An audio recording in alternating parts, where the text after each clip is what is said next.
The following is a presentation of the St. Louis Chess Club.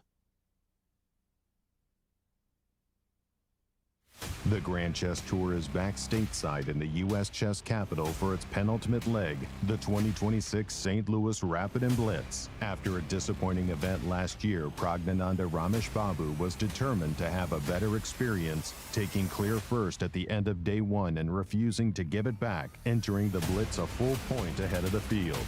World champion challenger Javokhir Sindarov was in hot pursuit the whole event, but the Indian superstar could not be caught, expertly neutralizing his nearest rival in the penultimate round to clinch the title and be crowned the 2026 St. Louis Rapid and Blitz champion. Following Prague's dominant performance, only one event remains on this year's tour, the 2026 Sinquefield Cup. Who goes to the finals and who goes home as the quest to crown the next GCT champ continues.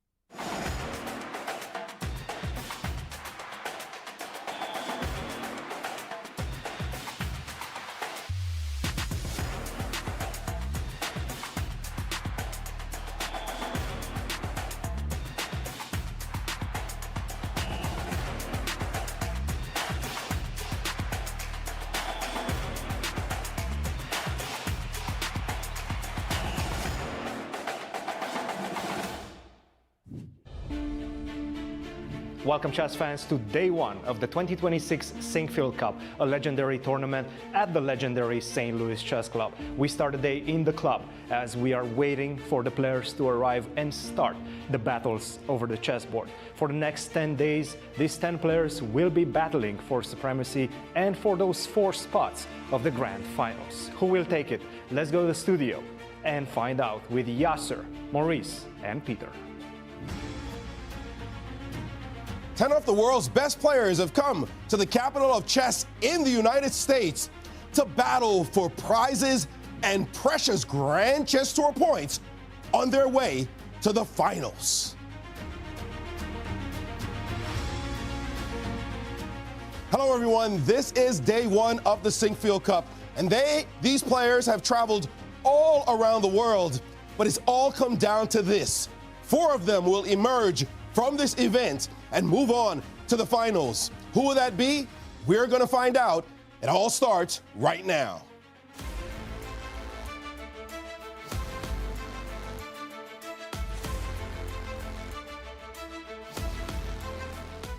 Hello, everyone, and welcome to the 2026 Sinquefield Cup. I'm your host, Yasser Seirawan. I'm delighted to be joined by an all-star team of chess commentators, broadcasters, Grandmaster Maurice Ashley, Grandmaster Cristian Chirila, and Grandmaster Peter Svidler. Peter, welcome. Very happy to be here and very happy to be casting the Sinquefield Cup.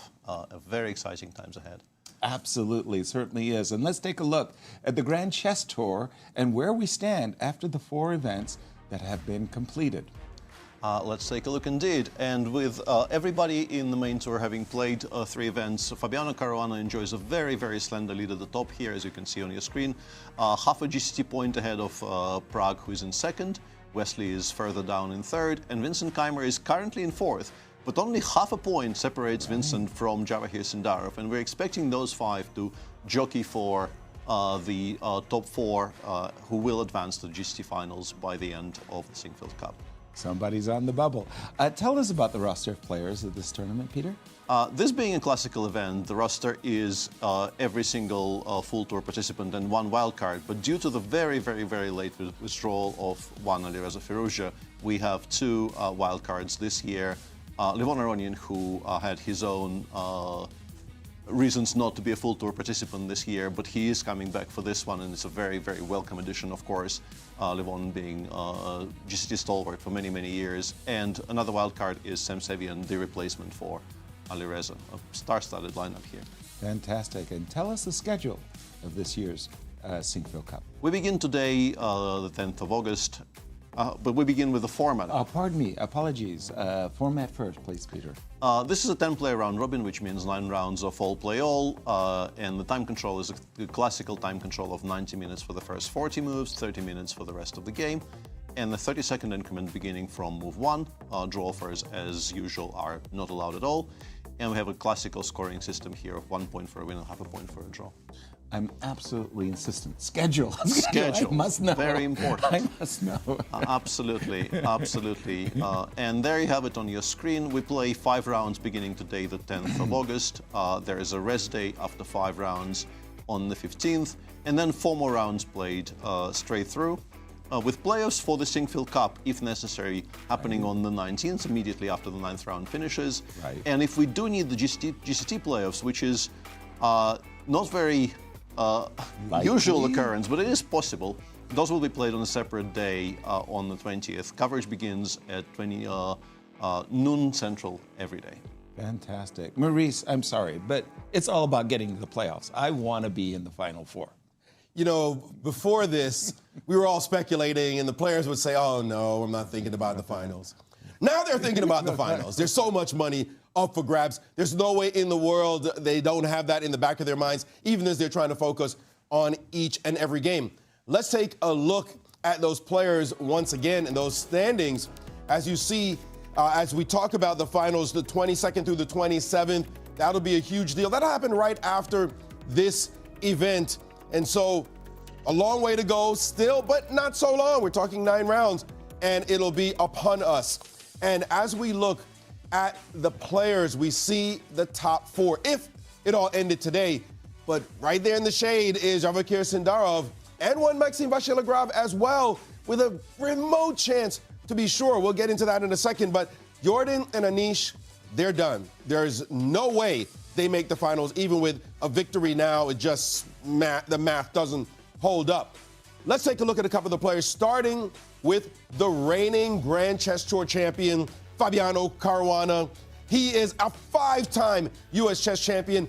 He knows how to win big-time events. Of course, he's won this one before, but Fabi did not play great at the St. Louis Rapid and Blitz.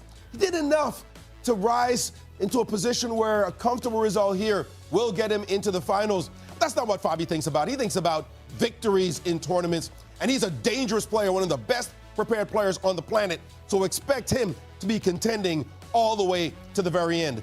Let's take a look at another player who history may not smile too kindly on, and that is Maxime Vachier-Lagrave. You see that he has won this event, 2021 Sinquefield Cup champ, but he will need to win this one if he's to have any chance whatsoever.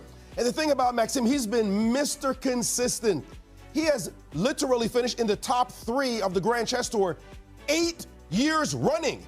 He has never won the tour, however, and it is this possibility that he may actually not even qualify for the Final Four. I'm sure his fans all over the world will not be happy about that, but the reality is he's just on a bubble at the moment. So we'll see if he can possibly pull it off and Lady Luck come all the way and save him. And to talk about a couple of other players, let's jump to our colleague, Grandmaster Cristian Chirila. Well, Maurice, you talked about 2 players that are in very different positions in the standings. I want to talk about 2 players that are in very similar positions in the standings. And of course, those 2 players are Vincent Keymer and Javokhir Sindarov. And Vincent Keymer right now, he's had an absolutely amazing event. For the first time in classical chess in Bucharest, for the first time at the Grand Chess Tour playing a classical event, he dominated the field, and that gave him 13 very important points. But after that, in the Rapid and Blitz, he was not as consistent, and in fact, he only managed to get 8 more points in those 2 tournaments. Right now, there is one player chasing him, and he's only half a point behind. He's going to need to be very, very precise in this tournament, but we know he can do it, especially in classical chess. And I'm talking about this player, the hottest player in the circuit. That is Javokhir Sindarov, the World Championship challenger. Only 20 years of age, URS rating 2771, and of course, as you can see, the 2026 World Championship challenger. He's half a point behind Vincent Keymer, and he knows he needs to leave it all on the line in order to be able to surpass him after this event and make the Final Four. It's all about that finals that's going to be here in St. Louis immediately after the Sinquefield Cup. And thank you, Cristian. As we get ready for this first round, do the honors, Peter, and tell us the pairings. Let's take a look at what awaits us today. And the pairings are, as every day, are going to be very, very tasty indeed, because we have 10 very, very strong players playing. And today we will have Javokhir playing the white pieces against Levon Aronian, Nice. Vincent white against Wesley, Sevian playing white against Prague, Anish white against MBL, and rounding out the pairings, Fabiano Caruana playing the white pieces against Jorden Foreest. Fantastic. And I should say that alongside the Sinquefield Cup, we're also having the Cairns Cup. 10 of the world's very, very best women are doing a competition exactly at the same time as the Sinquefield Cup. And we're going to be having a bonus coverage of that event. Also, it parallels the Sinquefield Cup, August 10th through the 20th. And I think, as the players are getting ready for start of round one. 21st birthday, so I'd like to say happy birthday to Prague, and there are cupcakes in the refreshment room for the players too, if you'd like to have a cupcake to help celebrate Prague's birthday, so happy birthday. Thank you. I didn't realize that Prague was having his birthday. Happy birthday, Prague. We're going to have Dr. Giri and Sinquefield ring the bell for us. So I'm going to pass her the bell. Hopefully I won't accidentally ring. So as soon as you hear the Sinquefield bell to ring the bell. you are free to go ahead and start with clock. Good luck, everybody. Waiting a second for Sam to sit down. Okay, here we go. Thank you for coming to the Cairns Cup.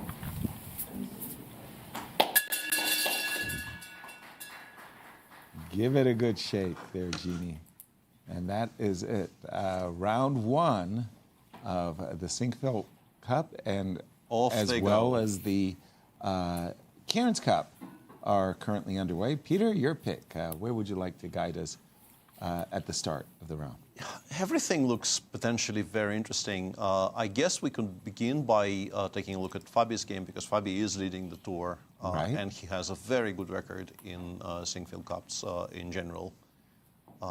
So let's start with the game between Fabiano Caruana and Jorden Foreest.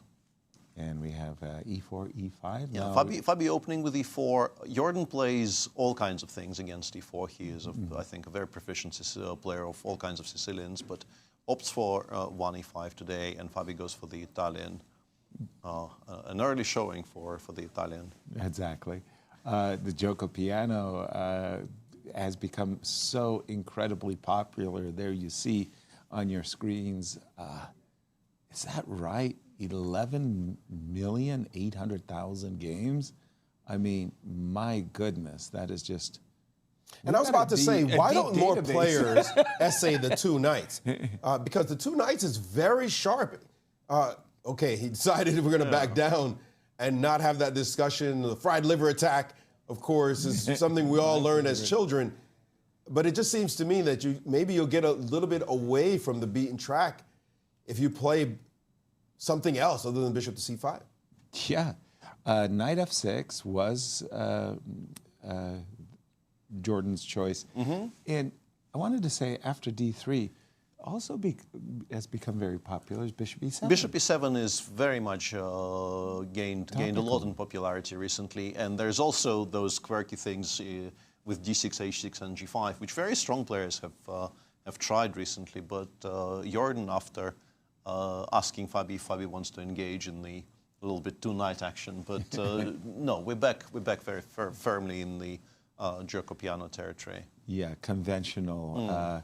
And we'll let them sort it out. If you don't mind, I'd like to go to the game of Vincent Keymer I versus thought Wesley. you might. So, I thought you might. explain yourself, young man. C2, C3. I think and that's going to be a bit of a blast from the past. I'm not sure very many of our viewers will know what I'm talking about, but this is a little bit... Vincent has been working with Peter Lecco for ages now. Peter, I think, became his coach when Vincent was very, very young. He's still not very old, but they've been working together, I think, for close to 10 years I think now. it was about 12 years. Yeah, age. so, So 9 years. long time. And Peter Lecco was, when he was a young man, he did work quite a bit with Andrei Shadorian, who I think was most famous for this whole idea of black is okay. So I think Vincent is just trying to play black today. You think that's the insight that we should take away from this? Well, I'm thinking if you're going to play a London with bishop f4, there are certain times that when you may or may not want c2, c3. But maybe you would rather have your bishop on g5, and maybe in those cases c3 would be useful. Could we call it a waiting move, Peter? It is a little bit of a waiting move. I think if we could bring this up for a second, yeah, there's a bunch of games. This is a pretty serious move by this point, with thousands of games in the database. Wow. Nothing is new anymore, and it's not ridiculous, because I think one of the points on a very surface level is if black plays c5, you absolutely do need to be, I don't know if worried is the right word, but d takes c5 and then trying to hang on to that pawn for dear life will be one of the options. Exactly. And probably the option white will choose. Right. And then you can go, obviously you can play e6 or g6 or all of those moves are still available, but I guess maybe the London becomes slightly more attractive because we've ruled some things out. So if I play e6, let's say, with the idea, like you say, of playing c5 and wanting to recapture the pawn right away, I could ask you, why is c3 I suspect we just transposed to the London. I don't think white has many things which will be much smarter than bishop f4 here. Gotcha. You could try sort of playing the London yourself with bishop f5 here, to which I think the reply is queen b3, which is somewhat awkward for black. You never really are very happy playing b6 in these types of positions. Queen c8 is a bit awkward. Right. This is not unplayable for black. I'm pretty sure this also equalizes, but it's a choice. You have to be somewhat ready to play this. Sweet. Okay, we'll leave this alone. And Maurice, jump in. What has caught your eye at the start of round one? Well, the super solidity is what I'm noticing of a lot of the players so far. You look at the game with Javokhir and Levon, extremely solid Catalan territory. The game you just mentioned as well.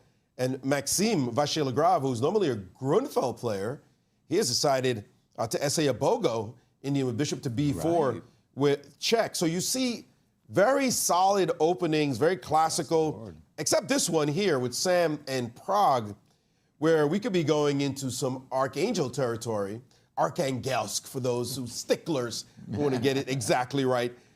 Very aggressive way of playing with the black pieces. Now, I want to make that point because I checked with our statisticians, and it has never occurred, and that is never, in the history of the Sinquefield Cup, that a player lost round one and went on to win the tournament. Never. Now, normally you don't want to lose any games and try to win a tournament, but you don't want to start off with a bad result because that could tell the tale of the tournament. So a lot of these players, you could tell with the black pieces, are saying, you know what, I'll be solid. There are not a lot of wins. It's hard to come by wins in the Sinquefield Cup. And so they don't want to risk the play with black pieces because +3 wins the whole thing. Right. So you don't want to go down one and have to win 4 games. But here is Prague, who is deciding to play a little bit more contentiously, not a solid Berlin, anything like that. He's going into sharp territory, and already he has Sam frozen in his tracks. Yeah, that choice of inviting a sharp line.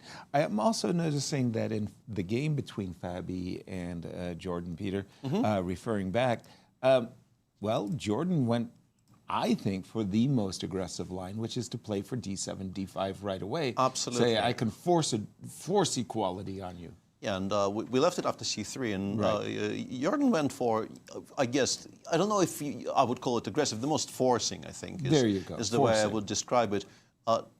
And this, I think, has been a bit of a thorn in white's side for quite a while because I don't think a refutation of this exists. You can try and get the playable positions, but at least in my mind, this stands very, very solidly. And I always wondered why more people don't do this, frankly, because it looks like a kind of a very sensible way to approach equalizing against the gioco piano. Well, since we're using the word forcing at this exact moment, I would say the most forcing move would be to play rook e1. And there we have it, there we have it. And give me the pawn. Yeah, bishop g4 is a move you could try. There's also a lot of lines where black goes knight d5, b6 in all of these positions, trying to coordinate a little bit better. But I think the main line pretty much always begins with bishop g4, which is arguably a pawn sacrifice, but it's a kind of a pawn sacrifice people are very happy to essay. If you go h3, bishop h5, and g4, hang on a second, g4, bishop g6, knight takes e5, knight takes e5, and rook takes e5, you are a pawn up, but it's an absolutely disastrous kind of a marshal for white. I was about to say g4 and h3 in a marshal. I did want to mention it because it is a central pawn, so it's not entirely irrelevant. But obviously, if you compare it to any kind of a normal marshal, this is just such a dream for black. Right. Let's see how these two players match up in their head-to-heads. We have a very nice graphic prepared. Bobby versus Jorden. Whoa. Very decent stats here for Fabi, as you can see. These are classical chess, I guess. Yes. And 7 games, 2 wins, no losses, and 5 draws. We'd all take that against just any grandmaster in the world, Yeah, actually. I think that's very solid stats. In the line that you were just showing us, Peter, I've seen that, if you don't mind, bishop to g4, which has been played, by the way. You go ahead and go h3, g4, and you went after the pawn on e5. Go ahead, if you don't mind. You want the entire thing again? Yeah, again, if you don't mind. We get here, and instead of the move c6, this also, this bishop takes f2 business, right? But there's queen f3 there. I was wondering if white just loses on the spot here, but no, because in this position we do have queen f3, and we pick up the piece on d5. I see. And we have queen g2 back, very importantly. Queen h2 check doesn't actually win anything. Yeah. Gotcha. So this doesn't quite work out. But after c6, black is already better, according to engines, because white despite has done, the pawn minus, white already has better. done damage to his king side. to his position. Maurice. If I may, I'd really love for my colleagues to chime in on this one because I am completely befuddled by the play of Javokhir Sindarov. Oh, okay. And if you go to this game, this position, of course, reached many, many times. But the move knight to e5, right here, right now, the engines instantly say, that's not a good move. And theory, I mean, it's very few games at all in this position, and c5 being a very natural response. And did he move yet? Yes. Yeah, g takes c5 and knight bd7 already. Okay, but it took him some time, I'm going to tell you, because I've been waiting to tee up my thought for a little bit. And Javokhir was sitting here at the board looking at c5 as though it's some kind of alien move. You would think he'd just take the thing if he got his prep down. Right. But he sat there and he thought for a while. He finally took, and knight bd7 on the board. This has only been seen once, ever, at least in this database. And I'm very intrigued to hear your thoughts on this, guys, because when I look at this, I think, you're not supposed to move your piece twice in the opening, especially at night. It was perfectly fine where it was. What could be the strategical point behind the move knight to e5 and now capturing on c5, letting your center blow up, and it just looks like black has clear play? Peter? First off, you very confidently stated they will be playing Catalan, and I wanted to say the pawn is still on c2, and if he hasn't played c4 immediately, I had a feeling we might not see straightforward Catalans in this game at all. And honestly, c5 I don't mind at all, although I would have considered other options as well. But c5, knight bd7, the engine starts thinking maybe white is actually achieving a little bit. And I think the point of knight e5, and specifically c5, d takes c5, we want to play c2, c4 as early as possible. And now we're getting back into kind of Catalan territory. And if the entire center disappears and the bishop on g2 is left against the bishop on c8, those are the ideal Catalans every single Catalan player has dreams about. And I would maybe even argue that bishop takes c5 with the intention of meeting c4 with knight c6 and immediately challenging the white setup this way was maybe slightly more precise. Because after knight bd7, bishop f4, which is what is already on the board, and Javokhir clearly knows what he's doing, we are going to play c4 next move. Let's say if bishop takes c5, we are going to play c4 and then knight c3. And it's not much. Obviously, that doesn't refute the very, very solid opening that Levon is playing today. But I can see white getting a little bit of a bite here. All right. And Cristian, please do chime in on our openings. Well, actually, we have very novel games in a lot of the games that we're seeing right now. And one that I will want to check is the one between Vincent, Keymer, and Wesley So, because we briefly looked at it. We understood the backstory of that C3 move and the connection with Vincent's coach, Peter Lecco. But right now, you might be wondering, what exactly are all these pawn moves and what is he trying to achieve with what he's doing right now, Vincent? So let's take a look at what's happening.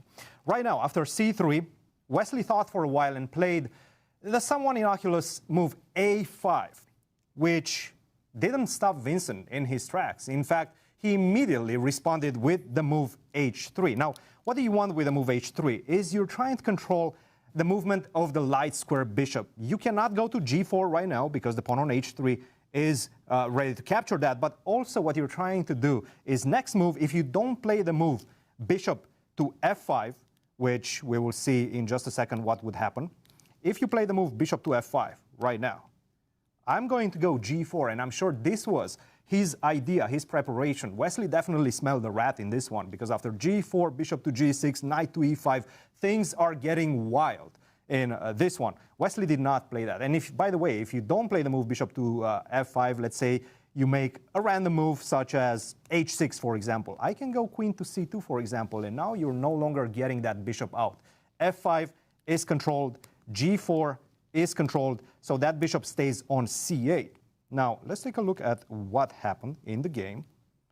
Wesley played the move E6, but now this entombs the bishop on C8, at least momentarily. Bishop to F4, bishop to D6. This is what we have right now. And now we're going to see a completely different structure after E3. Bishop takes F4, E takes F4, and generally, the way you attack this pawn structure as black, you try to get C5 in. C5, take on D4, or force the change of the structure. The problem is you already played the move A5, so that creates another problem square for you, and that is the square B5 right now. I can try to go knight to A3, knight to B5 in certain situations, definitely with the pawn already committed on A5 for black. This is going to be a little bit more difficult to make it happen. So these are the underlinings of this game. Is definitely very strategic. Wesley is a bit caught off guard in this one, especially looking at his clock and his time expenditure, 1 hour and 19 minutes against 1 hour and 32 minutes for Vincent Keymer. But definitely a very interesting developing game in this one. Thank you, Cristian. I feel like I'm sitting in a Twilight Zone moment. I'm the old guard here.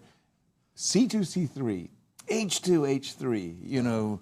A5. Going for. Excuse me, A5. Brave new world, eh? Brave new world. Brave new world. Do we have any what world am rational I in? explanation for these moves? Deep strategic points? Wow. I need help. Thank you. Like you said, Yaz, we're the old guard. What the heck is up with these pawn moves? What's going in the on? opening? Doesn't anybody want to develop their pieces? Before we Seems get like to... it's no longer prescribed. Yeah, it's control the center. I get it.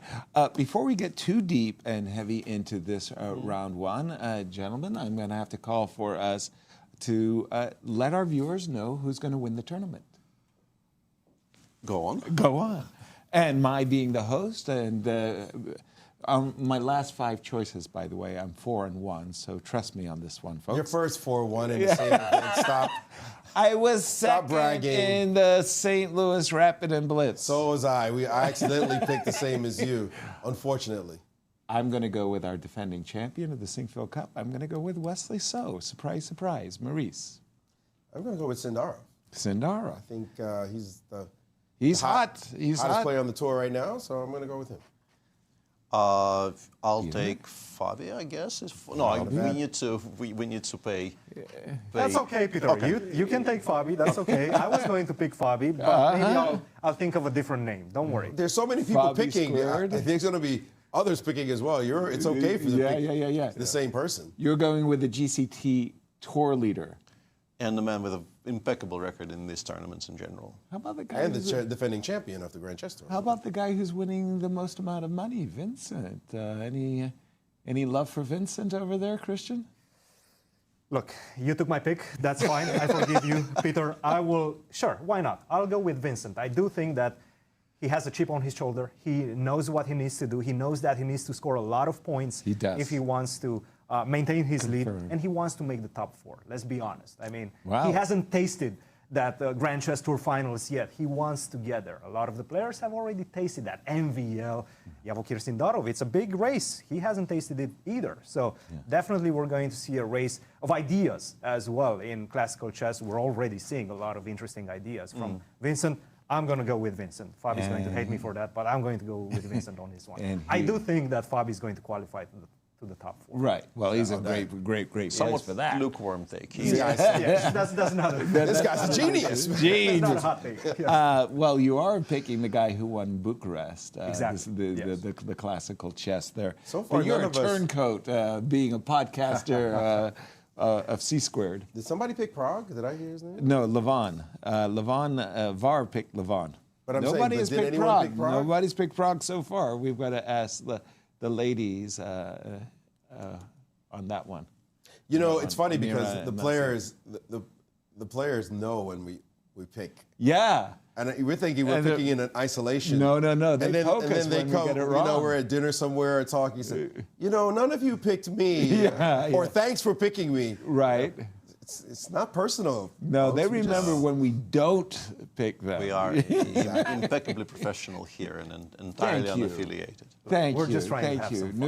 Neutral. Add a bit of spice. Okay, guys, we're going to make a graphic of that one as we pick up the action once again in round 1. As you see Fabi there up from the board. And let's pick it up between Levon and Javokhir Sindarov, because Javokhir played this move, knight e5, followed it up very quickly with bishop f4, and now, Peter, he's put his bishop in front of his c2 pawn. Peter, you promised us that you knew what was going on and C4 was going to happen, and now he's put a bishop on C3. Yeah, and what is going on with attacking what is going the on center of is, chess? I have a feeling Levon has actually looked at this. Wow. Because I think playing knight e7 this quickly, and in particular playing bishop takes c5 this quickly, that does seem to indicate that he must have looked at this at some point. And the reason he took with the bishop and not the knight, because taking with the knight seems like the most obvious move in the position, because white now probably wants to play e2, e4, having put the bishop on c3 in front of the pawn on c2. So why not take with the knight? The reason is there is queen d4 here, which forces black to play f7, f6, which is, as Ben Feingold would have explained to anyone, do it. to anyone who would listen. Do not do it. It's not unplayable for black, but white gets a little bit of a push here, because you did have to make kind of an ugly-ish move, f7, f6, and because of the pressure against the d5 pawn, you are not going to be able to play e6, e5 easily at all. So bishop takes e5 is the choice instead. The time is now to play e2, e4 if you want, because if you don't, black probably plays knight f6 and you never get a chance. Right. So you can go e4. D takes e4, maybe white gets a little bit of something after bishop takes e4. The engine prefers to play, after e2, e4, prefers to play knight d7, f6. E4 is on the board. Yeah, e4 on the board, and I think Levon probably will not take too long in response, although, yeah, we'll see. E4, knight f6, e5, knight d7, I think, is very comfortable for black. These types of positions are, in particular with the bishop on g2, it should be on d3 at least, where it's doing something. So we're expecting e takes d5, and now e takes d5, freeing up the bishop on c8, giving it squares to go to g4. These types of positions, I think, generally tend to be quite safe for black. Peter, I don't know how these two match up head-to-head, because there's a generation gap between them. Let's take a look at how they compete with one another. Very few games. In fact, only one game, which was won by Javokhir Sindarov. I'm Trying to remember where that victory came from. and failing. And failing. They played one time. And again, the difference of their age between them is probably 20 plus years. Not probably, definitely. Definitely. Yeah, Do you know where that one victory came from? I don't. Javokhir? I don't. We'll have to. There was a startling picture of Levon there on our screen, managing to capture none of his ebullience and effervescence. And I've never seen him look this serious in my life. He's definitely zoned in, isn't he? Dialed in, I should say. E2, E4, and no immediate knight F6. No immediate response. No. At the moment.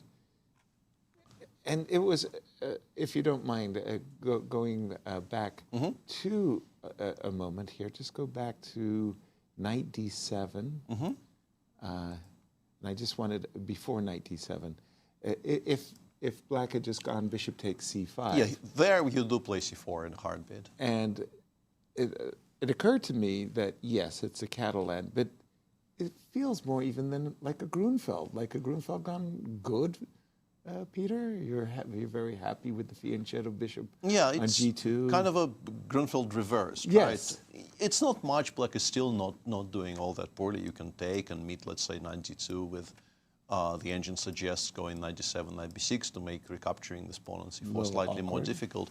And eventually you will come out of the corner, but white gets a little bit of a push, I guess, because this is such a gorgeous bishop on g2. Gotcha.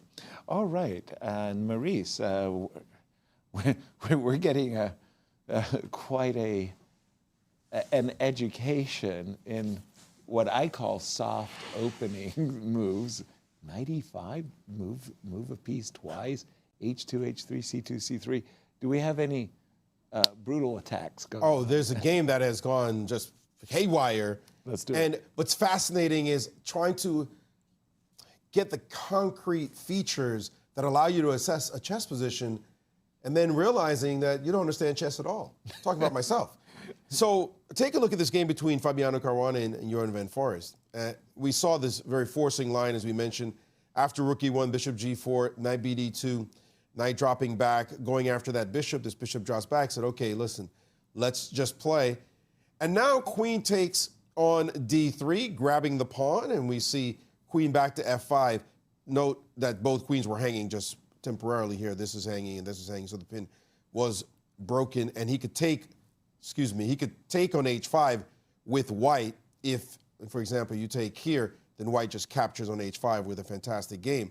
So instead the move queen f5 played, and now the knight dropping back to f3, and now rook a d8. And just look at this position for a moment, because if you look optically, all of black's pieces are working.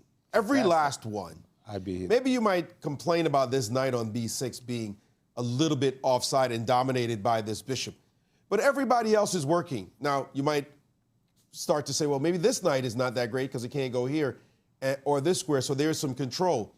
But if you look at white's pieces in this moment, white has a rook on a1, the bishop on c1, queen back home, a pin on this line, and the engine says, oh, it's white who is slightly better. Ridiculous. I mean, all those dynamic features that we learned as kids tossed out the window in this precise position, which looks pretty classical, by the way. It's not like some weird modern variation somehow that nobody, if Alekhine showed up, he'd say, what is this? I've never seen this before. You're like, they know this from the late 1800s, early 1900s, and yet it's white who is slightly better in this position. And after the move, queen to e2, stopping a rook from going to the e line, that's a bit of domination. White prepares to bring the knight out very quickly, bring this bishop into the game as well. And don't forget about the threat of g4 that's hanging over the position. What does Jorden do? Instantly drops his queen back to the c8 square and says to Fabi, it's your turn. I'm out of the g4 threat. I'm preparing to grab the line, and you need to play very specific chess here. Fabi frozen for the moment. It's not like Fabi's been playing very slowly, mind you. Jorden playing a bit quicker than he is. Again, the engines think slightly better for white as white starts to develop some kind of annoying initiative with a move like this one. But hard to believe how these structures end up being better for one side when you look at the board and you say, no, there's no way. Yeah, this is still reasonably heavily studied theory. Even while you were speaking, I tried clicking through the tabs on my screen because I lost either this position or a very similar position to this to Hikaru in some online tournament somewhere. It's a surprisingly tricky position to play because if white gets out of the corner, if you get knight e4, knight g3, perhaps on knight e4, bishop f4, bishop g5, those types of things, you will be doing extremely well because your pieces are more active. You're going to solve the problem of the pin on the knight on f3 quite comfortably. But one of the reasons queen c8 is so good is that if you play knight e4 here, you immediately get pinned by rook f8, and it's not unplayable yet, but you do have to start watching your step here a little bit. Knight c6, c5 might be a very strong threat, for instance. Once again, utilizing the spin on the knight on f3, and you have to start playing very, very precisely. Maurice mentioned queen b5. Queen b5 is absolutely one of the main ideas here, to which black normally replies with knight d7, trying to kick the queen away with a7, a6. Otherwise, the bishops are hanging on the fifth rank. Yeah, otherwise, this skewer is very unpleasant. Right. But this is still, if we go back to the position after queen c8, 13 games from here, and they are high-profile games. There's a game between Magnus and Wesley. There's a game between Timur Rajabov and Shahryar Mamedjarov, which led to this position. This is we have many moves in. This is move 15, and there's still a bunch of high-profile games which reached here. Which is remarkable. If you don't mind continuing that line you were showing us, queen b5 looks very attractive. Knight d7 looks forced. Knight e4, because that's what I want to do. Knight e4, a6. And then I go back to e2. And isn't it funny? I've gotten in the move knight e4, and you've gotten in the move knight d7. But I might. The pins on both the pin along the e file and this pin are beginning to become quite unpleasant for white. Now I go out of the pin, queen d3, c4. The machine just goes bishop b6 and says, okay, now knight e5 is a very serious problem. Bishop g6 is also going to be quite annoying next move. That's hilarious. We've traded off the center pawns, and it favors black still. Cristian, weigh in on the openings taking place in round one.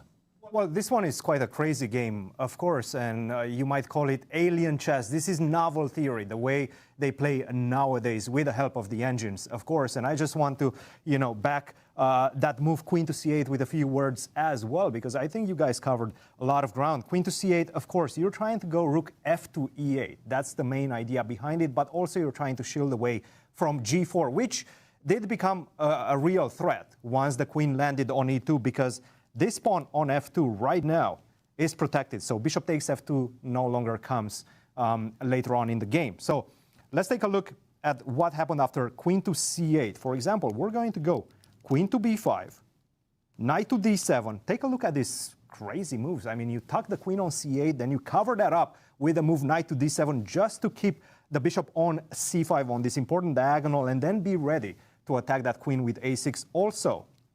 That queen on c8 is doing a tremendous job defending the pawn on b7. That queen on b5 is a great piece, but that queen on c8 is matching its action.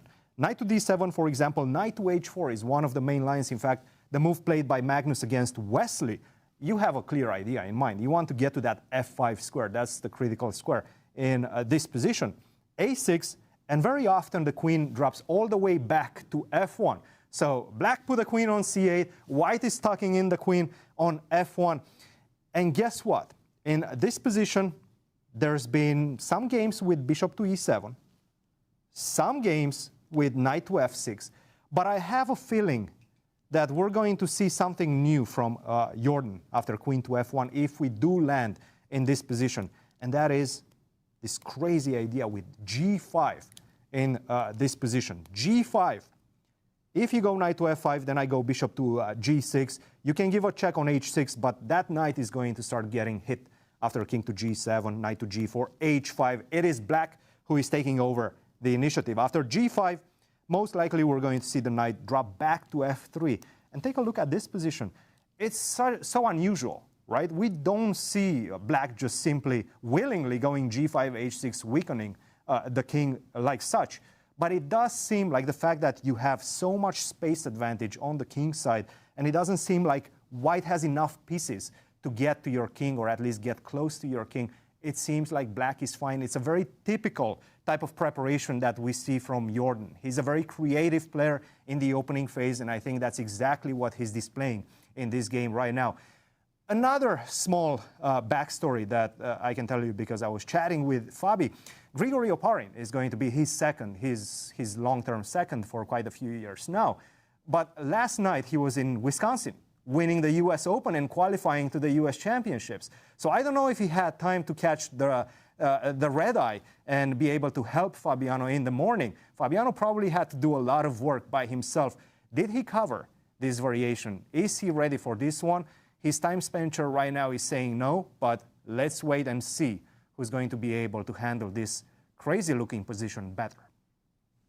Thank you, Cristian. I really feel like I'm in the twilight zone here. Somebody please rattle me. And, I'm with you, yeah. I'm with you. And I gotta say, another game. The Samson. I gotta say about that position. Again, this one is fascinating us. The results of this game, this line you mentioned, Peter. It's not like it's great for white. I mean, we looked at the Magnus game against Wesley, draw. The game Timur against Maurice, draw. In fact, the top game, highest rated players, black is the one who won a game, and the rest are all draws, which would make sense to me that white's getting nothing out of this line. You can play fairly sharply or you can play fairly solidly. The fact that the pawn structure is symmetrical tells a lot. The one pawn on c3, we have to make note, it does control this knight. And the bishop on b3 dominates this one, and knights can sometimes end up on poor squares just sitting there, not able to do anything. They look like they're okay, but you notice the knight drop back to d7. They're trying to get to e5. They want to get off of these squares and get more active, or else white, on the other hand, can improve pieces very easily. As we did see a line, the knight goes away to h4 to get to f5. The knight goes to e4 once his pin is out, and then the bishop comes out. So it's just that temporary initiative, superior placement at just this right moment that you could investigate where the optics say this looks pretty equal, but maybe you can unwind as white in such a way that black ends up in a little bit of trouble. Nevertheless, the results have still been very stable for black. No reason black should not play this position. If I had black, I'd say, give me this anytime. Yeah, it looks fairly reasonable. Thank you, Maurice.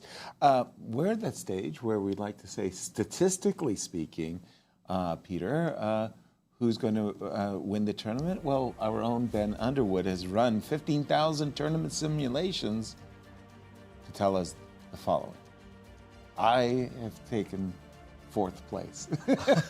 And I stole the favorite from our colleague with the magic wall there. Fabi in with a healthy lead here with 22% chance. Interesting.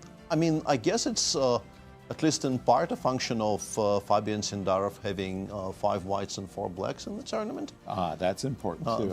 And as you can see on your screen, the top 3 players in terms of percentages all have 5 whites and 4 blacks, and Wesley is the first one with the inverse. Right.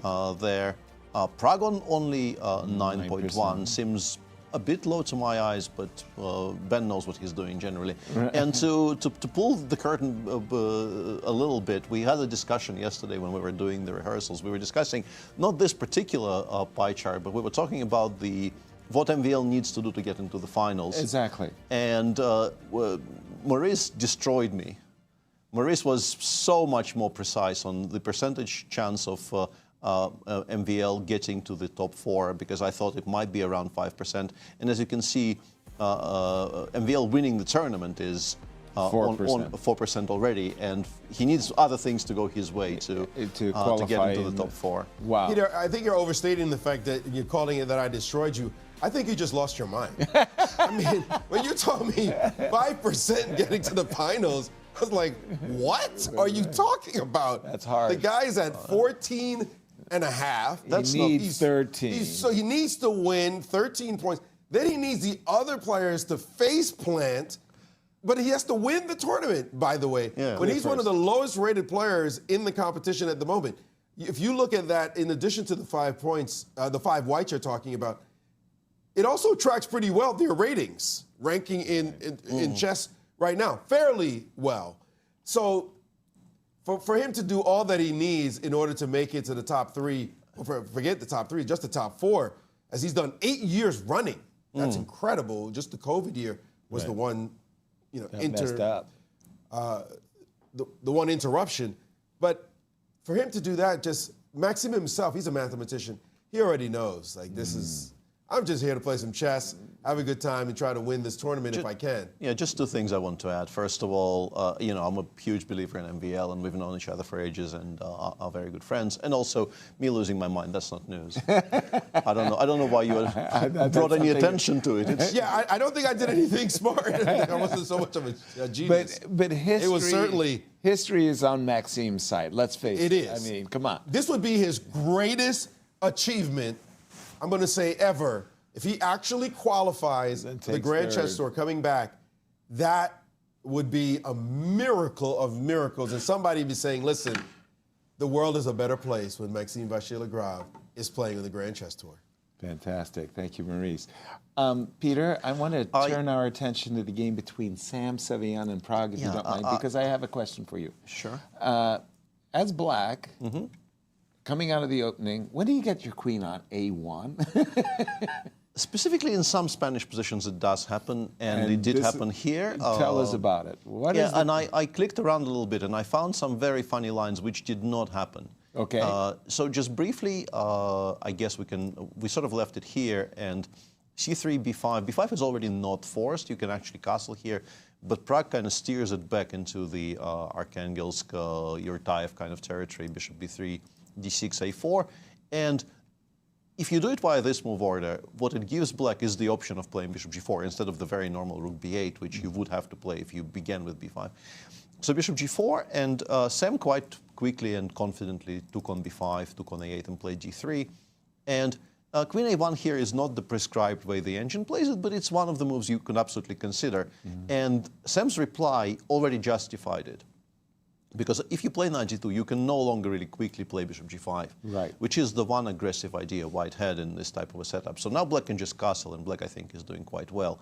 And instead of knight bd2, which is, now it's less relevant, but I still want to show those lines because they are much, much more fun. You can play queen e2 here, and queen takes b1 now simply loses the queen to basically any bishop move. And queen e2 was quite interesting. But even funnier was the option of playing h2, h3. If bishop h5, we've actually gained something, but why not take on f3 and take on b1? Yeah, you would ask. Queen e2 now. Okay, queen a1. And now the only move that doesn't lose, is the move bishop c5, a3. Be serious. Trying to kind of pin white to the protection of this pawn on b2. Because if you play queen a1, which is automatic, you have lost the bishop h6. Oh, bishop h6. Now the threat is bishop takes g7 followed by bishop takes f6. And if you take on f1, white takes on f1 with the king, waits for you to take on h6, goes d3, d4, creates the idea of queen takes b5, and everything collapses. You might as well resign. Wow. I would have enjoyed seeing some of this on the board, but Sam, I think, very understandably makes a very solid developing move. But as I mentioned, now with a knight on d2, pushing for d3, d4 is much harder. There's no bishop g5 anywhere. And yeah, Prague has already castled. Sam played h3.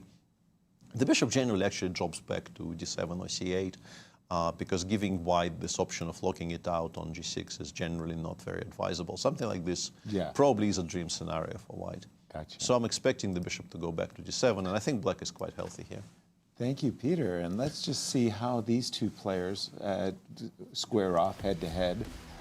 Sam and Prague. I'm going to say not too many games. Well, 5. Sam is ahead. Nice. Wow.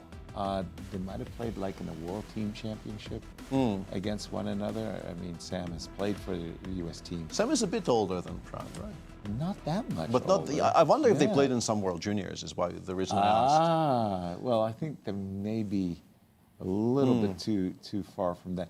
But he did drop back to D7, did he? Not yet. No, he's still thinking after H3. Oh, H2, H3 is get a bird's eye view there. It's strange to me. I mean, this queen on A1 doesn't bother me, but shouldn't it bother black that it's going to be a tempo? It'll come back, yeah. In particular, I think if you go bishop d7, let's say if the bishop retreats from b3, you do need to pay attention to knight b3 ideas. Right. So I guess you either play queen somewhere, you can avoid this fork by playing bishop b6 and keeping it on a5. It's actually a bit annoying for white because it kind of prevents you from developing naturally, because you would like to to play bishop g5. Eventually, the absolutely. bishop wants to go somewhere, Right. and you have to pay attention to that queen on a1. So I'm assuming if I go knight b3 in this exact position, Peter, Yeah. you're going to go queen a2 and Yeah. remain bothersome. So my bishop g5, you're going to take on b2. I think I'm taking on b2 quite happily. I don't think I'm getting mated, and this is a very, very crucial pawn for your structure on the queen side. I don't know. Are you sure you're not getting mated? Bishop g5, queen b2, bishop f6, gf6. I mean, the computer says no mate. Queen d2, no mates. Yeah. Interestingly, only one move gives black a big advantage. I thought it was just easy, but yeah, you have to play b5 before. Because I've got rook b1. You have rook b5 ideas as well. Yeah. But after b4, let's say you play queen h6, and you have to invest into a tempo to make sure you don't get mated, and the engine brings the knight over to g6. Says once the knight on g6, I don't believe there is my attack nothing. either. Yeah. And then your queen side will actually get picked dissolve. apart. Yeah. All right. Well, we're going to keep an eye on this one, and Maurice, we're sending it back to you. I'm looking, I don't know, Vincent put his rook on a6, and, pardon me, it's Wesley who put his rook on a6. I'm just scratching my head. Oh, he just recaptured on recaptured. A6 with the rook, considering it more flexible than taking with the knight, that the knight will be headed to greener pastures, hopefully. All right. But there is a game that we do need to investigate, and it's the game between Giri and Maxime Vachier-Lagrave. We just talked about Maxime and his chances of qualifying. Like I said, he's probably not thinking about that. But the position he's playing on the board right now, it's not his cup of tea. And we know that Maxime loves to play the Grunfeld. He and Peter have drank the same Kool-Aid. And to see Maxime... How are we still alive then? Still alive, indeed. We see Maxime, though, start to vary his play a little bit. And in this position right here, the one I have on screen, the engine gives other moves, rook to e8, bishop to b7. It only says knight b d7 if you make me play the move. And Giri now is sitting there pulling his greatest Seirawan face, wondering what's wrong with simply taking this pawn on d5, which engine said nothing really wrong with it at all. So why aren't we taking it? After knight takes... Don't mind if I do. If you capture on e5, obviously we just take back, and the knight is well defended, and you have nothing for your pawn. The best move, apparently, capture. I don't think we're on your board yet, Maurice. Okay, I'll wait for them to catch up on my board. Analysis board here. And there we go. It's on you. Thank you. So knight takes d5, knight takes, bishop takes. And after you've just lost the pawn, you calmly play the move rook to c8 and say, I'm good. I'm good. What do you have in this position? You feel like you just won a pawn, but you also feel a little funny with your king sitting in the middle of the board and your center collapsing on the d4 square with the queen also with some action, and this bishop eyeballing this pawn as well. So the immediate question is, what do you do here? What are the good moves to play? If you try to reinforce the D line, encase it in cement, if you will, because your queen is protecting, this knight can calmly move out of the way, tell your bishop to leave. Let's put the bishop on a natural square to G2. F3. You want to put it on F3? Okay, you want to be defensive? Put it there. Yeah. And still the move rook to E8. And says, you're not castling right now. Don't think you're going in. I mean, you could if you wanted to, but we are going to take this pawn, and you're obviously not going to keep anything with your knight on this square. Your knight under attack, your pawn under attack, with the bishop lining on the diagonal. So it's that small lead in development that is quite annoying, irritating, if you will. Yasser, you know you'd want to win that pawn, but... With every fiber of my being. How do you consolidate here? Now, the engine is saying very specifically, let's play bishop c4. Yeah. And make you prove that you're getting your material back. Right. And now the correct move is to not exchange. And now is when white has either solid or explosive options. The solid one, F3. And again, argue. What? I'm not giving you back your pawn. Go ahead, do your worst. My bishop is much better placed on C4 than it was back on G2, and you're just not getting it back easily. There are lines there, but I draw your attention to the other engine possibility, sacking on F7, taking a second pawn. And now after rook takes, very calmly playing the move F3 yet again and saying, I actually got two pawns in that mix, and I will get your rook as well. And these pawns in the center potentially will become passers. Actually, if this one goes and this one goes, then you're going to have two connected passers. So this position is insane. And this is why you see Anish staring at the board, again with that greedy Seirawan face, saying, a pawn, get me that pawn. We're going to get some more thoughts from Cristian. Well, I just want to answer Yasser's question. What in the world is happening between Vincent and Wesley, and why is Wesley's rook on A6? Because I think it is a salient question. And he could have taken with the knight, which, in my opinion, was the more natural choice. So let's take a look at what just happened in the last few moves between these two players. B6, we left it off before bishop takes F4. In that exchange, knight to E5. And White's strategy is very clear. You just want to keep that knight on E5 and play around it. Perhaps get a rook on the third rank, start an attack against the king on G8, but also take advantage of the fact that this pawn on A5 is once again already here, and I do have the square B5 that I'm going to play against in the position in a lot of changes of structure that are going to be ensuing in this one. What I do think that Black had to do in this position, in fact, was knight takes A6. I really don't like rook takes A6 by Wesley. He did spend some time on that recapture. Why do I like this move? Is because I'm going to control, in fact, that square B5 later on. And again, what I want to play as White disrupt White's pawn structure is to go for C5 and the C5 break. So for example, knight to A6, you go castle, I go C5, and you start looking at that square B5 right now.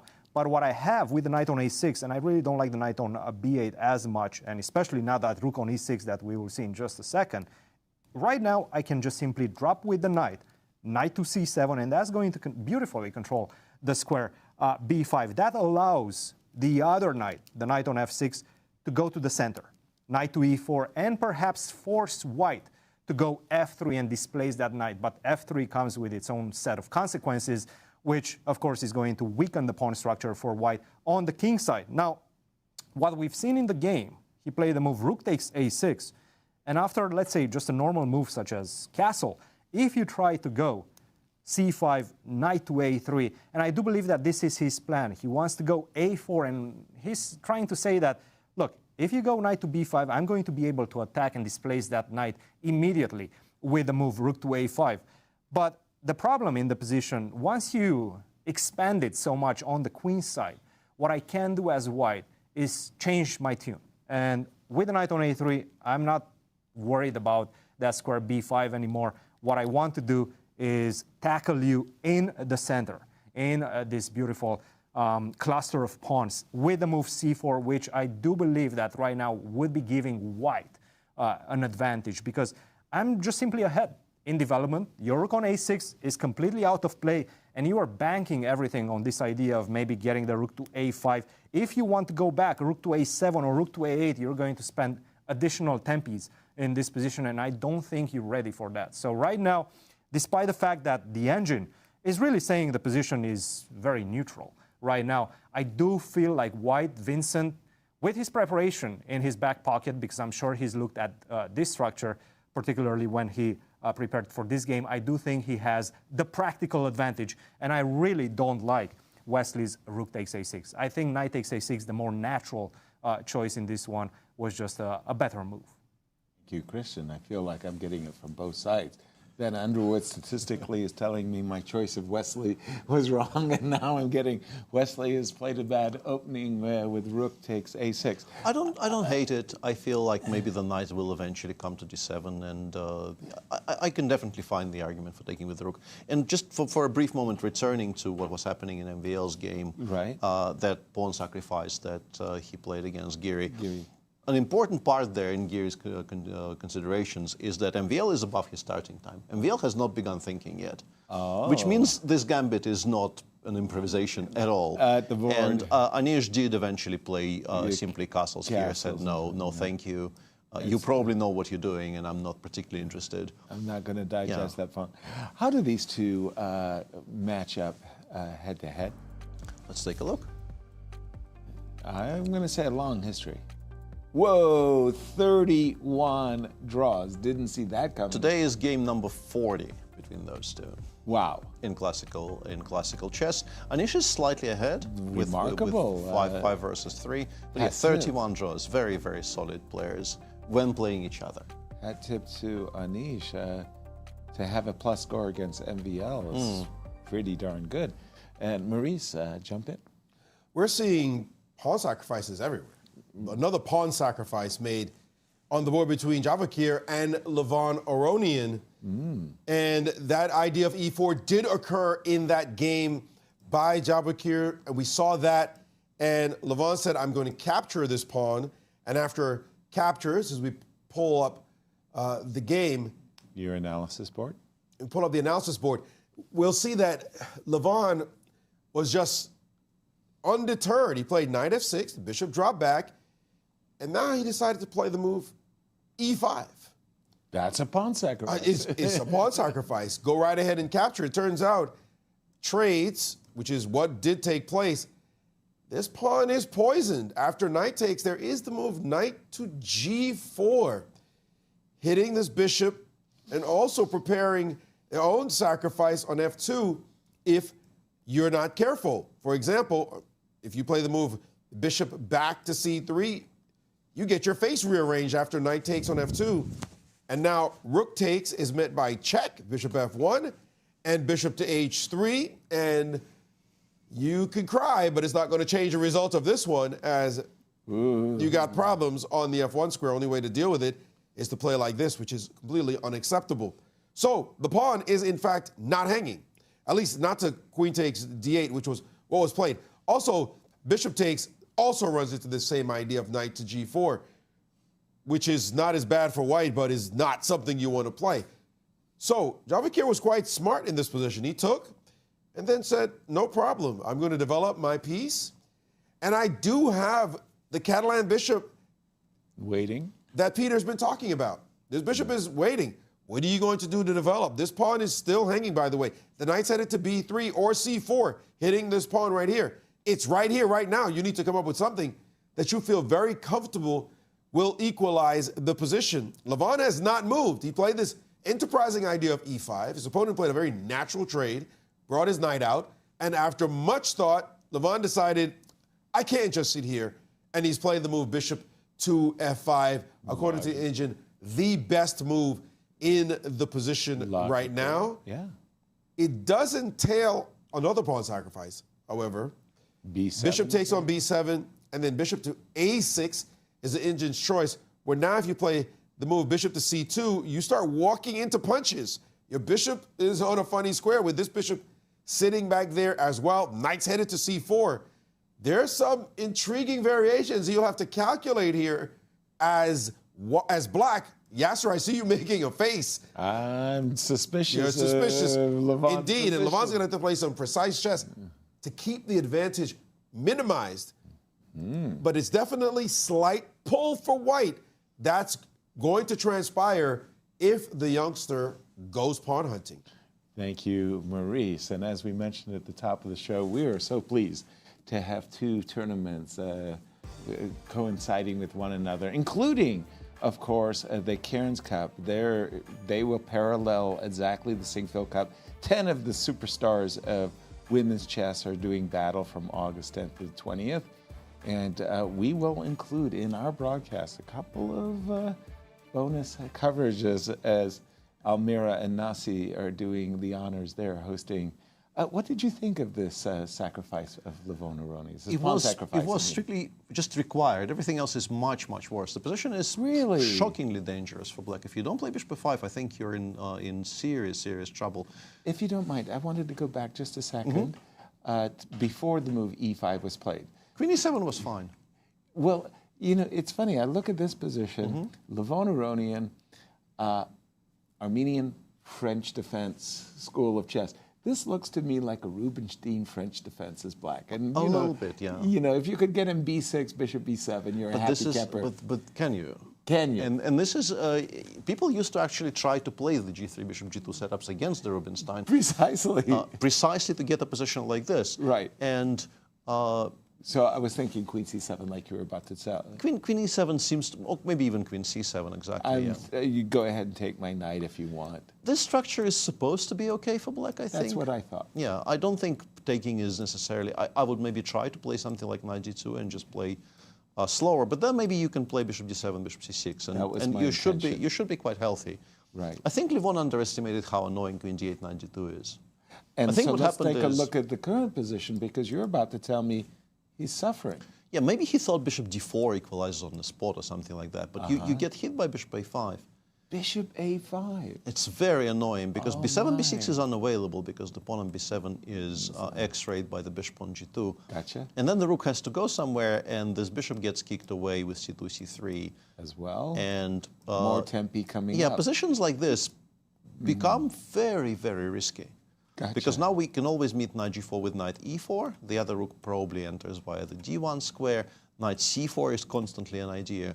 And for black, you kind of struggle to make proactive moves. You would like rook b8, b6, but that instantly loses to bishop c7. That's funny. Your Yeah. bishop on a5 suddenly is a hero. So it's not that, in my view, it's not that Levon thought he was much worse after queen c7. Yeah. It's just that he thought e5 was very comfortable. Right. And it really isn't. But he did manage to sort of recollect himself and find bishop f5. So he should be still within the margins here. But Maurice has pointed out, I'm a pawn grabber, Peter. Let's grab a pawn. Bishop b7. Bishop b7, rook a b8, and Bishop bishop a6 a6 is stronger than bishop g2. But you can start offering trades now.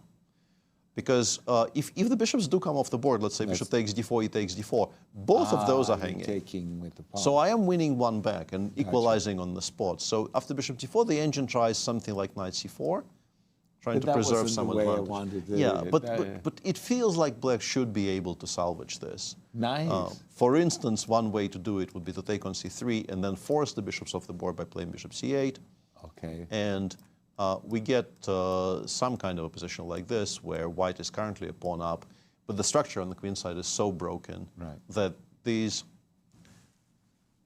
All right, well, thank you for that. Bishop c8 was not on my agenda, but let's pause our coverage and go over to the ladies as Almira and Nazi are standing by to share their thoughts. Hello everyone and welcome to the coverage of the Cairns Cup. I am Nazi Paikidze and I'm here with the wonderful Almira Skripchenko. Almira, tell us about the roster of the players in the Cairns Cup. Hello Nazi, welcome everyone. Let's have a look at our impressive roster. Representing Kazakhstan, our top seed Bibisara Solbayeva. Anna Muzichuk is representing Ukraine. Hampi Koneri is one of the Indian players who is playing in this event. She's our third seed. Then we have the former world champion Tan Zhongi, followed by another former world champion Alexandra Kostynyuk representing Switzerland. So we have another two Indian players, the FIDE World Cup winner Divya Deshmukh and the World Championship challenger Vachier-Lagrave Rameshbabu. What an impressive field. Then we have Karisaip, our defending champion, Stavroula Tsolakida representing Greece, and it's her tournament debut. And the last but not least, Alice Lee. What a fantastic roster of players, Almira. And let's jump into the action. In the first round, we do have two countrymates, Vaishali and Divya, facing each other, and they have a very interesting game. I'll start from the very beginning. Vaishali has the white pieces, and it was the Slav opening. Started as a solid opening. This early queen c2 is a bit of a rare move, as we discussed, because allows black to take on c4, gives the option of knight d7, but here is where Divya surprised us. She played this move a6. And Almira, tell us why this is maybe not the best move. Well, it allows white, of course, to play e4 immediately, and that's what Vaishali did in the game. And I think she's playing very confidently here. I actually think that Divya was surprised by Queen C2, and she was weighing her options, so she wanted to, well, to surprise her opponent as well. However, here you have such a fluid, such a natural way of playing this position, E4. What do you have to do? You have to take twice. To take. That's what happened in the game. And Divya gave the check on before, very natural. Bishops got traded. And here she played knight d7, and I love this next move that Vaishali played. Very aggressive, long castle. Long castle inviting black to finish the development and to castle, of course. But then we can see that white has so many possibilities to continue. Bishop d3, threatening mate in 1 on h7, maybe g4, which you suggested, Nazi. This is a very interesting position and offers a new way, maybe a new treatment of this opening. Absolutely. And Vaishali chose bishop d3, but I just want to show you some lines after g4, which was very interesting. You'd think general thought is that if you're under attack, open up the center. So if black plays c5 here, white could follow up with bishop d3, again threatening the checkmate. Knight f6, dropping back, sacrificing the pawn on d4.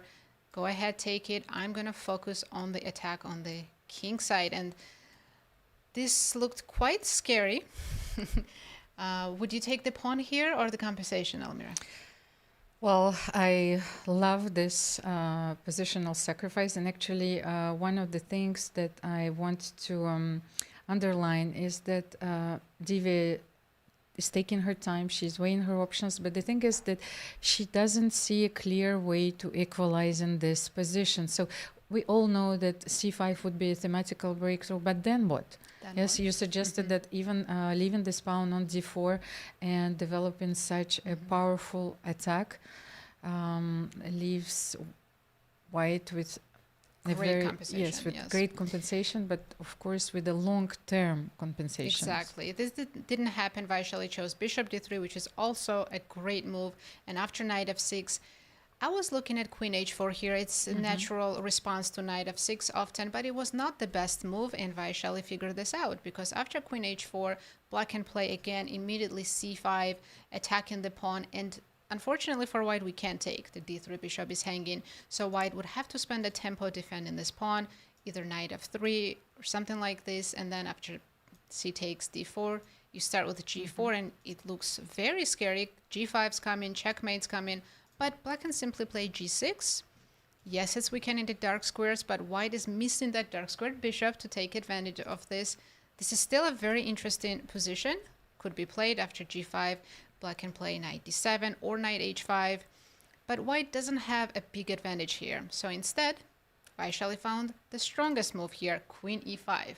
Nazi, I wanted to say that it is a prophylactic move, yes, because you do not allow black to play c5, and you were absolutely right. In the position that we analyzed previously, white has to be very precise. The position has become very double-edged, so one wrong move can be fatal for both sides, of course, especially with the opposite castles. So queen e5, depriving black of this opportunity. Very strong move. Yes, is now asking another question: what are you supposed to do? But what if I play knight d7? Then you go queen g3? Possibly, yes, and we can just assume that Vaishali is enjoying this position here. She has a big advantage. Divya is in trouble, and before we finish up, I also want to show you another game. It's between the former world champion Tanjung Gi and the defending Cairns Cup champion Carissa Ip. I'm going to back up to show you what opening it was. It started as, what is Nimzo Indian? Yes, but then, of course, Carissa has chosen this very interesting move, bishop b4, provoking a3, and then she decided not to take on d2, but to transpose to another structure with bishop b7 and d6. And she likes those types of positions, but maybe she took a little too long to develop here, because Tan, as the game developed after e5, d5, position closes, Carissa played a5.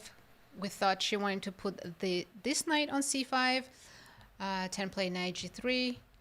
And here, some surprising moves by Carissa that are hard to explain, because we like Tanzhangi's bishop d3, it's stopping f5. Now Carissa ended up moving this knight to c5, after which the question is, what do you do with this knight? The knight on b8 will fight for the c5 square. So it will move to a6 or d7, but d7 I think is the square for the bishop, yes, to protect the pawn. Because at this moment Tanzhangi is threatening to win a pawn, so Carissa played bishop d7 just to defend the pawn on a4, and here Tan goes h4. She's planning either h5, h6, or taking control of the g5 square. She could jump knight g5, and of course any kind of trade would be deadly for black, or giving us the entire h file. White doesn't even have to castle. She could leave the king in the center or hide it on f1. Carissa here played knight a6. Not a fan of this move because knight is not happy on a6, and Tan just played knight f5. Knight f5, jump into a very active square. So once again, you are asking the questions, should black take on f5, bishop f5 here, and or are you letting me take on e7? Exactly. So, well, this bishop is passive for the moment. I like my knight so much. Very often you want to play queen d2 and then take on g7 or bishop h6. Yes. Here's some ideas. So many tactics for Tan are possible here, and Carissa definitely defending in this position. She just played bishop takes f5. She had to get rid of that knight, but this is still a very unpleasant position. I can see knight jumping to g5, and we know Carissa, this is not her style of position. You are right, Nancy. I think that if we would evaluate the opening strategy, I think that Tan has a clear advantage here, a lot of space. She's left with two bishops against those knights, on c5 and a6. For the moment, they are fighting, of course, for the same square, but you want to put the knight on b3. Now the bishop on c2 protects the square as well. And g4 might follow. I say yes here, especially we'll now have that... three connected attacking pawns. Yeah, I would not want to be with the black pieces in this game. So as I've mentioned before, I wanted also to say that black's worst piece is actually the bishop on e7. It's not even the knight on a6, yes, because you need to improve your bishop. Maybe bishop f6, e4, opening the big diagonal would be the way to play for Carissa. I agree with you. I think bishop f6, e4 is Carissa's plan. She has to do something for her counterplay. She can't just sit and wait for white's attack. Can I try something like after bishop f6, if white plays g4, a very responsible move. So what do you think? E4 would be the best reply? Let's say bishop f6 bishop first. f6 yes, first, g4. Yes. And then e4. Then e4. I think this is the best play for Carissa, but you're giving me the d4 square, possibly c6 as well. g5 still coming. Very aggressive play from white, and I think Tan is very happy with her position, and we'll see how Carissa will handle this. So far, this is all we have for you right now. Let's throw back to the Sinquefield Cup.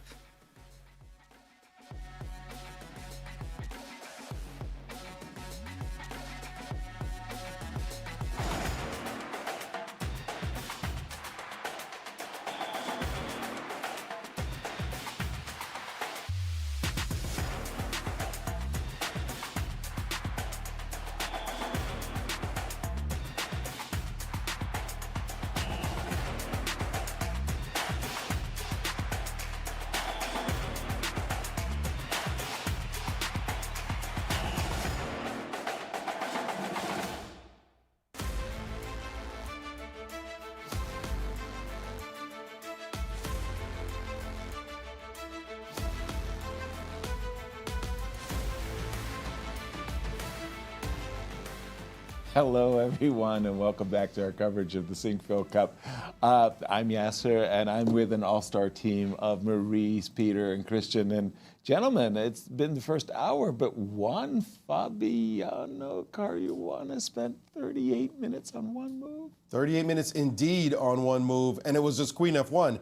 So he clearly was caught in some prep. Who picked him to win the tournament? Okay, it's just the first round.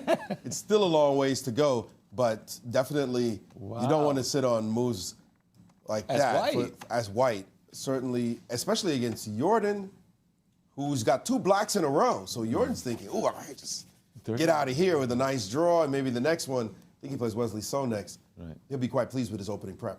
Amazing. Peter, jump into the action. Tell us where we should be looking. I still had the game between Sindarov and Levon Aronian on my screen. It's very forcing position. After bishop f5, Sindarov not unexpectedly did play knight b3, and Levon, I'll wait for the diagram to appear on our screens, and there we have.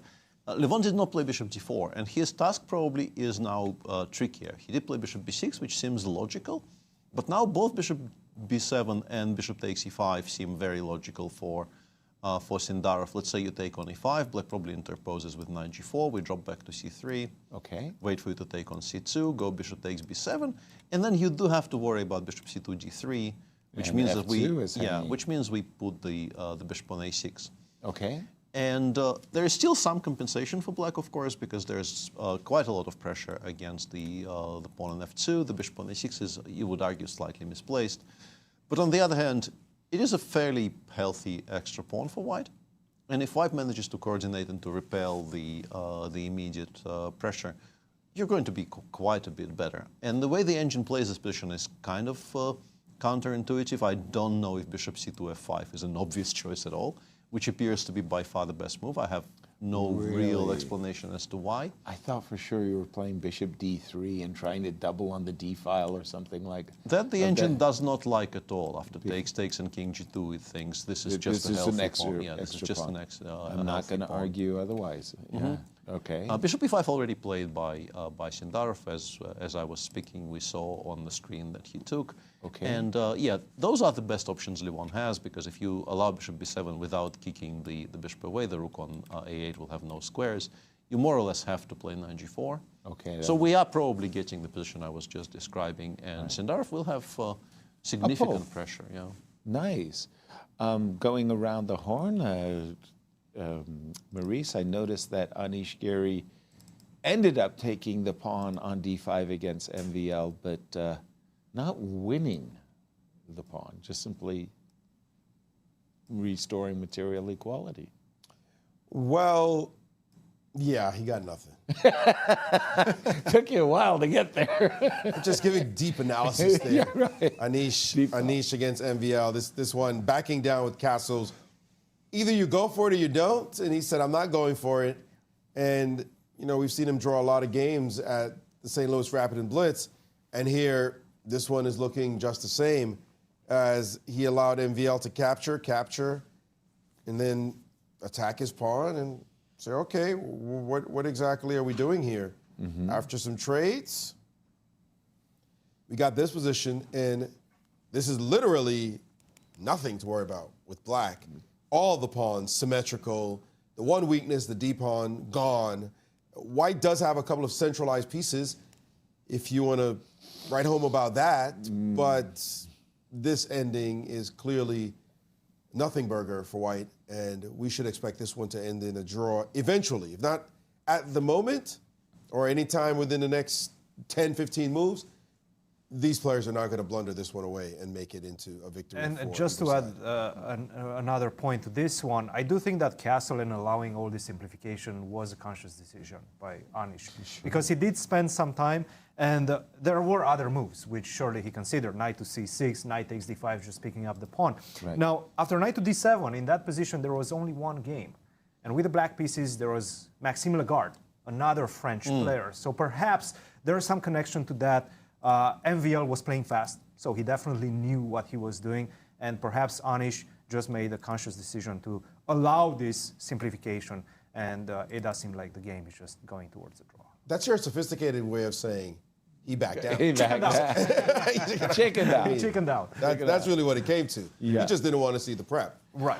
Peter, 38-minute thing. Fabiano played the move queen f1. We were looking at queen b5. Pick up the action for us and tell us, I mean, why did he struggle to come up with it? What was I think he was annoying him? I think he was basically just perhaps this wasn't at the top of the things he prepared for today. Okay. And he was trying to find something which is a playable move, which is maybe not the most obvious choice, so that Jorden will have to start playing on his own. And it seems like Queen f1 kind of did its job, because after Queen f1, the engine suggests any rook to e8 is pretty decent here. H7, h6, kind of a waiting move, is pretty good as well. But bishop g6 releases quite a bit of tension, because we no longer have to worry about black taking on f3. Yeah. So Fabi played knight e4, bishop e7, and now you can play something like bishop f4.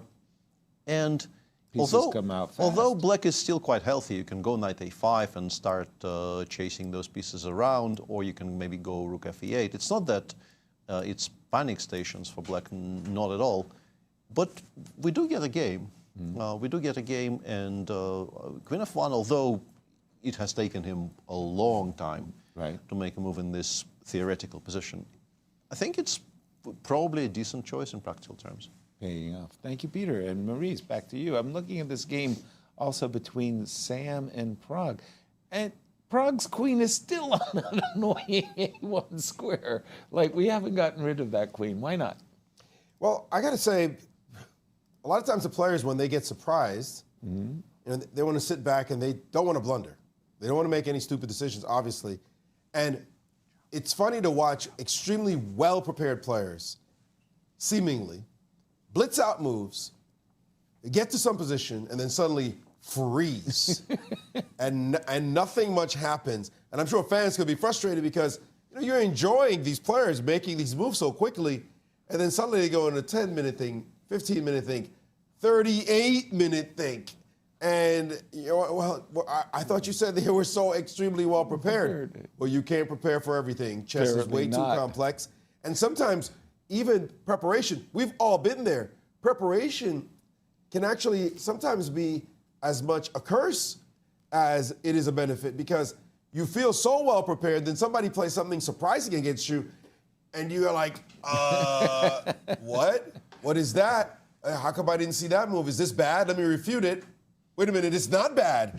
I can't refute it. What's going on? Did I miss something? Did I miss something? You go all through these thoughts. So Sam backed down when he saw Queen A1 land on the board. He didn't play the sharpest line. And now they're just going very slowly over the last couple of moves. The queen doesn't need to move from A1. In fact, it might as well sit there. There are moves here like B4, rook B8. Pragg can think for himself if he wants to start turning some screws and testing Sam. But honestly, there's not much to say about the position because not much has actually transpired. Not yet. Thank you, Maurice. And surprising us was the fact that Chris Bird, the arbiter at the start of the round, called Pragg out and said, "Happy birthday, boy." How many years young is he? He's legal now. 21? Correct. Amazing. Welcome to adulthood, Mr. Pragg. Happy birthday, 21st. To be 21 again, huh, Peter? What did you do on your 21st birthday? I'm a very boring person. You studied the Grunfeld. Probably not even that, I think. There you have it. I would not say I'd want to be 21. 21. If you had to push me back in time, I was such a dweeb. 21, huh? Didn't know much. That poor kid was just studying chess all the time. It was a very innocent time indeed, but nah, give me my 40s. Okay, 40's not bad. In any case, 54 minutes, 59 minutes. This position, Peter, I would like to play B4 captures. B4 does make a lot of sense, trying to press some sort of advantage on the queen side. I guess we play queen c2. Because you've got to stop. Yeah, the queen probably drops back to a7 eventually, either here or you can wait for a move. But you can play queen a7, knight f1. You probably are supposed to at least briefly consider how worried you are about the bishop appearing on g5. You're suggesting I play h6. So maybe h6. Right. But the problem for black, and by problem I mean the problem in terms of fighting for advantage, is that white probably starts trading. I see. and pieces will begin disappearing. And I don't think it's very easy to progress much further from some position like this, where white is still incredibly solid. Right. This, of course, is no advantage at all for white. No. But black seems to have achieved a little bit on the queen side, but it's not really bringing any dividends so far. Gotcha. Still very playable for white. And it feels like this is what Sam is kind of gearing towards. He had some options to play for much sharper positions. Perhaps understandably, because I think he was slightly surprised in the opening. He went for solidity instead. Well, I'm seeing solidity across the board in the 5 games that I'm looking at, but the one game that I see possibilities of a victory is Sindarov. Sindarov is a healthy pawn up as far as I can tell, and they are following our analysis up to and including knight g4, Peter. Knight g4. We're expected your bishop c3. Bishop c3 seems to be much stronger than everything else, and it's also the most thematic most move. logical move here. Yeah. You want to keep as much board under control as possible, and bishops kind of belong on long diagonals for that specific reason. So I think it would be strange to... I mean, I guess you can find the argument for bishop f4, specifically because if black takes on c2, we do capture the rook on a8. We deny the b8 square. Right. But the problem is black can go rook a c8 in response, and now c2 is hanging, and if you play c3, you have allowed bishop d3. Well, this is interesting. Hold on a moment. Yeah, let's take a look at this for a second, because it's a sharp position. Right. If I take on b7, that's pawn number 2 in my pocket, right? More or less forced, right? And can I make an argument here for knight d4? Oh, sorry. That's no, I can't make an argument there. Well, I mean, it's an argument that can be made. I just don't know if it's very persuasive. No. Good, well put. No. That's his way of saying that was a dumb idea. That was a really dumb idea, but Peter it was has that British. The understatement, the British understatement going on there, isn't it? Oh, very nicely done, Yasser. Hold on, I've gotten 2 pawns, but bishop d3, bishop a6 obviously doesn't. Bishop f1, and I haven't achieved what I want. Bishop a6. There's also rook takes f4, which might be even stronger, right? Bishop takes d3, Whoa, rook takes f2. Whoa. This is trouble for No. white. You're absolutely right. Because we now have 2 pawns, currently not even for the exchange, we can just leave the rook on f1 King unprise and play something like G2. h3, even h3, bishop f1, rook f1. The knight will go back. I think if I had to pick, I'd probably pick white here, but black isn't going to be doing so poorly. No, not at all. This is not a great achievement. So let's go back to the current position. We're going to reject bishop f4. We're going to go with the bishop c3, which was our first intention. Bishop takes c2 needs to be played because you not only are you taking a pawn, you also need to establish the threat of bishop d3. Right. That's sort of the more important factor here. Bishop takes b7, rook a b8, bishop a6. We're playing bishop a6 a la tempo. Is it necessary? Can we play bishop f3? Bishop f3, I think, after h5. h3, go away. There's the concrete things, though. It's very specifically rook d3 here, with the intention of meeting king g2 with rook takes f3. And knight h2. And knight h2 check. And this is my first opportunity in this tournament to refer to something as the Marshall compensation. A bishop pair against a bishop and knight. And we're not even trying to win any pawns back. These types of endgames are just completely fine. Also, Levon has been drawing them since he was 5. He's been playing the Marshall Gambit as black as well. He is extremely comfortable in setups like this. I played a match with Anatoly Karpov where I had won a pawn with the bishop and knight against the 2 bishops, and he drew it annoyingly comfortably, and that was rather upsetting. But the Marshall compensation. So no bishop f3, bishop a6, what you have. And once again, it seems like bishop f5 is at least somewhat stronger, maybe even significantly stronger than everything else. The idea being that we can't really avoid the knight being chased away, but at least we are winning a tempo here because the pawn is hanging and the knight will get repositioned to other active squares. So king g2, let's say knight e4, and the jumps continue. Although, honestly, this is all very, very non-obvious to me, because you have to understand that bishop b5 is going to get met by either knight g5, a very nice, sharp tactical idea, or another very strange move, bishop f5, c8. Oh, stop it! These are all very, very computerish lines. Yeah, I didn't see bishop c8 at all. Knight g5, I actually had an idea against, but bishop c8 are remarkable. Thank you, Peter. And Maurice, jump in, please. Well, quite a remarkable position we have between Fabiano Caruana and Jorden van Foreest. And I just want to show you the interesting development we talked about a long time ago. And that was the idea of a position that may look bad, but it has the possibility of improving, and a position that may look good, but it's all dressed up with nowhere to go. And we saw that here, as a matter of fact. It looked like all of Black's pieces were working, and White's pieces were just huddled back on the first and second ranks, and one knight, in fact, is pinned.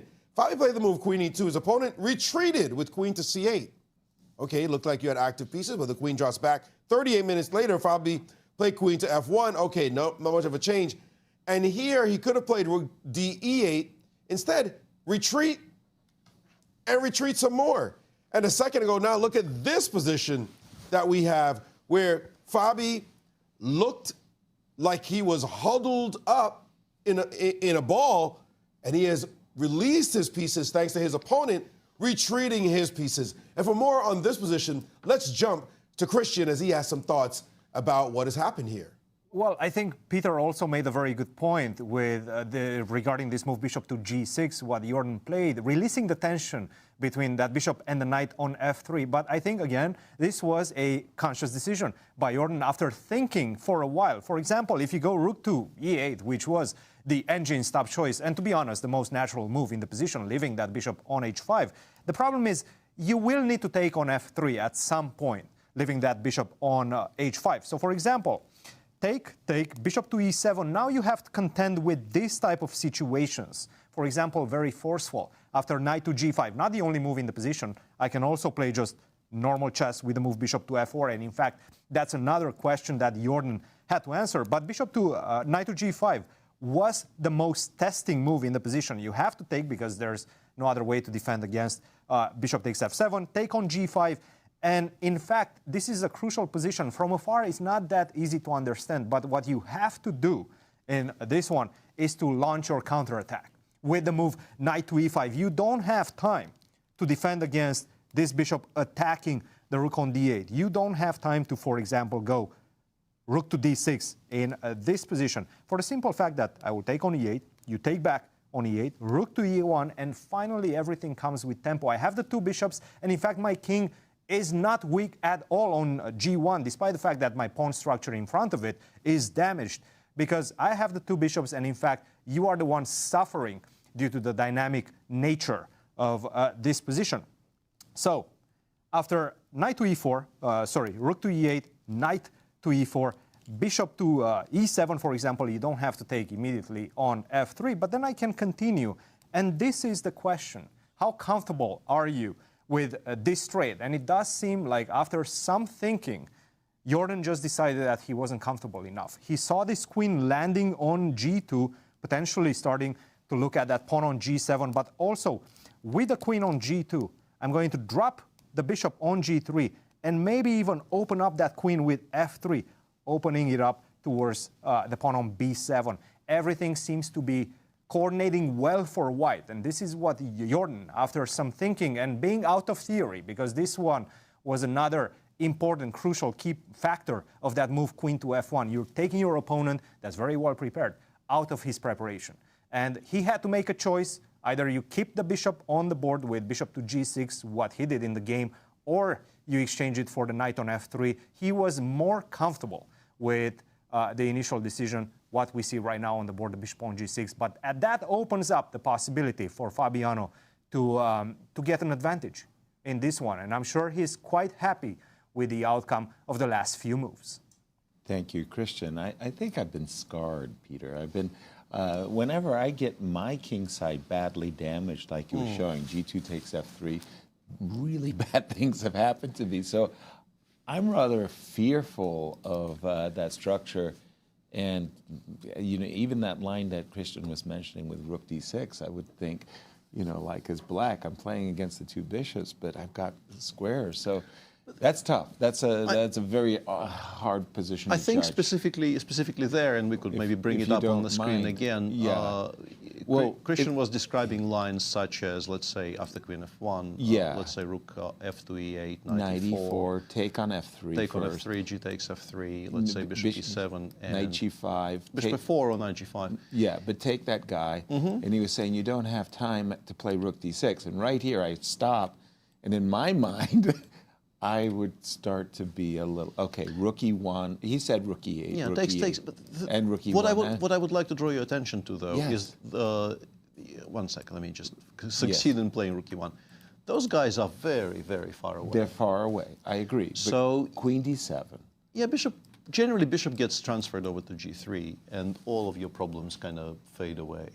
Like because it just covers everything. Rook g6, bishop g3. Now, I think I'm threatening queen d3, which might win if you allow it. So I am playing h5, right? Yeah, let's say you're playing h5 here. We just go h3, h4. And now my knight and then goes... king h2 and queen e2, queen e8 check. All the endgames are going to be lost, basically, because of the bishop pair. Now my knight goes f5 very fast. Can I get my knight to f5 very fast?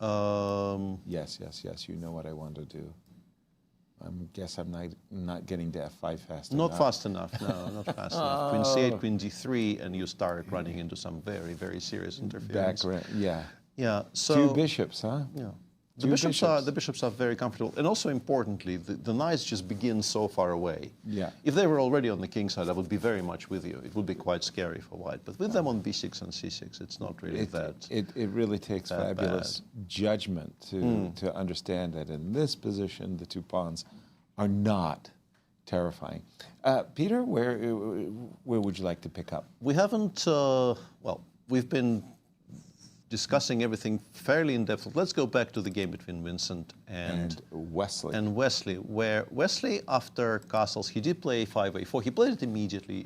Cristian correctly was explaining that this idea preventing the white knight being firmly established on b5. You can still get it to the b5 square, but you're not going to be able to support it with a2, a4. Right. But after queen d3, for the time being, he waited and played rook a8. I guess you also have to pay attention to not blunder c5, knight c6, maybe in some positions, although here c5, c4 would be a bit of a cold shower for white.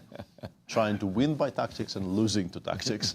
That's a nice one. So c5 was actually playable, but he chooses to begin with rook a8 and plays c5 on the next move. Okay. And in this position, it was interesting that the engine suggested that the change of structure by playing f4, f5 might be advantageous to white.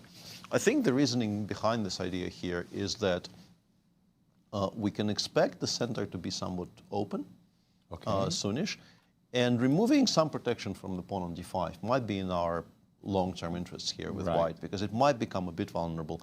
One potential line could be something like takes, takes, queen c8, and even these types of endgames. Let's say we go rook a d1, knight c6, rook f e1. And now, without the pawns on f4 and e6, you just can't take on e5 at all, because you do immediately lose your pawn on d5. Right. And it's a bit awkward, because white currently has no threats, but I might want to maybe try to explore some ideas of knight b5, knight d6. Reasonable. And also, it's just not very clear how black is supposed to resolve this tension in the center. You don't want to take on d4 because you are instantly quite seriously worse.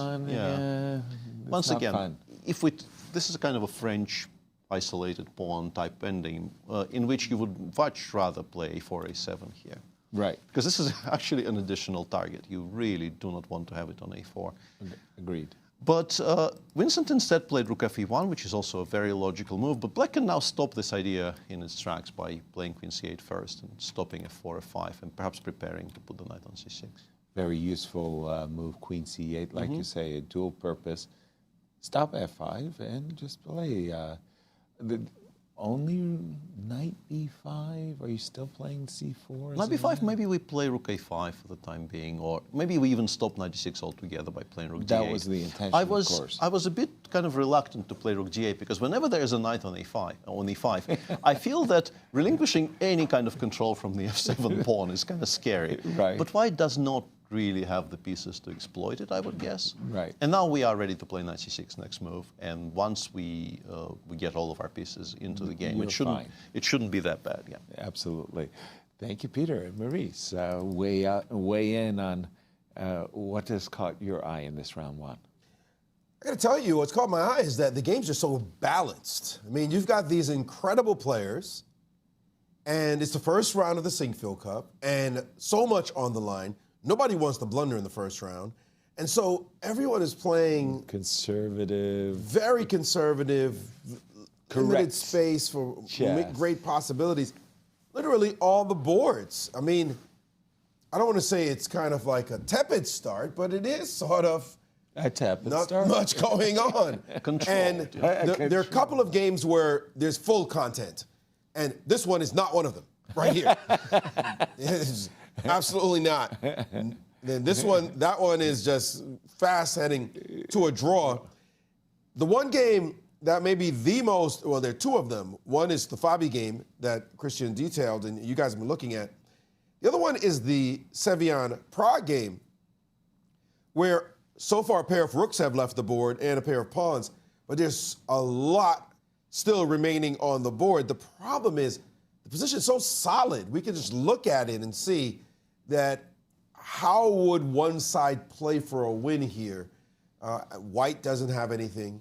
Well, nobody's really beyond the fourth rank. Correct. I mean, it's just if any piece is anywhere, most active piece, this one and this one, and that's it. To be traded. And the structures are solid.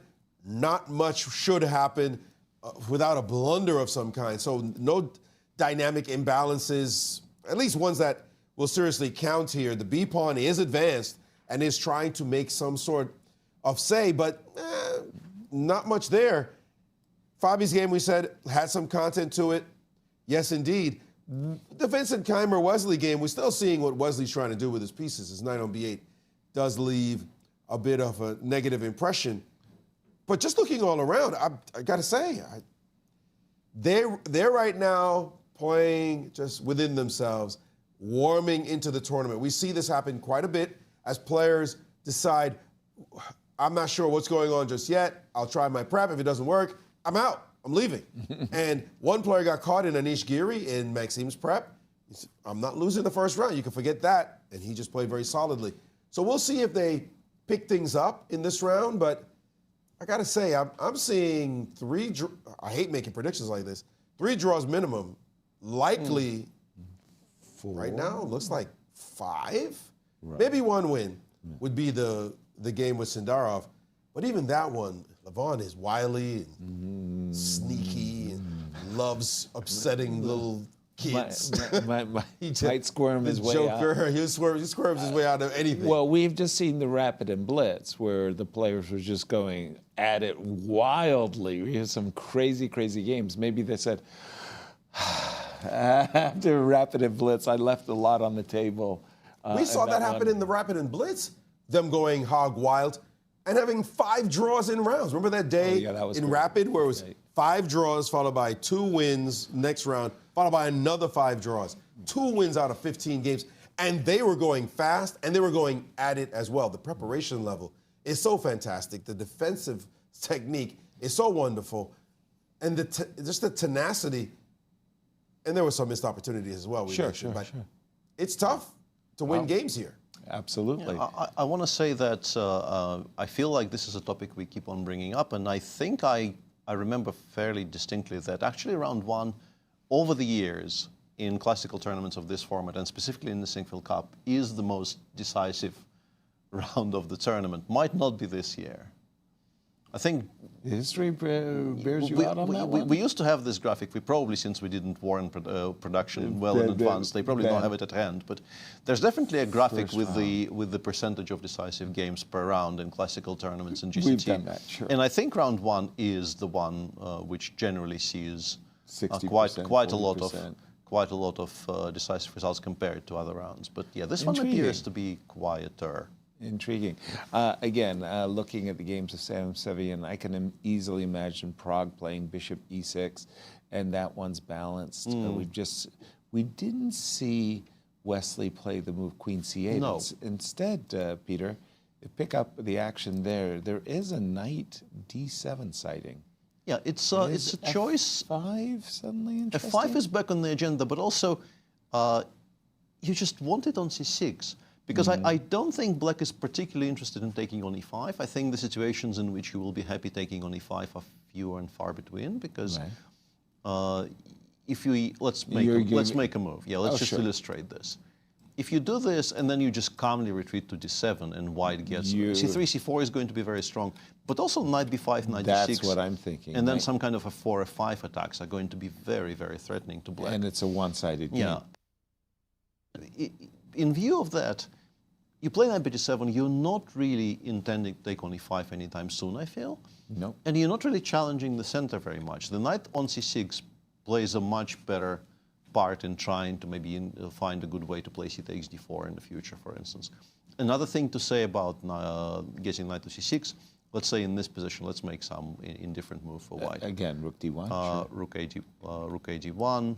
Black goes knight c6, we go some move of some description, I don't know, knight b5. Yeah. Okay. Another thing you could try here is some plans of like knight e7, knight f5. There are squares you can maneuver this knight towards. Whereas if you park it on d7, it's not really going anywhere much. Yeah, I think it gives white a much freer hand to do things. Not in love with the decision. This hasn't thrown the game or anything, but not in love with the decision. I think I would have tried to aim it towards c6 if I could. And more specifically, I didn't like the move knight d7 because of f5. Can I exploit e5, queen f5 is just going to be very unpleasant, I think. The engine replies by playing knight e4. Okay. And says, this is maybe manageable because we're not really all that unhappy about fe6 at all. It opens up the f file for the rook. Can't exploit that, okay. Yeah. So this is maybe not that bad, but I think the bigger problem is what are you supposed to do after something like rook a d1, some logical move like this. Because, yeah, I don't think we're taking on e5, and what are we doing? I need then? a move. Yeah, what are we doing then? The engine plays c4, but c4 is such a committal decision. You really say that everything is completely stable in the center, and it unties white's hands to maybe try something on the king side. Right. No, if c4 is required, then I really do like Vincent's position after, I don't care, queen b1. So do I just feel like it's going to be play on one goal on the king side for Vincent. So something, knight d7, rook d1, just a second. Let's just see this something. Because the pawn is on h3, can I try knight e4? I have a feeling you know what I mean. f3, you don't want to do f3. Yeah, but I think it pretty much always runs into these types of problems. I have no queen h4 issues? I think it's queen f3 probably solidifies everything. And so knight e5, takes. Even d takes e5. Oh, even d takes now. Because this might suddenly become a I know I played thorn. h3, but you really are banking on white never being able to exploit this, right? And I'm not sure it's true. Wow. Okay. So Wesley still has some opening issues to solve. Maurice has Levon, or pardon me, actually Sindarov has not moved since knight g4. We're seeing a lot of deep things. Let's hope they lead to deep thoughts. And actually, just as we spoke, he did finally move, and he did play bishop back to f4, which... Long think, wrong think? One of those diseases of long think, wrong think. Indeed, the engine not thrilled by this last move. He had to make rook c8, by the way. Two consequential decisions, and Levon did play rook c8 immediately. One is, where do you put your bishop? Which diagonal did you put your bishop to? And is it the f4 square or the c3 square? And then after that capture, do you put it on the f3 square or the a6 square? It was a double bishop decision that he had to make, and it looks like he has not made the best one. But Cristian has been thinking deeply about this position, so let's jump to him and see what his thoughts are. Well, with that being said, I did feel like once he starts spending a lot of time like he did, bishop c3 was a very natural and easy move to make. But bishop to f4 becomes a very concrete calculation in that one. And once he started spending more and more time, it felt natural for him to choose this bishop to f4. And I don't think it's a wrong move, despite the fact that the engine perhaps says that black is somewhat closer to to finding equality. But take a look at the variations after rook to c8. Rook to c8, I do think that c3 is a must in the position. If you want to continue having dynamic play in the position and playing for an advantage, you do have to play the move c3. And right now it becomes forced. Black has to go bishop to d3, bishop takes b7, and not bishop to f1, in fact, rook to c4. And this is the crucial position in in this calculation. And one thing that you can do as white, in fact, to make it even more dynamic, is to play the very aggressive move a4. Right now, bishop takes f1 has to be played, and not rook takes f1, defending the pawn on f2, because once you play rook takes f1, rook takes f4 comes, and black is completely out of danger. In fact, black is better. But king takes f1 in the position. Can you take on f2? It doesn't seem that you can touch this pawn on f2 with either one of your pieces. Because, for example, if you take with the knight, I'm going to go a5, now you're in trouble. You don't have where to place that bishop. And in fact, a5, a6 is coming very quickly in this one. If you take with the bishop on f2, then I can just simply go either bishop to f3 or the move h3. And right now, once again, your knight on g4 is overcharged. So this is the critical position after king to f1. And it does seem like black has to be very precise. Can you touch this pawn on h2 with the knight? Not really. It doesn't seem like knight h2 is the best move. After king to g2, knight to g4, a5 is coming, and it's coming fast. This position with the pawn going to a6, then the pawn on a7 is going to become a crucial target for my pieces. This one is not looking good for black from a practical perspective, from an objective perspective as well. It seems like white has quite a nice advantage. So in this position, after king takes f1, what black has to do, has to realize that, you know what, I need to stop white's advancement on the queen side, and I do have to play the move a5. This is not easy stuff, and both of the players will need to spend a lot of time to calculate the very precise, concrete moves for the remainder of the game. In fact, after f3, it seems like rook takes f4 is the best move. Some crazy lines in this one. And the pace of this game after that move, bishop to f4, has changed dramatically. Bishop to c3 was keeping a better advantage, perhaps, a long-term advantage in that one. After bishop to f4, right now, this game is wild. And both of these players will need to be very precise to, well, for Levon to try to maintain equality in this one, and for Javokhir to try to find the advantage. Thank you, Cristian. It was remarkable because we had gotten to this position, Peter and I, with bishop to d3, and I wasn't thinking a4 in king takes f1, Peter. I was because I can read the screen. Good for you. But that was 2 pawns for an exchange. Very. No, this is very sharp. Very, very tough to judgment call. You have Fabiano, Jorden, and Foreest on your screen. Share, Peter. What would you like to tell us? After bishop f4, Jorden actually took some time on his decision, and there was a way for him to continue here, which I thought probably equalizes quite comfortably. And it was a somewhat counterintuitive move, knight b6, d7, not knight d5, which looks like it's where it belongs. Logical. Yeah, attacking a piece. But then after bishop g3, you're actually kind of stuck.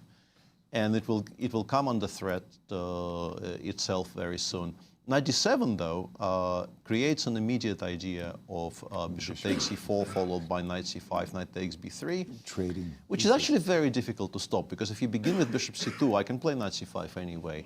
And we end up in a very similar situation, regardless of what you do. Let's say you protect the bishop and everything comes off on the e4 square. All the trades happen, and black plays something like bishop d6. And although you probably have a little bit of a pull because you are so fully in control over the e-file, but white wins very few of these, I think. Instead, Jorden went rook f8. Immediate bishop c2 here was playable, but instead Fabiano played a very logical move, rook e1, e2, intending to put the other one on e1, because you do want to secure the position for the knight on e4 here as quickly as possible. And it appears that you kind of have to play knight a5 with black, because you're running out of useful things to do. Rook f8 was kind of hinting at bishop f8, but now that rook e1 exists, this is a very empty threat. Yeah, so you probably are supposed to play knight a5, bishop c2, knight a c4. Okay. And now it gets interesting, because we're obviously not playing b3. b3 knight a3 would be very bad. Yeah, thank you for the assistance. So you probably are now interested in some kind of gambits. Okay. Perhaps rook a1, knight takes b2, and then something like knight e5. And we enter this kind of very unusual territory where you would I argue... wouldn't feel confident playing this as white. But also probably with black, because white has a lot of very nicely concentrated pieces in the center. Sure. You could absolutely make the argument that black hasn't really done anything wrong, and therefore why should you be so worried about being under this pressure? You have an extra pawn. You have no weaknesses. Your king isn't weak exactly, but let's say you play knight c4. I will take on g6. Very logical. Yeah. We'll take on g6. Play something like perhaps knight g5. Bishop takes g5, bishop takes g5. You have to take on e2. I will take with the queen. You probably have to, although rook e6 also appears to be playable. But let's say rook f8, and I play h3, h4. And again, we're in the two knights versus two bishops territory. And but I have extra pawn in this case. It appears that knight d6 still holds because you do need to introduce the idea of rook e8 here. But if you don't play knight d6, you are in desperate straits. Because a5. Yeah, let's say you play, I don't know, queen d7 and h5 lands. Massive trouble for black. Yeah. Massive trouble. I'm scared. Peter, this tournament is, and we've got arguably six people on the bubble, but five most certainly. Every game is important, as we see in the GCT Tour standings, and this is the current situation. Indeed, and we will be coming back to this graphic many times a day, especially once it begins moving, so to speak. But this is a situation before the tournament started with only 4 players making it to the GCT finals, which will follow the Sinquefield Cup more or less straight away. Fabi sitting comfortable on 25 points. A middling result even in the Sinquefield Cup probably qualifies him for the finals. It's pretty and the same, I guess, applies to Praggnanandhaa, the 24.5 points. But starting from Wesley, then I think you want a good result. Yes. And for Vincent and Sindarov, they probably need a top 3 finish. Exactly. To be assured. To be secure in their finals performance. Not worry about somebody overtaking them. Which, again, brings us back to the current situation, if you don't mind, between Fabi and Jorden. This moment after rook e2, I liked what you were showing me a moment ago, which was I would love to trade the bishop on b3 and then the bishop on g6 and the knight on e4. Knight d7. I like that idea. This is no longer fast enough because after rook a1, I think c7 is now hanging, right? Bishop, I mean, you want to do it this way, yeah? Yes, bishop e4, knight c5. I guess the pin. No, it's the tactics. You're going to be at least slightly worse after rook e3, but there is also apparently queen c4, which might be even more unpleasant. Needless to say, I didn't see this. Yeah, this appears to be quite dangerous, even though honestly it's not immediately clear why. But you can get the queens off the board, but this will cost you the c7 pawn, and the endgames the engine assesses as preferable for white. Otherwise, your king side does appear to be a bit bare, and you might run into some very serious trouble. Okay. And if you take on b3, I think the comparison is simply you're not in time to play bishop d6, or at least not in time to play bishop d6 comfortably, because you probably need to contend with knight g5. g5 issues. And if I go bishop f6, can I trade? That costs you the c7 pawn, right? I can just trade everything and take on c7, or even maybe take on c7 immediately because of the back rank issues. I feel like I'm in one of those Petrovs gone wrong. Mm-hmm. Exactly. This is very similar to the what in my mind is called the Chinese Petrov. The Chinese Petrov. The one where they play bishop f5 and knight d6 as quickly as possible and try to play these slightly passive but very symmetrical type positions, which are. And that happened without too many. No blunders, if you will. It's just that the position after rook e2 and rook e1 suddenly it coalesces for white, right? Yeah, nicely. That does make a lot more sense once you get those moves in. And after his 38-minute thing, remarkably, Jorden is also now almost at the same time as Fabi. So no harm, no foul as far as the time infraction is considered. And Maybe actually Fabi's picking up an initiative. Yeah, and also very promising for us as viewers as such, because I think that there might be a very interesting time trouble in this game. Both of them on around a 40-minute mark at move 16 in a position where there are 28 pieces on the board. That's nice. Looks good. Looks good. Maurice, jump in, and what has caught your eye? That's the second time you asked me that question, Yeah. and I got the same answer. They're just solid. It's solid everywhere. And the game with Sindarov and Levon, that has gone in the direction that Peter predicted, which is Levon looks like he's ready to sacrifice a pawn for the compensation of his two bishops, this martial compensation. And there's really not much Sindarov can do about it at the moment. As we can see, he could take, in order to relieve some of the pressure of F2, he could take on G4 right now and then move his rook. But this pawn holds up 2 back home, and this bishop is a monster. Okay, it's not necessarily doing anything, it's not attacking anything specifically, but it's controlling 32 squares. Remember my friend Joël Lautier, well, of course you all know, and colleagues, he said 32 light squares are worth a pawn. And that bishop is saying, look, your king is so weak with all those squares around it, you're not getting anything out of this position. Your extra pawn on the queen side is not going anywhere anytime soon. I can just drop my bishop back and control you completely. And what do you expect to get out of this position exactly? I think Sindarov is staring at the board now. You can see his clock time down to 28:32 and counting. Levon at 54. Hey, youngster, I've been playing these types of positions literally since before you were born. And very true, yeah. and I don't lose these. This is great comp, no question about it. I am going to be perfectly okay, and I just think Levon's absolutely right. 32 light squares are worth a pawn. I'm not sure it's ever been put to me exactly like that, but that's a very solid point. Very like solid a good point. He said that. He said that out in Beal. In Beal? Beal 93. I was Patrick Wolf's second. The interzonal, yeah? The interzonal. The interzonal, yes. I was Patrick Wolf's second, and it was the last round of that tournament, and I think he beat Mikhail Gurovich with the white pieces in one of these triangle structures with E4 takes, bishop takes, bishop B4 check, bishop D2 line. Yeah. And gave up his D pawn, etc. That's Joël or Patrick? Sorry? This is Joël. Oh, okay. And he had just won that game. He had a giant smile on his face and on the streets of Beal. We bumped into him that night. My guy didn't do so well, but he did. And he looked like this Cheshire cat smile he had. It was so broad, and he looked like he had grown inches, muscles. I mean, the swag in his body after qualifying. He was so happy. Yeah, and I said, man, you're looking pretty good. And he said, 32 light squares are worth it.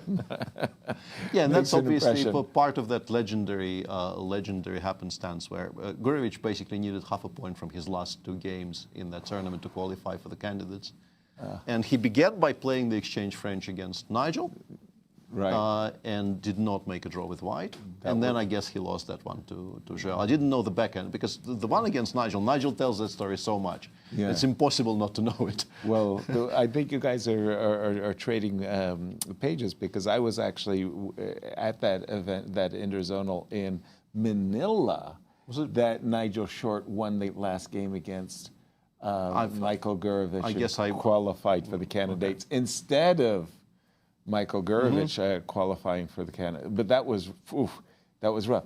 Jumping into the game, Vincent and let's take a look at this Wesley, because very different things happened. It came close to kind of refuting the narrative we've been pushing for a while because there was a moment where Vincent could have gotten what maybe is a very decent advantage. After knight bd7, he played knight b5, Wesley took on e5. Vincent correctly actually took with the d pawn. It's even more ambitious here than taking with the f. Knight e8. And here the engine really likes immediate c3, c4. Right, pushing for an advantage in the center. And also I think maybe the argument is We wanna do not like to fix- give you knight c7. Right. We would like not to give you knight c7 at all. And if you play d5, d4, there's even this idea of playing b2, b4 in response and opening up the b file. And there is significant pressure for white. But instead, Vincent played rook a d1, allowing knight c7, and he has now taken on c7 and played f5. And this is still, I mean, he's still pushing. It's not like he's not playing for anything. But trading the knight on the 8 with knight on b5 That's is a big obviously success for black. a very, very good thing for Wesley. And he should be doing quite okay here. Even after, let's say, e takes f5 is not really that bad. Because I assume you can't take on d5 because of rook d8, but can we take on f5 and menace e6? Just how menacing is it, though? That's the problem. You guys, you tell me. The engine, I mean, fe6 is fine, but the engine also very calmly goes queen e7 and says, show me why you're supposed to be better. Well, I'm a pawn grabber. Rook takes d5. Rook d5, I guess, ends work. up after fe6 being some sort of equality, right? Rook takes d8, ef5, rook takes e7, rook e7. d8. And rook d2 is coming quickly enough. Yeah, rook b7 is not enough. No. Rats. Dang. Queen e7. I played e6 with the idea of playing e7, by the way. In fairness, f takes e6, queen takes e6, queen f7 is probably also completely fine. Shouldn't be that bad either, because there's enough concrete counterpoint. And here Vincent is. He's the one with the rooks on the centralized files. He's the one feeling like I've got something, but nothing. Occasionally you have a little bit of something here, but apparently in this particular version it's completely fine. Also, I want to point out that the engine likes including a4, a3, but I would be very worried I will blunder f6 and get mated. Me three. I mean, are you kidding? Really? This Queen G. It keeps on giving zeros here. Oh, I would Because be apparently we petrified. can't get the rook to h4. So I can give queen h7. Yeah, like yeah. none of our rooks are successfully lifted to h4 here, which is regrettable because that would have been mate. Let me show what I mean. If I could play rook e4 d4. here, And queen the pawn. Yeah, and then even queen takes h7. Yeah. We don't even need to do it with quiet moves. But there is no rook lifts available. I have lost, of course, to this combination. I'm like queen takes h7, rook to the... AB2 is playable, and g takes f6 supposedly is even stronger. Because if you take e takes f6, we've taken away the g3 square, we can now take on b2, and then just calmly go king h8, rook g8, rook we're g6. not getting mated. No. Yeah, and play on both flanks, actually. So a3, I would play b3, of course, and just say... And I think the engine just makes the argument that the inclusion of a3 and b3 makes all of those endgames even safer for black, because a2 now is really a target. Yeah, I think that's a very truthful argument. But Wesley, being a human being with feelings, just goes e takes f5, says, I do not like the idea of getting mated. And I don't want to have my feelings hurt by getting checkmated. I will not play a3 and allow f6. I will instead take. Which is completely healthy. Yeah, queen takes f5 played very quickly by Vincent. And now I would play a3, by the way. You can actually still do it even here. Yeah. Remarkably You enough, can still right? do it even here. Exactly. All right, so that looks like it's very well balanced, Maurice. Who picked Fabiano Caruana? Because Peter did. whoever it is might be a very smart man. Things are starting to look up for Fabulous Fabi. And again, I want to go back just 5 moves. We're going to go back to move 14 in this game. Look at this position. Black, fantastic pieces, at least looking pieces. Yeah. Lights out, rooks out. Games are in. Pieces are in the Rooks game. White, look at white. Sweet. Let's jump to now. What happened? It's like black just retreated his bishops. That's all he did. That's my commentary. That is very solid bit of commentary there. Bishop f8 really was not the way. And The reason, I think, is that apart from knight a5, knight c4, you don't actually have any source of counterplay at all. And it now is extremely risky. If you play knight a5 here... Well, I'm worried about bishop g5, right? Even Knight f6? even the immediate bishop g5 is quite strong, but also bishop c2, knight c4, and it's not my board yet, so I'll wait for the board to catch up. Yeah.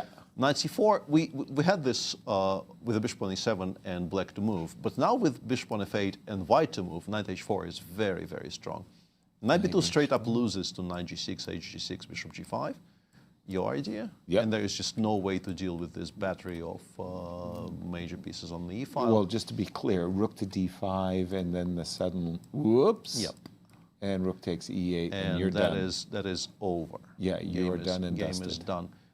So bishop f8 is the first thing I would call a mistake. Really, I didn't really like some of his previous decisions, but they were still fine. They maybe were not to my personal taste, but they were still fine. Bishop f8, I think, is legitimately a mistake. Okay, rook and a e1. I think one indication of that is that one of the top 3 moves on my screen right now is bishop f8 e7. Oh. Which is generally a pretty good suggestion that things have gone wrong. We've lost a tempo or two. Yeah. Well, I mean, again, visually, this doesn't look that bad, but it's clear that Jorden has some work ahead of him. Cristian, jump in and share your thoughts, please. Well, this is a very strange game, right? And it does seem like Jordan's problem after he got out of the opening is that he's just simply too hesitant in this game. He's just hesitating to make that push for active play, which Peter just pointed out. Knight to a5, knight to c4. That's the only active idea in the position. And I was trying to understand why he didn't go for it. And the best thing I could come up with was after knight a5, bishop to c2. And by the way, this is another reason why you like to have the rook on e2, not only because you're getting ready to double up with a rook a to e1, but also because you're covering this bishop on c2 with this move rook to e2.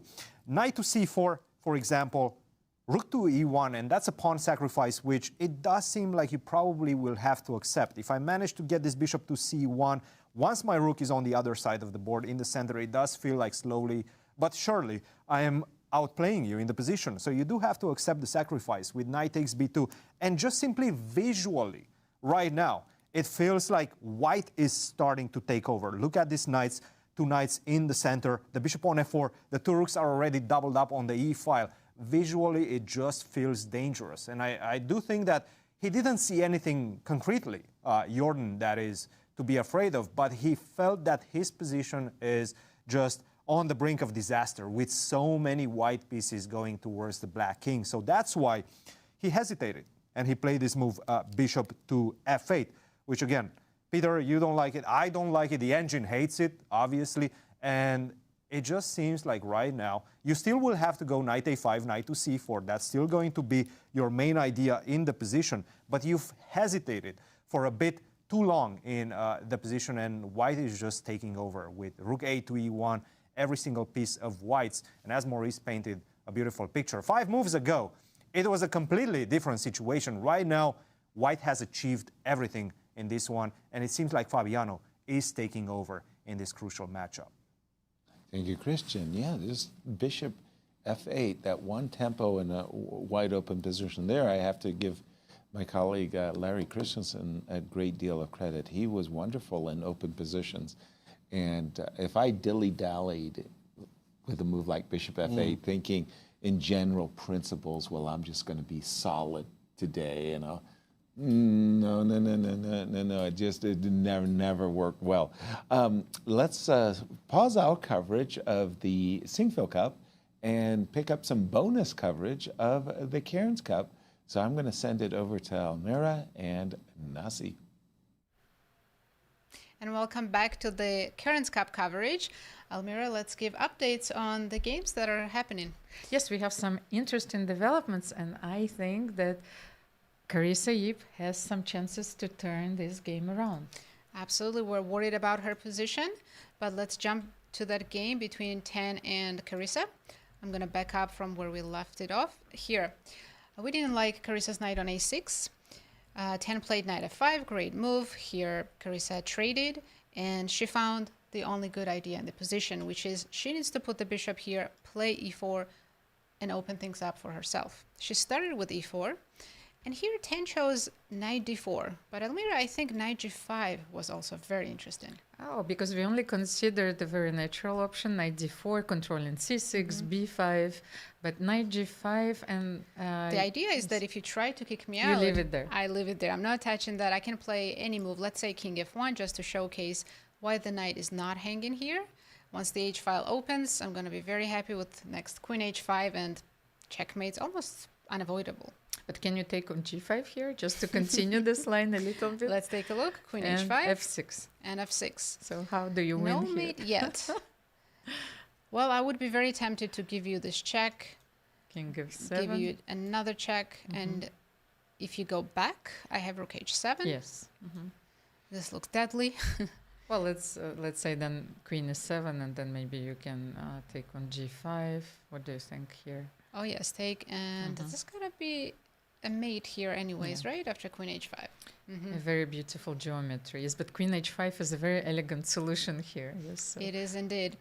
So since Carissa couldn't afford to do this, it's a very unpleasant position with the knight on g5. I may or may not take on e4 at some point, but you just always have to watch out for this attacking moves. Instead, 10 played knight d4, and after bishop f6, Carissa, okay, improved her position a little bit. Now after g4. Yes, we considered this move. It's a very natural follow-up. But the thing is, I was considering queen d7. And then you cannot play g5 in this position. So I think that was the move which was played in the game. Queen d7. And let's have a look at this position. So g4, queen d7. You can't play g5 because black would take on d4, bishop d4, and queen f5. And now our pride and joy on f5 is gone. And actually, my knights are going to jump now. Yes. Oh, yes. Knights are starting to look very good on d3, b3, and then the other knight comes over. So this brings us to a statu quo, yes? If we can't do g5, what can we do? We can play h5, but then what? I was thinking about king f1, maybe bringing the king to g2. King f1? Yes, rook f e8, I thought. And then king g2.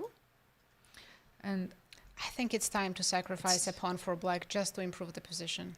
Ah, okay. So it's like you have no more useful moves. Exactly. It's like I know you. So knight b3. Okay, no, I cannot take bishop b3, knight b3 because bishop b2 is winning this pawn back. And yeah, I think black is completely fine here. So that's why it's tough here for white. She played queen d2, which I thought was a dubious move because Carissa again had a very good chance to play immediately knight b3 with the idea that if you just trade and take the pawn, suddenly black is taking over the position after knight c5. You can't go back to c2, you will lose both of these pawns. But you have to, knight d3 is a dangerous threat. I think you have to take bishop c5, which is not what you want to do. Look how quickly the position turned around. Well, I think that we have a few examples from masters of the past with such a structure, and I think that black has a wonderful position here. Rook b8 is coming, b2 will fall.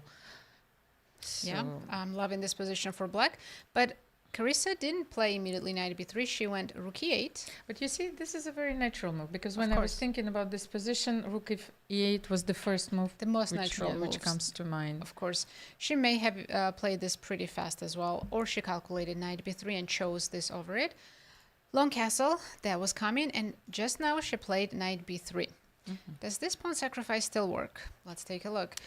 I also want to point out the time. Carissa, I've played her many times. She's an extremely fast player. She likes to have a big advantage on the clock and put the pressure on her opponents. But now she's down to 22 minutes already against 42.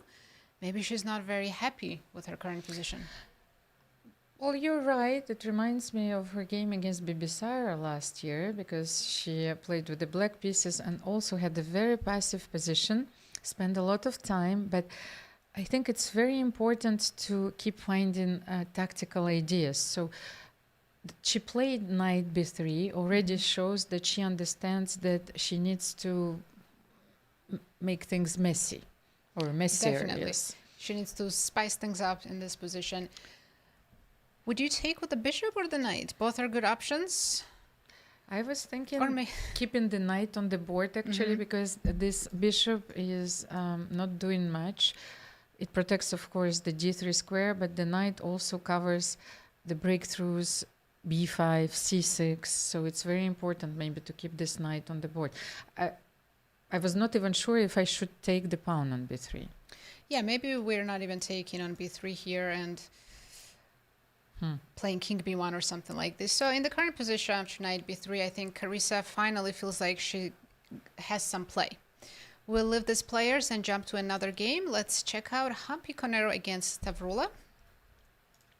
I'll go a little bit back. There was a big mistake in this position just a couple moves ago.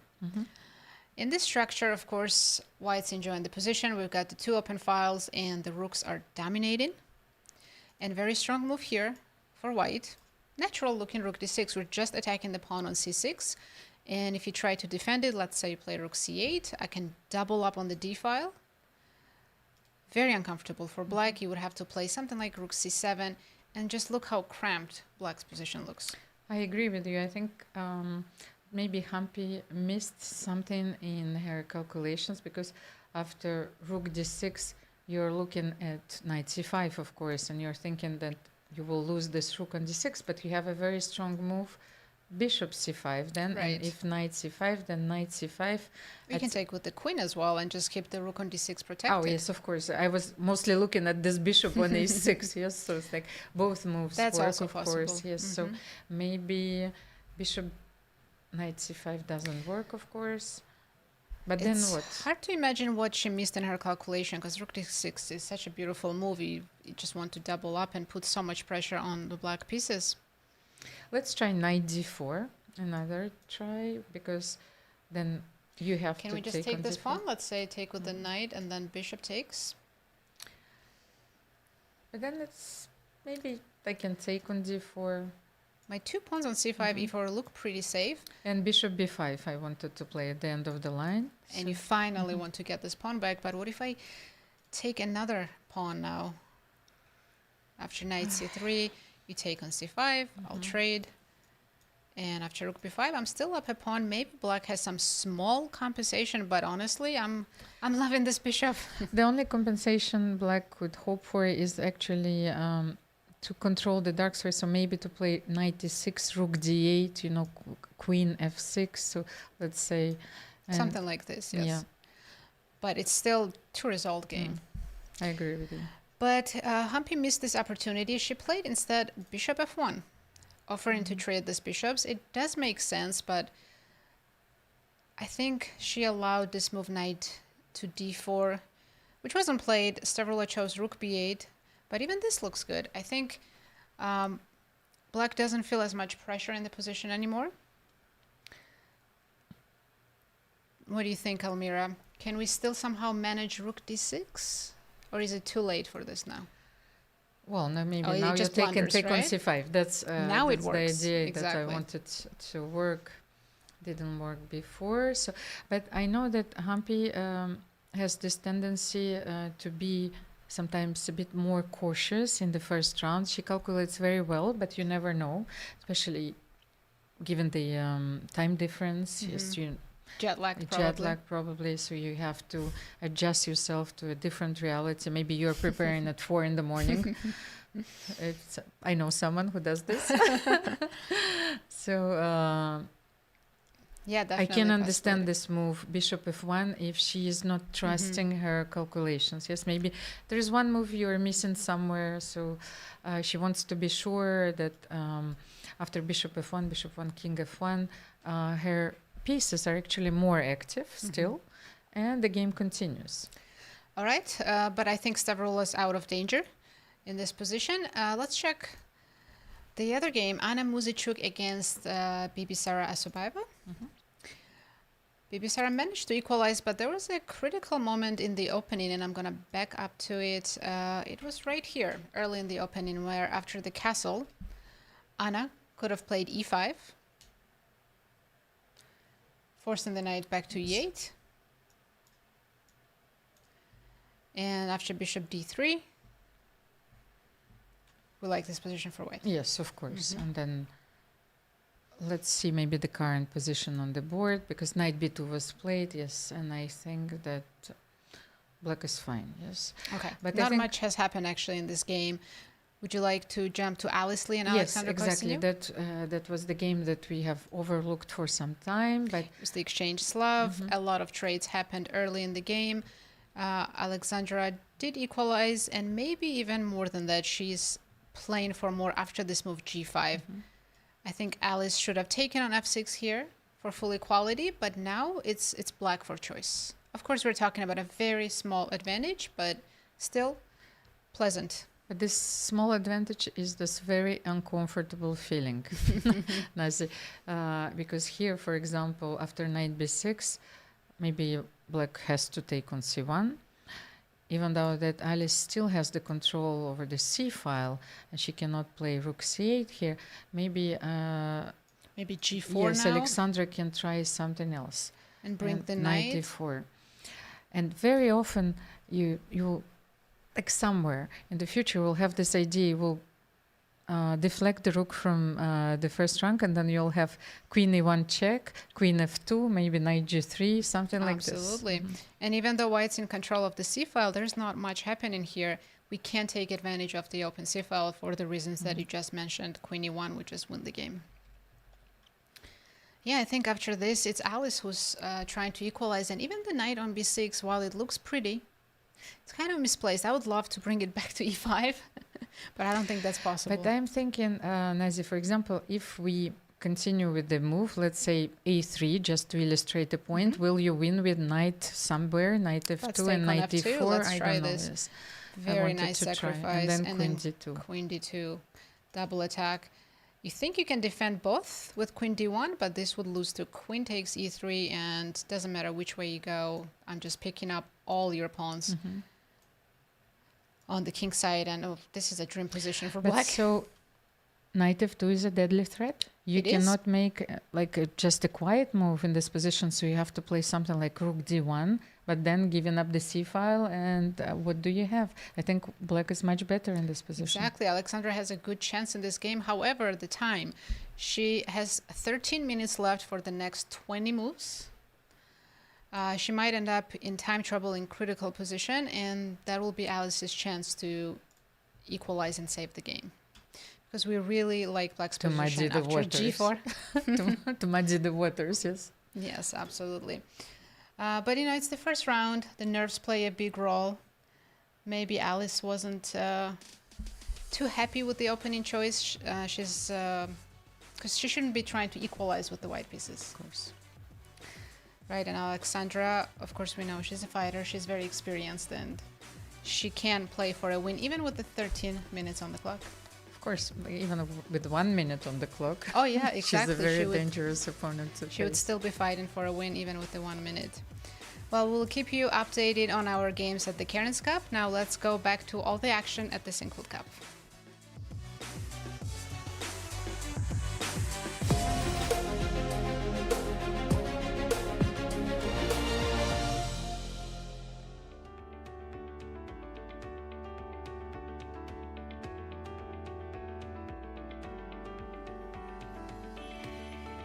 I enjoy trying new opening ideas, new concepts and new ideas in general, more than like playing the same thing again and again. I think I'm someone who gets bored with playing the same thing again and again.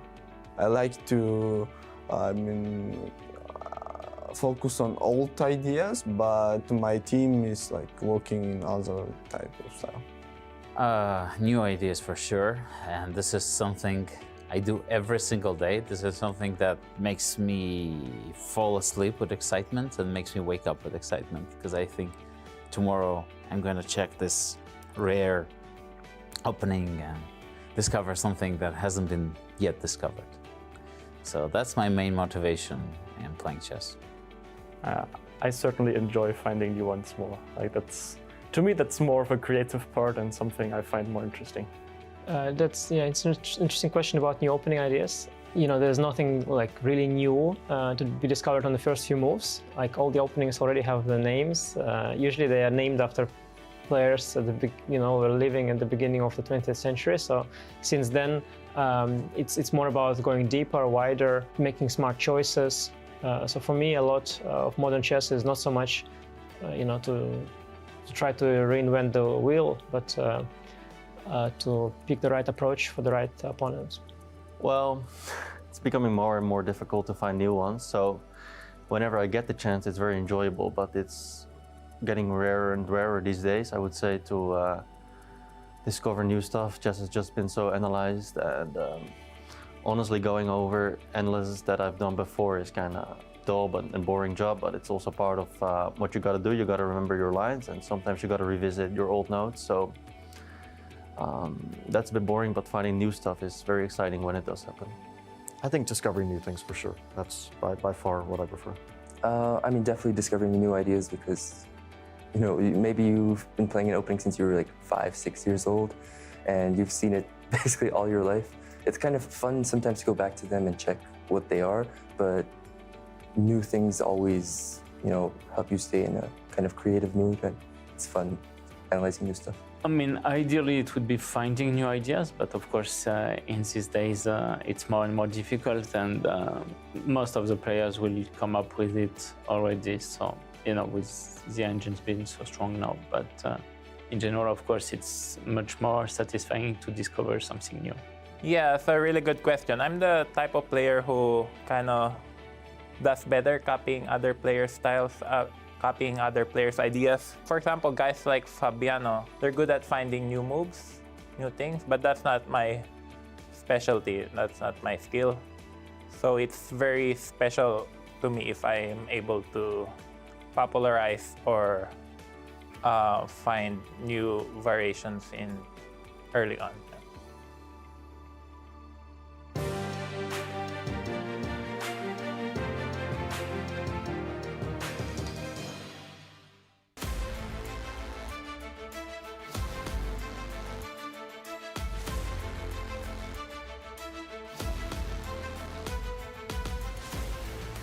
Hello, everyone, and welcome back to our live coverage of the 2026 Sinquefield Cup. I have an incredible panel. Your host, Yasser, Maurice, Peter, and Cristian. This is great. Feels like an all-star cast. Peter, do as a favor and tell us the pairings for this round one. Let's take a look at what we're watching and what we have been watching for the past 2 and a bit hours. This is the pairings for the round one of the Sinquefield Cup 2026. Sindarov white against Aronian, Vincent Keymer white against Wesley, Sevian white against Prague, Anish Giri white against MBL, and Fabi is pressing with the white pieces against Jorden Foreest. Now that you mention the pressing, let's jump right into that game, because guess what? Knight a5 to c4, the one idea that Jorden had in the position to try to get some counterplay, has led to that situation that you described some time ago. Knight h4. Knight h4 on the board. On the board. Yeah, and Jorden is drifting further and further into trouble, both on the clock and on the board. I think on the board is more relevant, but the clock is also going to be quite a bit annoying, because he is down to below 20 minutes here. Precisely. For 20 minutes for him. And knight h4 is very strong. We showed before going on break that knight takes b2 is just straight up losing to knight g6, h takes g6, bishop g5, and there's no way to protect all of your material on the bank rank.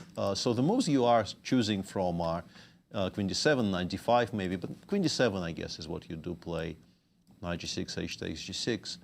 But this is just such a risky position for black. And I think you're hanging on barely. Yeah. Just very, very barely. And in this position, if you even just play bishop c1, then the idea, well, I liked your bishop, including bishop g5. But yeah, let's send the rook to a8. Yeah, and put let's it send back the on rook h1, flying away.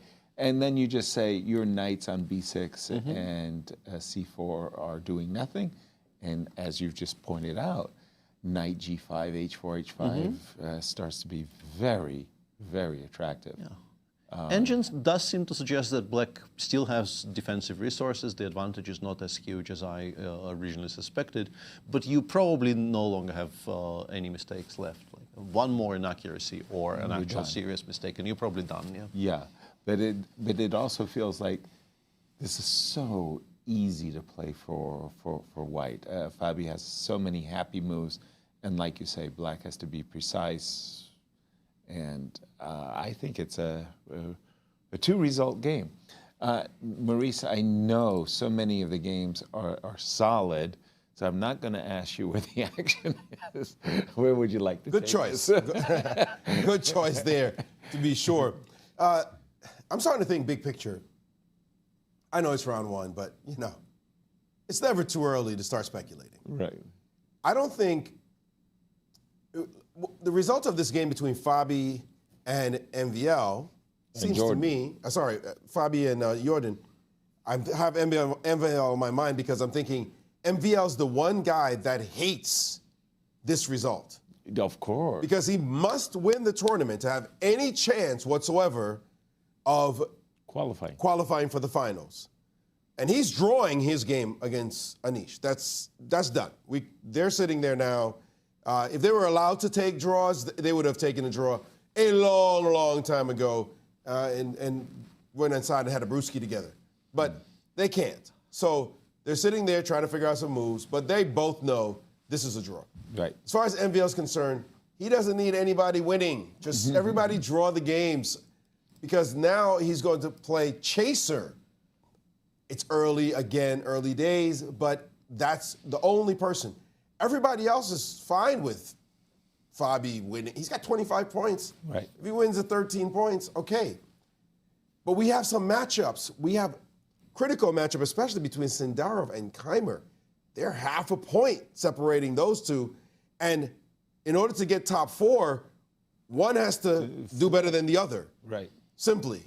Okay, Keymer can also tie him, tie Sindarov and make it that he's a half a point ahead at the end, but it's unlikely to happen. So as far as Sindarov is concerned, he's got to go and do a better score than Keymer in order to get more Grand Chess Tour points. Right now, let's take a look at that position. He's up 2 pawns. W, be excited. I'm up 2 pawns. Yes.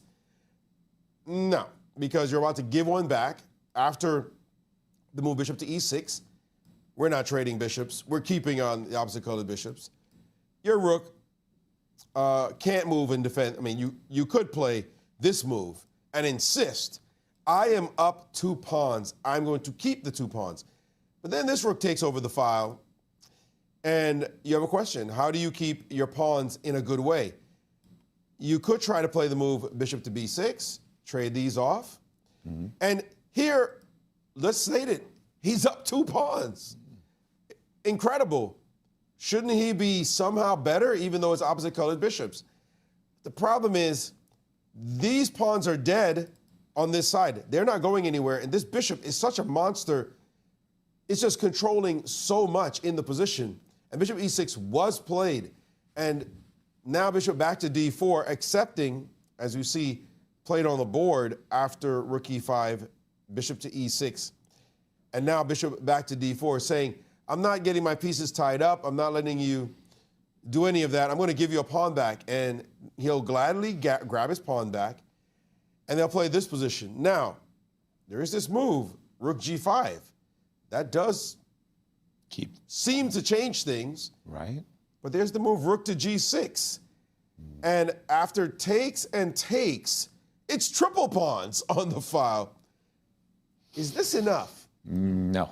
Everybody's shaking their heads here. I think the polling says, no way, buddy. You're getting nothing out of this position. I would say. The edge is giving a plus 1.27. I think we're all going, wow, are you joking? This should 1.27. This should be no 1 point nothing. Right. This should be point something. Okay, you got the triple pawns, but they're great in this position. The only thing is you might lose another pawn. This G7 pawn might have to bail. But how do you win in the opposite color position? It does not look likely. So this one, although, and there it is, rook G5 on the board. The trades are being made, and we just might see this ending. Does Sindarov think he has a real chance? He's playing quick moves and getting up from the board. Maybe trying to make a statement to Levon.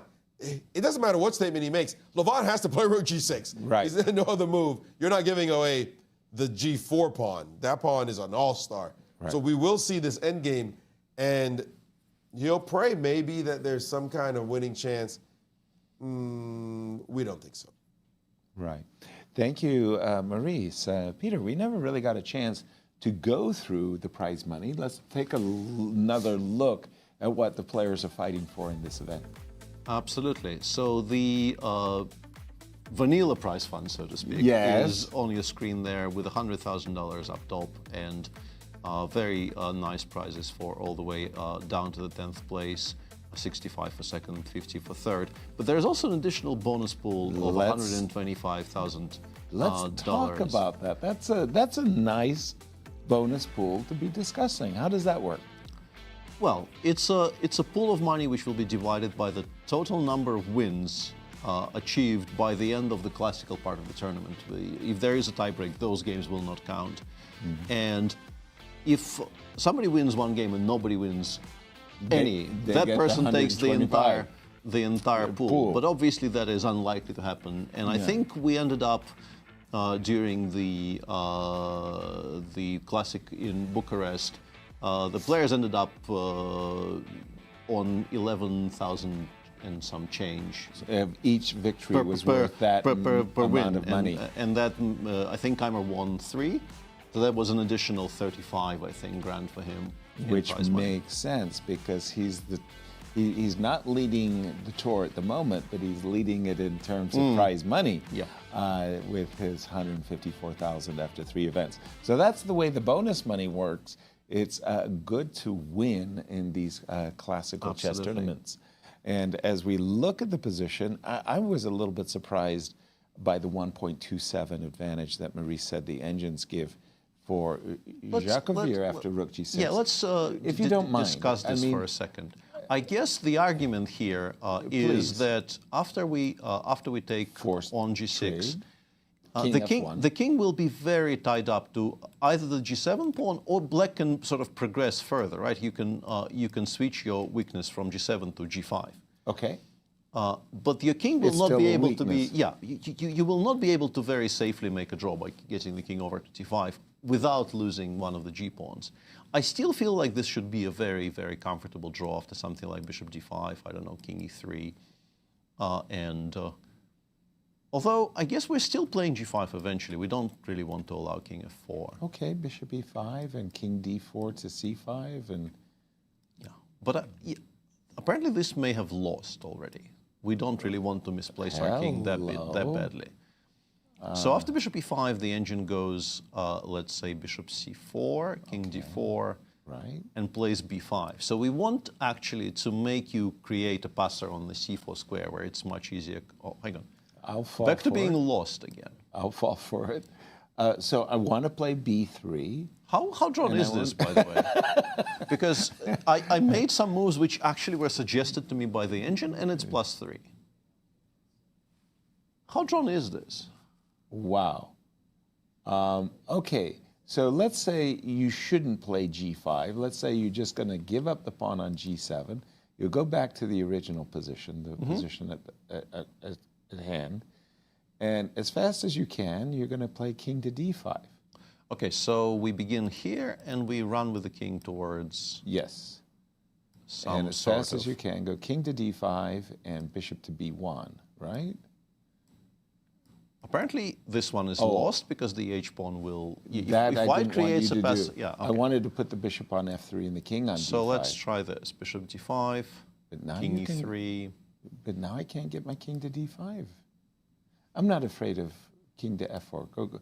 Put the bishop on G2. It doesn't matter, just for a moment.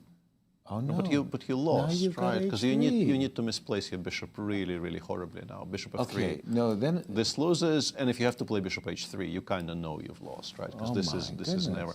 Hang on a second, guys. We're having trouble. How drawn is this? One.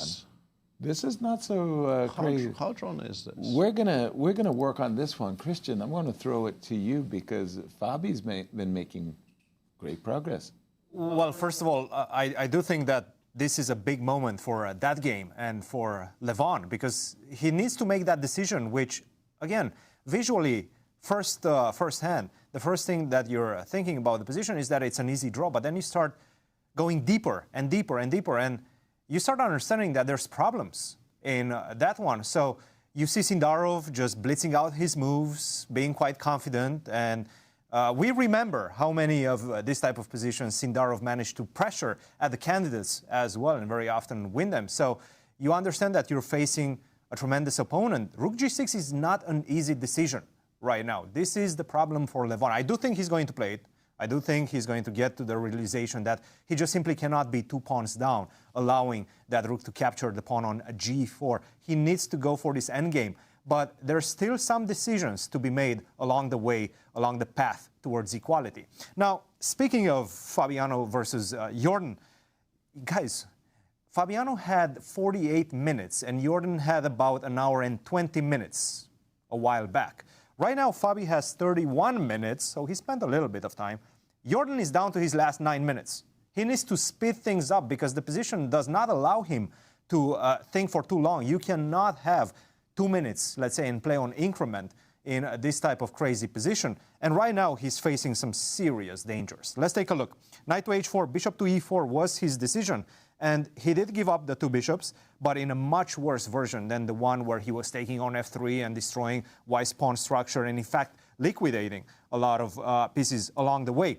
Right now, he needs to make a decision how to defend against bishop takes b7. That is a serious threat in this one. And, in fact, probably he was thinking that knight to d6 seems somewhat stable. The problem is you see bishop takes d6, c takes d6, bishop takes b7, and now you're just a pawn down. I understand there's the factor of the opposite color bishops, but a pawn down with a lot of material still left in the position with damaged structure, this one is looking pretty bad.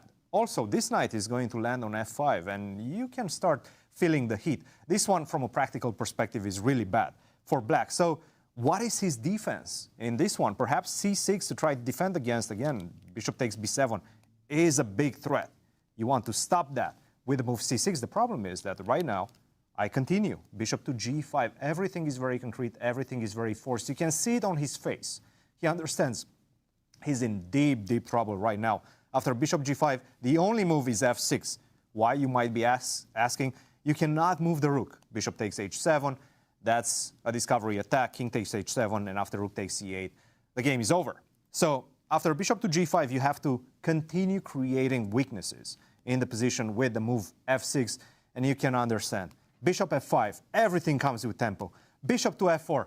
How about the queen going to a8? That would be quite a picture in this one, coming from just a few moves ago when black seemed perfectly fine. Bishop f4, bishop to d6.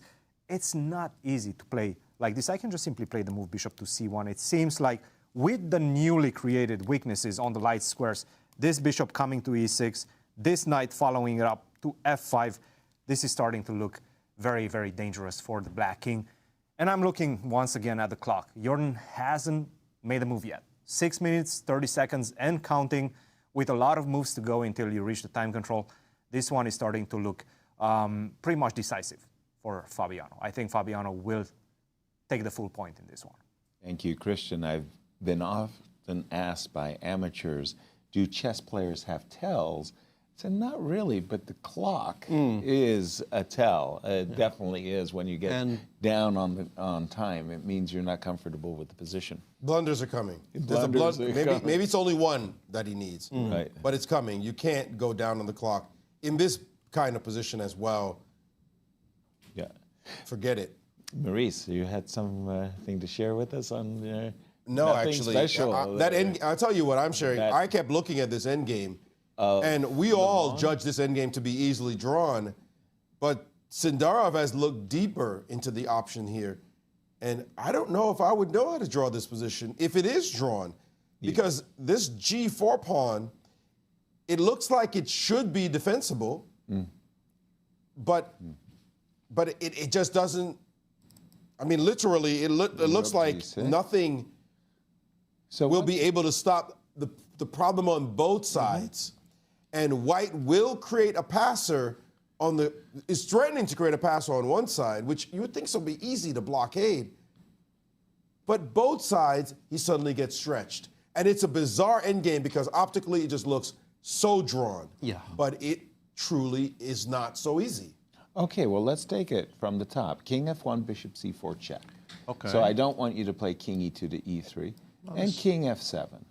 This doesn't really slow us down that much. And king, I wanted to bring my king to d5.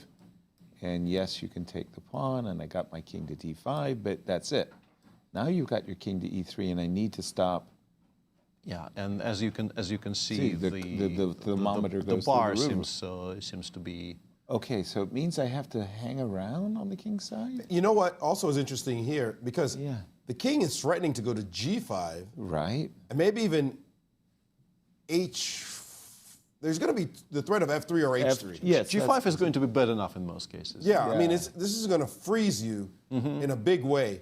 And suddenly the weaknesses are just that. And one thing I wanted to show is, I think the critical idea in order to understand these types of endgames is that, although I'm not even sure now how to get there with black, but let me just construct something. Right, sure. From the start, let's say. Even from here, I wanted to do it sort of as quickly as possible so that we can proceed to the concept I wanted to show. Sure. First of all, I mean, the king to g5 just wins here. But even if I had to do something else, very often I think white would have the idea of playing. You're going to play en passant? Playing in a position like this, playing f4, waiting for you to go gf3 and playing bishop e1, and then creating a passer on the h file. So this creates an additional way to break the deadlock on the king side. But the problem is, now that I tried to construct it over the board, I realized that in most cases it's not going to be necessary because I will just get my king to g5 and collect. Everything. Without needing to do any of this. So yeah, this is very, very troublesome. If the king's on g5, the black bishop has to be on f5, right? Yeah, and then either zugzwangs or maybe I can find a good spot to go now to go f4, g4, h4, h5. You just come back, king f4, f3. Yeah. Actually, if you could play, king f4 and this is f3, what I then should the game's show. over. Yeah, let's actually show Again, this. maybe from the game position, starting position. That'll take too much time. Hang on a second. Because this I think I can actually organize. Okay. So we do this. Okay. Then as white, I would prefer the pawn to already be on b6. It might actually be relevant. So let's imagine it's on b6. I think I can organize that. All right. So you establish this kind of a blockade. And now I go f4, gf, g4. And the bishop on this diagonal both stops f3, f2, and protects the pawn on b6 forever. And I will just win the bishop for the h-pawn. Exactly. And win this very, very comfortably. So this is the concept I wanted to show. That's a great concept. And that's also extra because if you just leave your king on f4 and play f3, you do it without even sacking. Very often we won't need it, but if we do need it, we have it in reserve. That means he has a literally wide array here. Black, I think Levon is coming to the stunning realization, and he played into this line very quickly, that maybe he's dead lost already. And it's hard to believe because you think there must be some defense.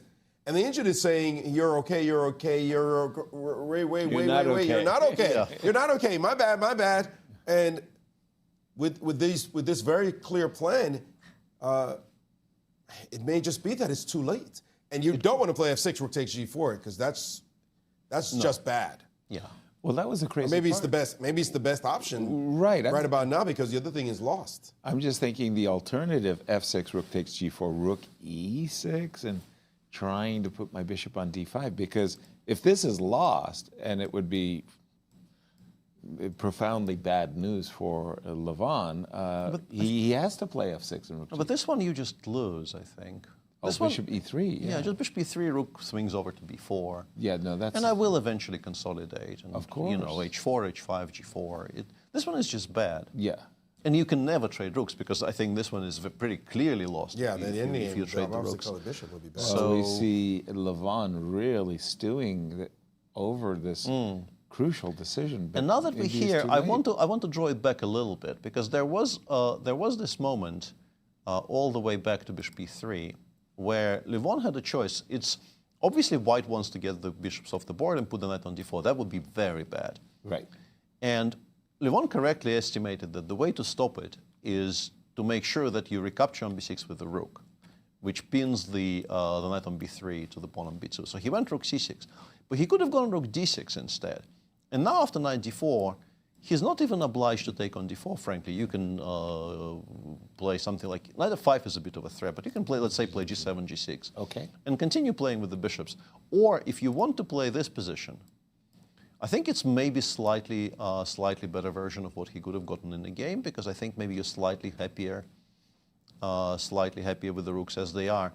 But I think he just did not expect to have any trouble at all in this endgame, because he could have also played a6 here. Right. There's nothing particularly wrong with playing a6 here and then establishing more control. And if he wanted to, yeah, I guess bishop d5, bishop e6 denies white the tempo of rook e5 from g5. Okay. So maybe this was actually the cleanest. Play bishop e6 because we don't want to allow rook e7. No. If you take on a7 now, you get, more clean. First of all, b6 exists, but even if b6 didn't exist, we get the same position with the rook on e1, and we're just not going to allow rook g5. It never gets to g5. Yeah. You will, and I think we hold, right? Yeah. I think Levon was fooled, as we were, by that pawn on g4. Absolutely. It looks like a rock. Yeah. You're never attacking it. You're creating no weakness. This has to be drawn. We all thought it, but guess who didn't? Sindarov. And Sindarov made a big exploration into this endgame and recognized that there were opportunities there, and he wanted to go for the counterintuitive trade of rooks. Give this kid a lot of credit, and I keep talking about him because Sindarov, he's doing things that when you see him do them, you go, well, he's kind of strong. He can play chess. And man, every time you watch him play classical chess, we saw it in the candidates, we're seeing it in round one of this event. He comes up with some surprising ideas, and it's not just opening theory. Let's make a note of that as well. It's not just the openings. You say, oh, he's just getting great preparation. He's outplaying people in just beautiful ways. And I called him a dynamician. I thought more of a tactician than a technician, but he's showing technical skills here as well. Very complete player. Yeah, very, very impressive, especially should he pull this off and win it. We didn't see this coming from Not at a all. long distance away. And he's 20 years old. Excuse me, what? He might be getting better? What? You know, his coach said of Sindarov, is the goal for Sindarov was make the candidates to play in the match, win the match. After becoming world champion, we're not done. We need to also become the #1 player in the world. So he doesn't even see the height of heights being winning the title. He's got bigger goals ahead. I think 2,900 was mentioned at some point. Yeah, 29, seriously. The potential. Which I thought was a bit over the top, but I mean, young man can play. Impressive, impressive. One young man who is playing as well, I want to say Sam Sevian, he's setting up a situation where he wants to sacrifice a piece and go after Prague's king. He's played the move, he's played the moves knight e3, knight h4, queen a2, setting himself up for the potential of knight f5. Peter, is it something that that Prague has if he wanted to go for it, he should have played queen c1, but unfortunately, just sort of sidestepping the check is safe enough. If you do allow a knight f5 with a check, you lose. Okay. But if it's not a check, we have knight g8 in the end, and there's no mate. And black is, I think, safe enough, because you can try something like queen d1, queen g4, but there's queen b8, queen f8 in response, and it fizzles. So he kind of bailed with queen a2, and now the simplest is just to play knight c6, aiming it towards e7. I'm guessing you just maybe take the queens off and look for a way to repeat something. And there's nothing here, sorry, Peter, knight f5 takes, where do you put the king? On g8, f8? I would maybe even run. And if I go queen d2 and... I still need to include knight g8 pretty much everywhere, but... So 2 pawns. What I'm thinking in my mind's eye, of course, is that the knight on c6 was stuck on a5, and I get to go h4, h5, and sprint. If I allow you some teleportation shenanigans, right? Telekinesis. I might be in trouble here with black, but that's no, not. Knight e7. That's not how. That's not how chess works. Rules work. Yeah. Okay. Well, that answers that one. Maurice, back to you. Explosive developments in the game between Caruana and Jorden van Foreest, and Fabi's now up a pawn as well as up enormously on the clock. I actually like this by Jorden, by the way. Yes, I agree. I think it makes it life easier. Yeah, I think Jorden had to do something, and his position was looking so bad that you could tie yourself up in knots trying to keep material. Instead, say, you know what, you can have a pawn. Let's do a certain material distribution that maybe I might have a chance of defending. And it's this opposite color bishop position. We saw Sindarov making use, though, of an opposite color bishop position, but boom, bishop takes on b7, and obviously you can't play queen takes because you drop the rook on e8. Oops. So necessary was queen d7, and now knight f3, fixing his pieces. Rook takes e2, queen takes e2, stopping any more trades of the major pieces. And now c6, trapping the bishop, but just for a moment, as the bishop drops back now to the a6 square and diagonal. And he's down a pawn, is Jorden. He's down a lot on the clock as well. But this position, it feels even defensible on some level. It kind of resembles what Levon went through, except if only we could get rid of the majors.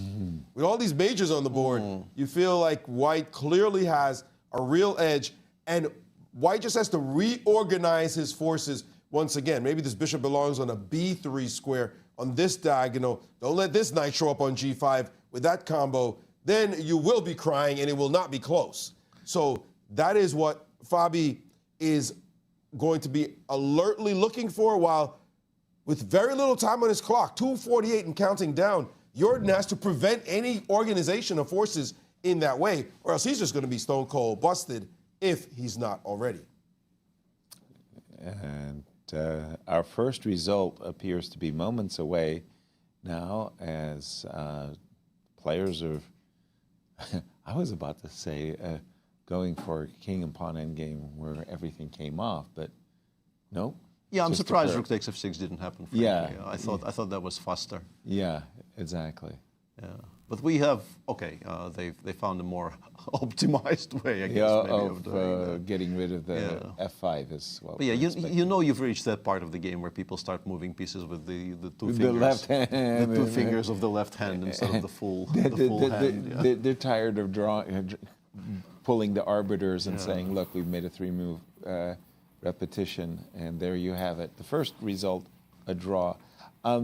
We haven't spoken much about the Vincent Keymer versus Wesley So. It's pretty solid now. I think Wesley is fine. Let's take a look, though. After the knights got traded, Wesley's and the f-pawn, the e-pawn. Vincent chose not to play the direct e5, e6 here. He went with queen g4, black played queen d7, f4. Wesley could have taken on g4 here, but understandably he decides not to improve the white structure. This way goes g6, rook d2, queen e6, rook e d1, h5. Machine says White has a bit of a pool, but I'm guessing you have to play, like you basically need to be the engine here to pose significant problems for Black. And Vincent playing queen e2, I think that probably, the moment you allow f7, f6, your advantage dissipates, because now you can no longer comfortably attack the pawn on d5. Exactly. And they're shuffling, but eventually pieces will have to start coming off. And I think we just saw queen b5? Yeah, he's gone queen b5. And now we go, let's say, fe5. The simplest is, I think, takes and rook f5. And I'm trading the a4 pawn why for would the Black e5? ever be worse here? And there you have it. Wesley's just played fe5. And I'm sure you're right. He's going to follow it up with rook f5. Looks to be dead drawn. Cristian, back over to you in the game of Fabiano. Well, I do think that we need to stick with that game, because right now Van Foreest is under 2 minutes. And in fact, you guys said it's defensible, perhaps defensible. I don't see it. For the simple fact that g6 was played, queen to e4 was the response, and Fabi seems to understand exactly what he needs to do is create more weaknesses in the position. And knight d4 is coming. I understand with this move g6, you protected against the idea of knight to h4 or knight to d4 to f5. You covered this square. But after knight to d4, I'm starting to attack this pawn on c6 as well. Once I do that, you're going to have to make a decision. For example, after queen to e4, I don't think we've seen a move yet. Right now, 1 minute for Jorden. Guys, this is becoming dramatic. Queen to e4, how do you consolidate the position? How do you stop me from going that knight to d4? If you play the move c5, well, first of all, you're giving me a lot of light squares. That knight on b6 is no longer getting into the center on that outpost on d5. The problem is, even if you do get to that outpost on d5, you're still in trouble, because after queen c7, let's say knight to d4, you go knight to d5, I always have the idea of dropping the bishop, and if I manage to exchange the light square bishop for the knight on d5, there's no more opposite color bishops, there's no more factors that could lead to an equalish position. I don't see him escaping. I don't see him escaping with 25 seconds and counting right now on his clock. What is happening? He just made a move, queen to e4. Let's see, what did he play? Do we have a move? Knight to d5 right now, yes. But again, bishop to c4 is coming. Fabi knows exactly what he wants to do. He wants to get rid of the opposite color bishops. Bishop to c4, the knight is going to jump to d4. I don't see it right now. After knight to f6, you can even go queen to h4, and guess what? I'm starting to look at knight g5, queen h7. This is looking absolutely busted for Jorden, not only because of the position, but also because of the clock. Thank you, Cristian. And Peter, if you don't mind, just point. Yeah, let's bring this up again. Yeah. Go back a few moves and show us how you set that up. It was bishop c4, knight f6. Go ahead. Knight f6, and I mean, white is going to be much better, close to winning whatever you do, but there is a very direct way to capitalize on black not fully establishing some kind of a defensive perimeter. You go queen h4, king g7, strictly the only move. You go knight g5, rook f8, and you would be sort of still alive-ish, if not for the fact that... That's a visual. Yeah. Boom! Rook e6 comes in, yeah. Cristian back there just like, ooh. Yeah, and we win more material because the rook takes f6 is basically unstoppable. Jorden chooses to go bishop c4, queen c7, and we were discussing the fact that you can actually switch to the kind of advantage you like by taking on d5 and winning a kind of a technical game like this. Right. Although this maybe gives black a bit of a... I mean, it's still lost long term. Right. You're not winning as fast, but you should be winning anyway. You could also, for the time being, just play something like king f1, reestablishing the threat of taking twice, because you no longer have to worry about bishop h2 being check. Right. And preserve the bishop on b3 for the time being, because I think playing against somebody who will be playing on increment from now on pretty much, preserving potential mating threats is quite useful. Definitely. No trades for you. Yeah. No, I mean, I was very, very conscious of that when my opponents got really down on the clock. I mean, a move like bishop to d5 would be second nature for me, but then I was like, no, wait a minute.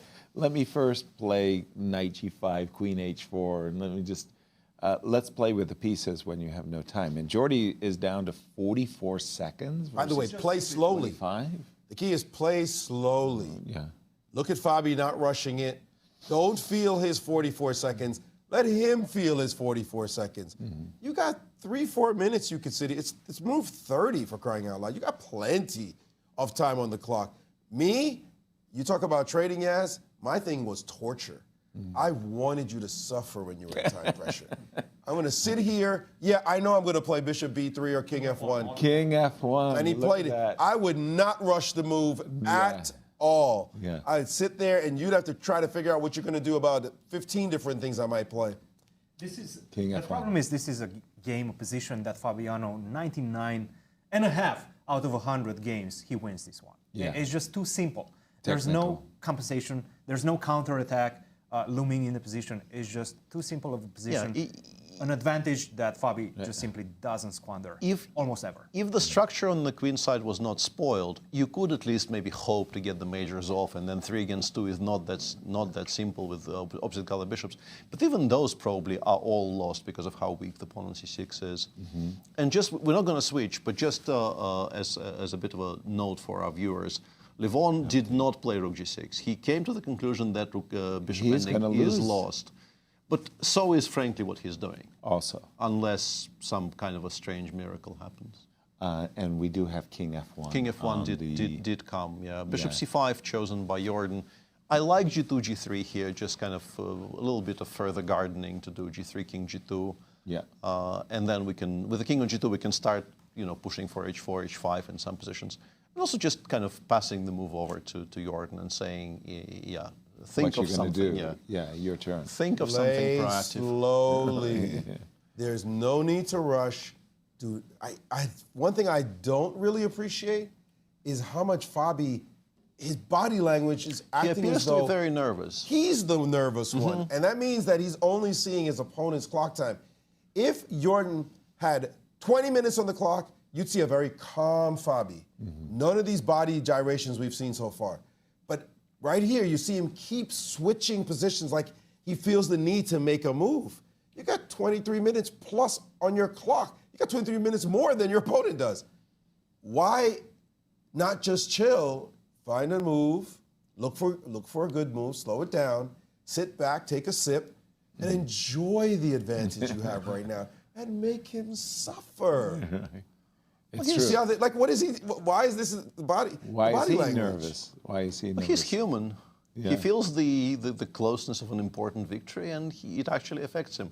I'm touched. I didn't. You're touched. I didn't think it would actually impact his play. I know it would have happened to me, but. Oh man, I so dreamt of having these situations. My whole plan was always torture. Get up, get something, some juice, come back, know your move, don't play it, make him suffer. Instead of rushing anything at all. You got all the time in the world. I remember playing with Walter Brown so many times. Like our first 7 games, he would be under 3 minutes. And he would just play perfect chess the whole time that he was in that trouble. Yeah. He just upset me so badly. We do have a move, Bishop D6, C5. Yeah, after G3 King G3 F1. has been played, and Jorden played A5 in response, which is a kind of a passing move. We can play I Bishop like D3, your King yeah. G2, and we start. Yeah. You could play, pardon me, Bishop B3? Bishop B3 is also good, just sidestepping any kinds of attacks. And also black maybe wants in some positions to try it for A4, A3. Why allow it? I didn't think, I was, in my mind, I was thinking I was going to play Bishop C5, Bishop D5 at a certain moment, just to avoid bishops of opposite color. You're going to give me a pawn. I would play. That is a problem with my concept there. A little right. bit. So that would be pawn number 2. In any case, Fabi's going very, very nicely. Can we see Javokhir's game? Because now it's 2 pawns. It looks like white is cruising. What on earth can Levon do to prevent the 2 extra pawns? You still have to play somewhat precisely, and I really like Rook A6. I think the reason Levon went for this is that he spotted Rook A6 and he realized that there's still some precise moves for white to make, because you want to play Bishop D5, creating a threat of mate in 1, and then perhaps get to play Rook A2, attacking the queen side. Right. After something like King F1, the engine does suggest this is completely winning, because unfortunately for Levon, you can't safely play, let's say, after Bishop D5, King E2. You would like to be able to play Rook A2, but your F6 pawn is hanging. Precisely. If not for that, this would actually provide some counterplay. But yeah, and I wanted to play F3, but F3 seems to be at least somewhat less precise, because after Bishop B6, that's a Rook E4, Bishop D5, Rook E3, Rook A2, we might be forced to play B2, B4, and then we might not be winning anymore. Actually, we've lost the absolute 7th. Yeah. Okay, let's just pause our analysis for a moment, because Maurice with a very, very special guest. Well, with one of our favorite people in the world, Maxime Vachier-Lagrave, after making a draw. Maxime, this game was exciting for a moment, it feels, right in the opening when you played the move knight B to D7. I'm going to ask you if it was preparation, and I'm assuming that it was. And what happened here? The time spent is self-explanatory, I think. Yeah, so I knew, of course, white has many ways to grab a pawn, but it's kind of holding dynamically. So, it's right up my alley, even though the bishop was not on G7. Yes, and make a big point. You like to play the Grunfeld. You've got your fellow Grunfeld practitioner, devotee, crazy person, if you will. You both love dabbling in the Grun. Why did you switch and play this? I thought it's just interesting to switch. I had a lot of time before the Sinquefield Cup. I mean, for the standards of chess players, 1 month is a lot. So I looked at new things to potentially surprise opponents. Seemed like you shocked him because right here he spent some time and backed down and said, I'm not going into that preparation. No, I was surprised because Anish normally knows really a lot. So I even supposed he would know some sort of this position. And maybe he does, but maybe he forgot his file. But we're discussing. And of course, if you don't really know much about the position, like, he went up until rook c8 and thought, okay, not worth, not really worth trying. And then in the game, like, okay, this was, here I knew, oh no, okay, I kind of made a mistake because I thought bishop h5 was a move, but it's not here. But anyway, here I was not completely happy because I had forgotten that after rook c8, queen a4, bishop e2, bishop b7, rook c7, rook d1. These positions, okay, queen b8 still holds, but I was a bit skeptical. And here I was not that happy. Like, this sort of endgame, they're obviously gonna hold, but it's gonna be a pawn down, basically. But queen e8, I was happy to find, and maybe it's even in my file. And then, the main point is after queen b7, you get rook g8, and this is just perpetual. You can't escape all the checks. A good result, of course, with the black pieces against such a strong player as Anish, with great preparation. Your preparation worked out. But we know you've been top 3 in the Grand Chess Tour 8 years in a row. And this year, you find yourself in a bit of a tight spot. You've got to win the tournament in order to have any mathematical chance. Yeah. What are your thoughts coming in? Are you just free to play, or are you still thinking there's a shot? I mean, I obviously think there's a shot, but I need to play well to be ready to take my chances.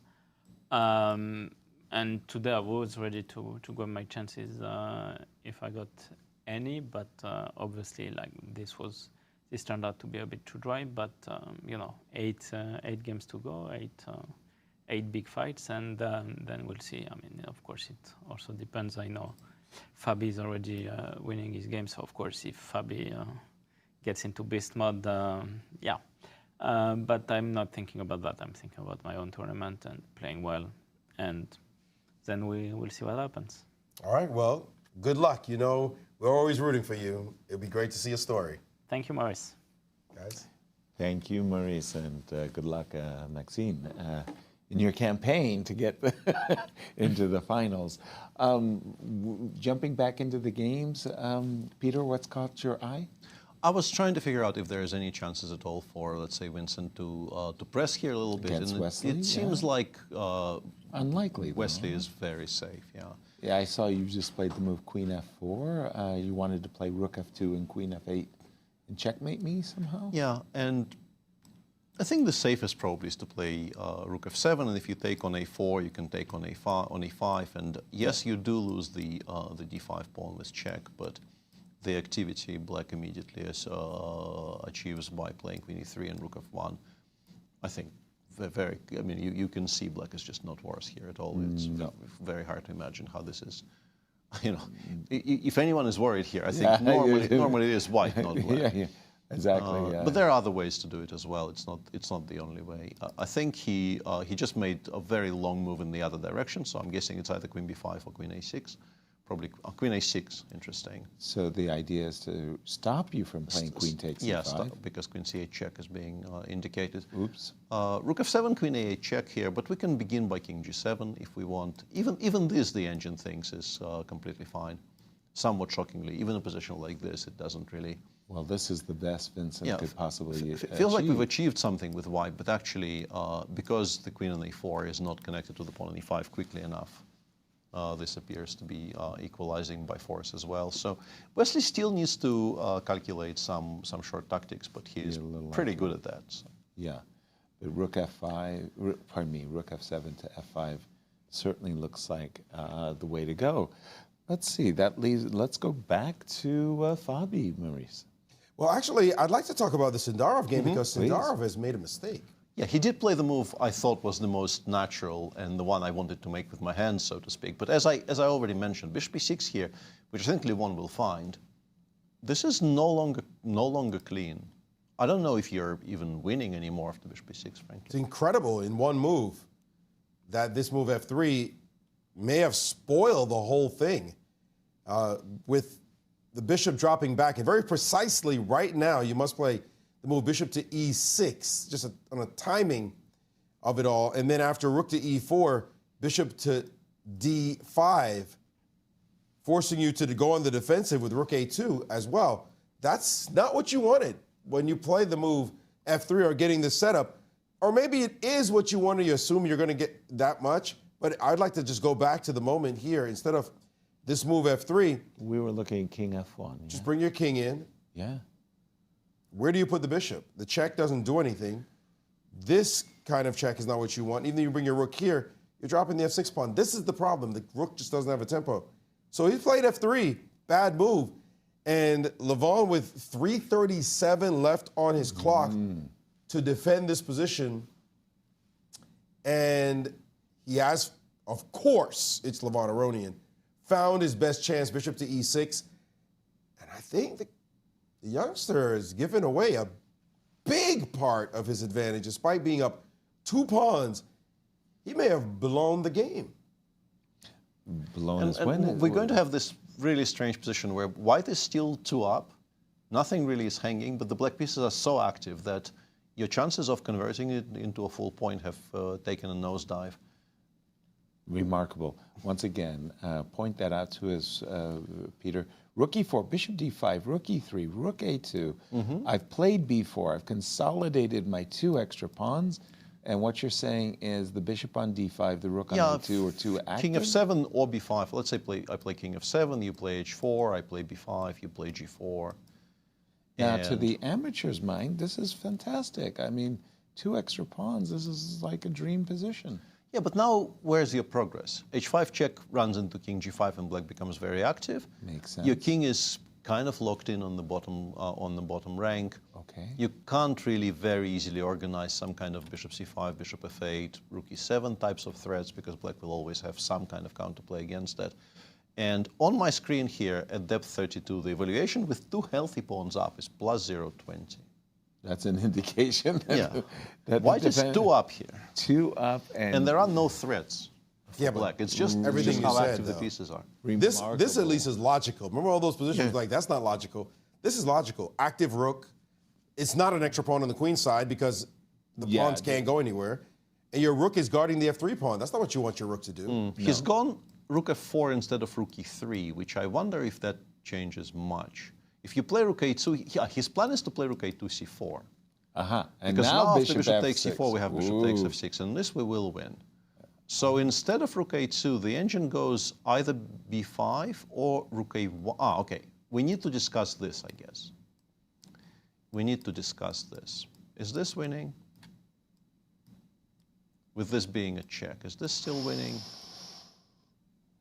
This becomes a tempo game. The engine, this is now below, I think this is maybe a draw. I was hesitating. King is so bad. The king is terrible. Would have been winning if white already had g4, king g3 on the board. 100%. That's but it's not. Key. So and you could see the alacrity in his moves as Levon is feeling a little bit more. Is this anything? More sprightly in this position, as it seems as though he finally has got this chance. King g2. If you play king g2, rook b1 is much stronger because if you do the same, there is bishop f1 check. We've organized ourselves a square for the bishop. So after rook b1, white has to play b4, but then we get the same position again. It can't really go forward because after king h3, bishop c4, it actually starts getting a bit awkward for white with bishop f1 coming in. I mean, not awkward, you're not going to lose, but you're also probably not going to win because you're losing the h2 pawn here. And if you have to go back, it's exactly the same position yet again. We play... No, now, yeah, we're back to square one. Square one. Yeah, the rook is on F4. Black has very strong compensation. Yeah, maybe even worse than the rook on E3. Looks like he's coming to the realization that he did something wrong, and it's that F3 move that you finally felt like you were getting out of the bind of the light squares, only to find out that you, as you say, Yasser, lifted your kimono. Yeah. Allowed the whole second rank to open, and there's a rook, rampaging rook that's looking to get on that rank and force your king to be buried on the back rank. That's the real critical point, that you can't leave the back rank. By the way, I should just make a note in the Fabi-Jorden game. Jorden, a couple of moves ago, made a move with 1 second left. Missed that moment. On his clock. We missed that moment. I saw because he had 31 seconds after he made the move. So he was down to just 1 second on his clock. They have made it to move 40. Fabi still with an overwhelming position. And I would imagine, as this one's ended in a draw, I would imagine Fabi is much more at peace now. He doesn't have to rush. He can look at the position, look around, see what he should be doing, and slowly but surely milk. And this is a relaxed or intense Fabi steering at the board. I wonder if he thinks that he's blown some of his advantage. No. I mean, the position is completely winning. I think he's annoyed nothing is winning by force, because it looks like you might be winning more material with like Queen A8 immediately, or Bishop D5, CD5, Queen A8 looks like it might be winning more pawns, but there is specifically Bishop Queen B6, Queen D5, Bishop takes F2, and Black is still kind of barely afloat, although you will probably lose the position after B4. But it's always a little bit uncomfortable to trade some of your king side away. You don't really like the idea of giving Black some potential counterplay long term. Our king can't be safe Yeah. enough, right? If you don't mind, going back to the game of Javokhir and Levon for a moment, because Levon has found, despite his time troubles, each and every move that he needed to, and including Rook B1. Now, it really does start to look more and more like a draw, but if I'm in white shoes and I play the move G4 and you play Rook takes B2 and I go King G3, should I be at all optimistic? H4 and... You try, but I think this holds. I think with the bishop so safe on C6, like sometimes these positions are unpleasant if the bishop does not have a very, very nice anchor square, and you constantly need to be on the lookout because the white pushes against the bishop, and you can't establish sort of proper coordination between your pieces. But here, no, I don't think you kind of ever win this against Levon in particular. Honestly, I would have played King F2. I think, even though we now know that the engine says these rook endings are a draw, I think it's scarier would have been scarier for Levon to play something like this, and because you can still imagine losing this, I think. Exactly. Thank you, Peter. As we toss it to you, Cristian. Well, just for a second, I do want to show you this funny moment between Fabiano and Jorden, because I think there is a possibility of a Zuzwang, and it's somewhat of a lower level tier Zuzwang. Let's take a look at this one. Knight to D4, take. And now it seems like every single move that you're going to make with black is going to weaken the position more and more. First of all, the queen cannot move because you're both protecting the pawn on C6 and the pawn on A5. So the queen has to stay on C7. Right now, that's the only square that you can protect both pawns. If you move the knight, as you know, knight to E7 makes a lot of sense, you're giving me one very important tempo, and that allows me to bring my queen to an even better position with tempo. Queen to C4, you have to defend, go back, knight to D5, and now I go queen to C5. It's a much better square for the queen, because not only I'm still targeting these two pawns, but now bishop takes D5 is a real threat as well. So you're completely lost once the queen lands on this much improved square C5. So going back a couple of moves, instead of knight to E7, what else can you play? You cannot touch the knight, you cannot touch the queen. I guess what you could do is start moving your pawns, perhaps H5. But then I'm just going to go H4, and I'm going to ask you once again, what's your next move? And it does seem like perhaps the best move would be to just simply go f5, but even this transition, after bishop takes d5, c takes d5, and the simple queen to e6, there's going to be some, some opportunities for Fabi to make a mistake for next few moves. But this transition after knight to d4, I think it's quite illustrative that Zugzwangs are, the Zugzwang where if you make a move, you instantly resign. But there's also a type of Zugzwangs that you make a move and your position gets worse and worse with each passing moment. So right now, Fabiano is considering that move knight to d4. I'm sure about it. He has all the time in the world, and I'm sure he's going to make the right decision. What do you guys think? It's very good to me, Cristian, and I love that queen ending for white there, especially with Fabi's queen is on e6. A game that we haven't touched on. Shall we go to the Vincent game? Yeah, let's... no, that one ended. We can show how it ended, but... sorry, no, I meant Sam, Sevian, and Prague. Yeah, sure. Because Sam has actually just captured a pawn on e5. Yeah, this one is going to be very level as well. Pieces are now coming off the board. Sam finally pushed something in the center with d3, d4, and knight c6 I think is completely fine here. You could also do this if you wanted, but Prague says, would you like to trade everything off, sir? And goes queen a8, and Sam says, yes, please. And now Prague, I think, will take with the queen. I think there's no particular reason to take with the knight, although it's also fine. So you take with the queen. White takes, you take, white goes, I don't know, c4, black goes knight e6, and, well, I mean, no one is really supposed to be better here, and no one is better. Well, it's funny, I must have played 20 knight endings, but I don't remember playing 4 knights. 4 knights endings. I mean, just knight versus knight or knight versus bishop, yes, multiple times. These are much rarer, for sure. Yeah. These are much, much rarer, and... But this is so symmetrical; nobody has any weaknesses. So I think what ends up happening is something like this. I think. Right, they find a way of making a repetition. You not blame them. You don't blame them if that actually is how. If we see king f3 and g5, that would be very funny, though, Peter. You're an influencer. All right, so that game's very, very balanced. Let's go back to the game of Javokhir and Levon. Things are happening very much apace there, and. We have a g5 sighting. How intriguing. After bishop f2, here, you could already begin by rook c2. Instead, Levon began by b5 and played rook c2 on the next move. And Javokhir goes for a very concrete idea of g4, g5. Regrettably for him, it doesn't really do nearly as much as he would like. Fg5 is playable. Even king f7 is playable. The one way to maybe not make a draw is to take on c3, and now very specifically I think the engine very much likes beginning with rook f5. And this it no longer likes. But if let's say you go, fg5, this has now been played by Levon, rook f5, you go let's say bishop c4, rook takes g5, you go king f7. Avoiding king rook g3, takes g7, yeah. King g3, and the engine says basically this is such a nice blockade that even if you allow this, you're not losing. Which is a bit shocking. Wow. Oh, no, it's very specific, though. You are losing, but you have bishop f1 here. And you either get the rooks off the board, or you win the pawn on h2. Yeah. So it's very specific. So you're saying h4, rook g2, king f4, you can go into this and then 2 pawns down. We can now very safely do this.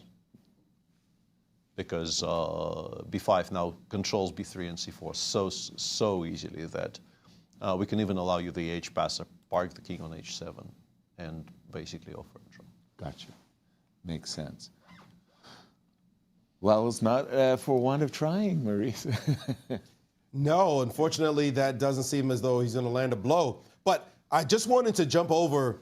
I know that our great team of Nazi and Almira are following this, but I wanted to show one game in the women's tournament. And of course, we've got 2 young Americans in Carissa Yip and Alice Lee who are doing battle.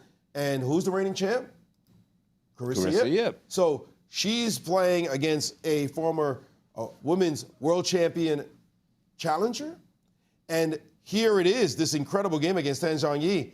And here, white played the move g5, and Carissa on a back foot, she played the move bishop to d4, gaining a tempo. Not so much after this beautiful exchange sacrifice with rook takes on d4 takes, And now knight takes, and she says, I'm up in exchange. I dominate on the king's side, and eventually I'll push. Queen a6 played, rook to c1, guarding the pawn, and now queen back to c8. And she doesn't really want to take this pawn and open up that side of the board, but she may have to. Instead, she decided to play the move g6, and the engine is not a fan, and Carissa cannot allow the opening of that side, certainly not by playing a move like f6, in which case you're going to get your face rearranged after queen e2 and your pawn's hanging, or knight e6. Instead, she bravely took, and now rook to g1 on the board, and it looks as though white's attack is just absolutely crashing through, but it turns out the position's dead even, according to the engine. No way. And she just boldly took on f5, and I believe maybe a move got played. No, it looks like we're up to date. You see a position like this one, you'd be crying with the black pieces. I see a rook on f8. I don't think it's up to date, Maurice. I think we've got queen on f6. I'm trying to reconstruct this. Yeah. All right, how did all this happen? Because my position is definitely not up to date. Carissa is going to resign now. Right. Something has gone badly wrong here. I think maybe she messed it up. I think maybe what happened was queen h6, rook e7, rook e7, queen knight f5. No, queen and f6. Yeah, queen g6 first, maybe. Okay. Queen f8, knight f5, rook d7, queen e6 check is what it looks like. What I'm seeing is the rook on d7 is unprotected. If you try to play queen f7 or rook f7, there is knight knight h6 check. Yeah. And good luck and goodbye. What did she play after queen a6, rook e7? Queen g6, I think.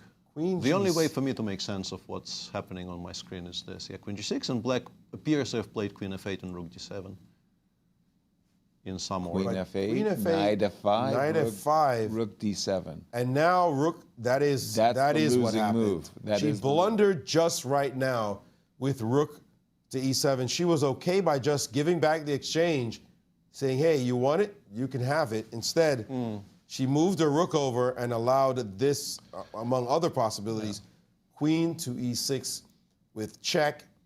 And she was playing on very, very low time, though. Yes, she just blundered queen e6, her time ticking down, and she is resigning after this move. Unfortunately for her, just double rooks, and she was perfectly okay. Wow. And of course, Carissa is chasing her third and final Grandmaster norm. She's looking for the success that she had last year to try to make her third and final Grandmaster norm, and that's not the way you want to start. Not at all. Oof. Brutal blunder and a brutal finish. She had a little bit of time on her clock, but she just missed queen e6 check, and that's a one mover. Yeah. Congratulations to Tan. I see that you have a very visual position. It is a very on your aesthetically pleasing position, and if you want to make a claim for a moral advantage here, black's we'll wait until it appears. Advanced. I mean, black has achieved. Yeah, black is greater. Exactly. What black is pushing is less clear, but know. you can definitely make an argument that black is pushing something somewhere. But obviously, this is very, very level. There's not going to be much trouble ahead for Sam, I assume. I was a publisher of a chess magazine, Inside Chess, and at the very start, we had to make our diagrams by hand. And if I saw a diagram like this, I would understand somebody's made a mistake in rubbing the diagram onto the board. But this is you don't see this exact pattern very often. Let's, if you don't mind, jump to Fabi's game with Jorden. I really like what he chose, actually. He thought for a bit, and he did not play knight d4 in that position we were discussing, but he simply took on d5 here. C takes d5 and played a2, a4. Very nice. You will win slowly, but he will win very, very surely, because black is completely tied up, and eventually the queens will come off. White will play b2, b4, organize an outside passer, and just win. Exactly. And there's really no conceivable way to avoid this happening, actually sooner rather than later, frankly. That's, as Cristian was saying, that at his technical best, Fabi really does remind me of Anatoly Karpov, when Karpov was just world champion and just destroying everybody technically. This is his wheelhouse, most definitely. And Maurice, we've got Javokhir still fighting. Is he making progress? Well, they progressed to. Hang on a second, I'm not sure. Is this any good? Because bishop d3 was not the move we were discussing, but it's still fine, actually. Oh, this is actually a clever way not to even give up a pawn. Because now we can take on c3 and play rook c7. We were going to take, taking on We g7. are allowing this endgame yet again. This one we are not worried about at all. Yeah, this is a pretty well-established kind of a drawn endgame. And all right, as we kind of fizzle here in the Sinquefield Cup, what's happening in the Cairns Cup, Maurice? Excitement is what's going on. Crazy, wild positions. The game between the two young Indian stars, a world champion challenger, Vachier-Lagrave, against her compatriot, Divya Deshmukh. And this position, Black has an Isolani pawn dream, like just barraging the pawn on the d4 square. And in this position, she had to be very precise in her defense, did Vachier-Lagrave. The correct move here is actually g4. Your pawn on d4 is hanging 3 times. But you could take once, take twice, 3 times a lady. If you're old enough, you know the reference. takes, and actually play this endgame because this pawn on a4 is weak. And it's not so easy for you to defend this position with the black pieces for advantage anyway, because of this weak pawn as well. The knight doesn't work out nearly as well. And don't let this become a passer, because knights are terrible against pawns, against the wing pawns. Instead, she defended directly with queen e4, only to be hit by the move knight to f5, and now the pawn is just gone.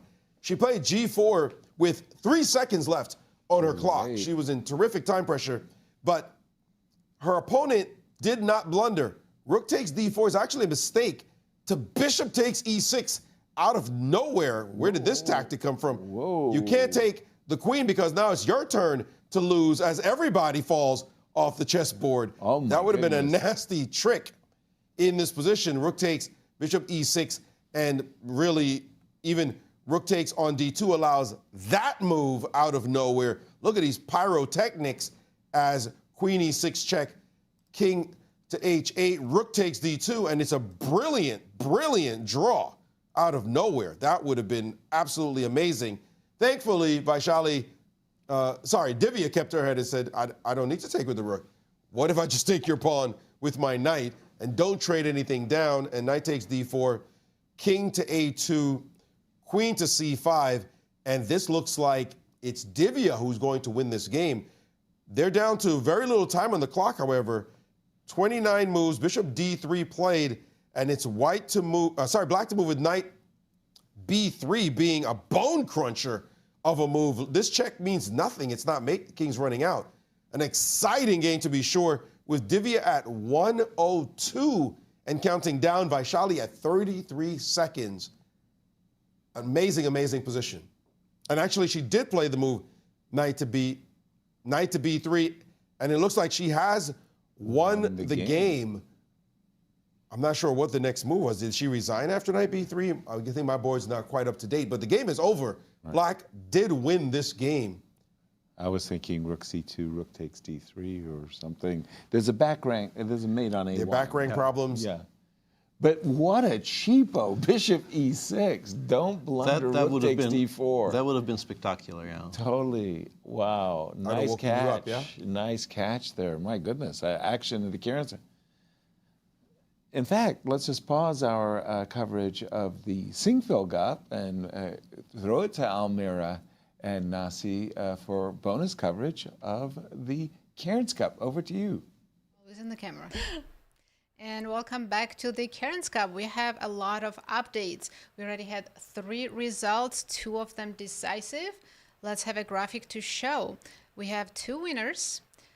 Vachier-Lagrave lost against Divya Deshmukh. That's such a big win for Divya with the black pieces in our marquee matchup of the day. Then Tanzhangi defeated the defending champion Carissa Ip. Absolutely huge result. And it was a quiet draw between Anna Muzichuk and Bibisara Asubayeva. So we're gonna catch up our viewers with the games, especially Tanzhangi and Carissa game was very interesting. So let's jump right into it. I have this position pulled up, Almira, where I think everything went wrong for Carissa. Yes, and of course we were waiting for beautiful ideas, sacrifices, but here actually we're about to show a huge blunder. Exactly. So first I'll show you how Carissa should have played. After Queen f6, she can simply play Queen f7, but you can see how this move is hard to make because it looks like you're walking right into this fork, Knight h6. But she can play King f8, and now both queens are under attack. So if you take Knight f7, I'll take your queen, and suddenly Black is winning because they're up in exchange. So Tan would have to trade queens and go into this equal rook endgame, and I think this would have been an easy draw for Carissa. Maybe she was expecting rook e1 here. No, I mean, if we continue, of course, rook e1 and rook e3. Sure, we can play, like let's say, rook e8, rook e3, but you have a very active king. And king then g5. Comes to e5. There's also g5, possibly creating a pass pawn on the h file. Black shouldn't have any issues in this endgame. So Carissa was this close to saving this game, but instead, after Queen f6, here she played Queen f8, and that's a huge blunder. White is now completely winning after this simple check, Queen e6. Problem is that rook on d7 is hanging. If you try to cover with the check, Knight h6, and you're not giving the exchange back. You're losing the entire rook, and you're still getting checkmated as well. Again, of course, now Queen f7 is too late because Knight h6 actually works. And if you simply move the king, I will pick up the rook. And this is extra material and a winning position. So you could say Tan got a little bit lucky, but she did put a lot of pressure on Carissa, and in time trouble, Carissa blundered a full rook. But let's say the path she has chosen in this game, and especially her quiet move, Queen g6, was a very tricky way, to secure a draw, but at the same time to keep the game going. Exactly. Earlier we're talking about this position here. She had a lot of options, but she played very tricky moves to keep the position going, as Almira said, and ended up outplaying and tricking Carissa in this critical position. Now let's go to Vaishali's game against Divya and show the end of that game. So much happened in this game.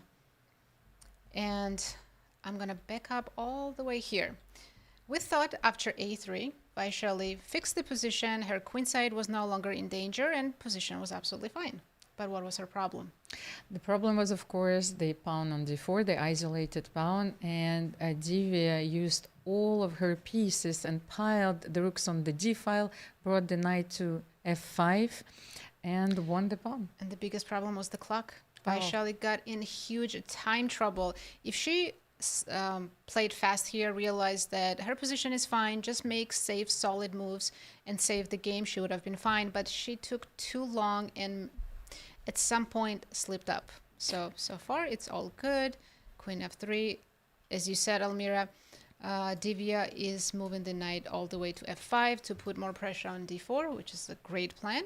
Maybe g4 was possible here because you suggested this move in our early analysis, but let's say, what if I take rook d4 here? You're still losing this pawn. Losing a pawn, but maybe it's not such a disaster because black pawn structure is not great. So we should have enough compensation in this endgame, even if we trade queens. And I'm talking about this move here, queen d3. Ah, what a fine idea. Yes, you can take this because the knight on e7 is hanging with queen d8 check. But if I take on d3, bishop d3, knight d5. I should be able to win one of your pawns with this bishop. That was my hope, at least. But I still have knight b6, yes, after bishop c2. No, maybe I'll just bring the king out and play b3, trade this pawn, and have a passer on the a file. Yeah, this is... Still not an easy endgame, but definitely would have been easier to play for Vaishali with only 30 seconds on the clock and would have saved the game. So g4 was definitely strong. Instead, she allowed this move knight f5. And now when Divya takes on d4, she doesn't have to trade all the pieces. She can keep the rooks, the knight, and the queens on the board. She has this powerful knight on d4, of course. Exactly. So g4 came one move too late, and here a very difficult position for Vachier-Lagrave, and she had 30 seconds on the clock as well. So, of course, impossible to figure out what to do. So she played king a2. But now after queen c5, which is a very strong move, bishop has to move. The best move was bishop f1, but of course you're not happy to put the bishop all the way back to f1. And here Divya could play so many different moves. Even prophylaxis move like g6 is good. Maybe rook d5. A lot of good moves. Yes, why we need to explain why bishop f1 was the only move, because we needed to keep this knight pinned, because exactly. As soon as Vachier-Lagrave played bishop d3, Divya jumped knight b3 and the game was over. Exactly. So this is how the game ended. Vachier-Lagrave played bishop d3, hoping she would have maybe some check and some ideas on the king side, but it's tactically losing. After knight b3, rook c2, only move, and now after queen d5, turns out this pin is deadly. I'll show you the variation. Vachier-Lagrave resigned here because she calculated until the end. If you take, rook takes d5, can't move the bishop, have to play rook c3, and this is a famous tactic. You take on d3, and at the end of the line, we use our fantastic knight on b3 to win the game. Yes, and queen d5, once again, I have to praise Divya's play. It's pure perfection. Yes, once she equalized the position, she completely outplayed Vachier-Lagrave, and I think Vachier-Lagrave's biggest mistake was falling so behind on the clock. So we have another result. The game between Anna Muzychuk and Bibisara Sobaeva was drawn. There was a draw, clean end game. They both played very well, but I want to jump to the position that's currently live between Alice Lee and Alexandra Kostyniuk, because maybe Alice has some chances in this endgame. I'm going to back up just a couple of moves right here. You can see the eval bar says about triple zeros, everything looks equal. If Alexandra played maybe h4 or king f6, position was equal. She played king d7, which looks like a good move, but turns out to be a big mistake. Because now after rook b6, you have some problems to solve. Bishop e5 is coming with a check. Yes, and then what is the difference compared to the previous lines? Let's say the king goes to e5. Okay, so... Yeah, so I think she lost too much time. So if she simply put the king on f6, how does white improve this? I have an active rook, but how do I improve? I wanted to play f4 to fix the pawns on e6 and f5, so maybe you should take. Yes, Take, and I'll play h4. And you will fix my pawns, yes? Exactly. And then you have to be careful about the g2 pawn. But the thing is, like, you can't move your rook. You can move your knight unless you want me to take on So it's kind of a standoff. I think neither of us can improve here, and it would have been a draw. But now after king d7 and a very strong move by Alice, rook b6, let's say you accept, okay, I made a mistake and you want to go back. That might be a little too late. So I play bishop b5, and on king f6, you will lose a pawn, a very important pawn at that. And this is a very important tempo, because bishop b5 is not only threatening like to win the pawn. You're not forced to play king f6, but you're restricting the knight forever. Exactly, and after you play king b4, you can never move the knight because you lose material. h4 here. Let's take a look at h4. Takes, king b4. And let's say now you go to f6. Now there's still bishop d7 to watch out for. So I think black is in somewhat of a zugzwang, because if you can't move the knight and if you can't move the rook and the king doesn't move, what do you have left? You're going to run out of moves. It's a very unpleasant endgame, and Alexandra is down to her last 17 minutes. Of course, 30 seconds are added after each move, but she has to defend this game. Yeah, she looks stressed, you can see on her face. And before this endgame, we actually liked her position out of that exchange Slav. She was the one putting pressure on Alice, so of course she's not happy how things have turned out, and now she needs to fight for a draw. And maybe one word about the game between Hampi Conero and Stavrola Tsolakidou. We thought that Hampi was very close to winning this game. However, she misplayed. Yes, I will show you exact the moment where she misplayed it here. It was very tempting to win this pawn on f7, so she went and took right away, but turns out now Stavrula can save this endgame because this bishop is very good and all the pawns are on the dark squares. But I'll show you how instead Hampi was almost completely winning if she instead played knight d6. Keep the rooks on the board. Let's say rook moves somewhere, doesn't matter, and then you just take the pawn. Now it's a very one-sided endgame, and you can see the Valborg says it's completely winning for white. Evaluation's almost +4. Maybe she thought that Stavrula would have played rook a4 here. I think the reason she didn't go for this is that she thought rook f7 was an easier win, because otherwise, how do you avoid this? Yeah, I thought that this looks so winning. Maybe rook h3.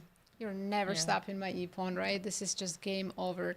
But what a huge mistake by Hampi Coneru and such a relief for Stavrula. She's now completely back in the game. I'll show you the current position. She can take on f4. I'm guessing this is going to happen. King d4. So Hampi does keep the extra pawn. But making improvements will be hard because you can't move the knight. You will lose this pawn. So Hampi will keep this bishop on h2 b8 diagonal. Yes, let's say king d4. My next move will be king e4. Yes, right, and let's say I keep my bishop somewhere nearby. King e4. And I'll just make a move a6. a4. So at some point we will run out of moves, right? I'll just shuffle back and forth h2, g3. I thought that, is there any way for me to win the a pawn? Yes. Not easily. I found. I need to play knight c5 check, yes, at some point when you take on e5. So how can I try it? Let's say knight b2. We can try this. I'll take the pawn, and by the time you try to go to c5, I will defend it. Yes, exactly. So of course, Hampi will still try to win this, but she had such a big opportunity earlier, +4 position, and she did it in such a great way. Outplayed Stavrula in that endgame. Just in the critical moment, she rushed, exchanged the rooks, and now Stavrula can absolutely save the game. What a turnaround, Almira. We're all human. Yes, we're all human, and mistakes happen, especially at the end of the game. Well, this is all the updates we have so far. 2 games are still live. We had 3 results. We are gonna now go back to all the action of Sinquefield Cup.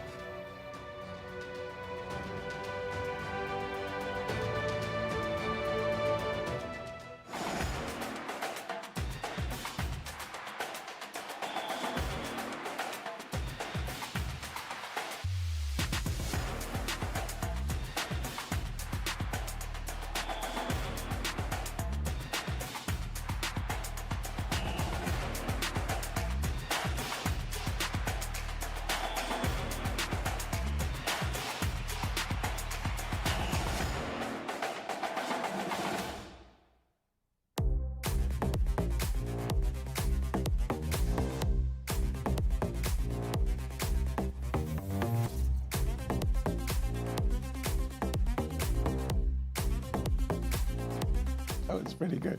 Hello, everyone, and welcome back to our 2026 live coverage of the Sinquefield Cup. Thank you, Almira and Nasi, by the way, for your bonus coverage of the Cairns Cup. That was a lot of fun watching those variations. But we have, unfortunately for us, 3 draws and only 2 games remaining. One of them looks rather drawn as well, Peter. Let's just jump right into the winning position, or what we think is a winning position. I think, considering how important that game was and how interesting it was, we should probably show the viewers how the game between Sindarov and Levon finished. Oh, sorry. The final position here, and we discussed this endgame briefly on air, is this bishop ending where white is 2 full pawns up, but the very, very well-established way to hold these endgames is the bishop controls this diagonal. You can never, like, you can get the pawn to h6, but it never crosses to h7. You can get this one to f4, but it never crosses to f5. One thing, of course, to avoid is you're never going to allow king g7, but there's always king f7 here. Right. And another thing you need to be aware of is that you probably don't want to allow the king to cross over to c5, which means that if white tries something like king e3, in a position like this, you just play king d5 and you shoulder it away, and it never actually gets to c5. And we were joking about this in the break, because this is exactly the way I famously did not save a game against Vladimir Kramnik and kind of resigned in a position very similar to this, just on the other side of the board, where the only thing that needed to be done not to lose it was just to continue playing, but I did not manage that very simple task. Let's take a look at the handshake.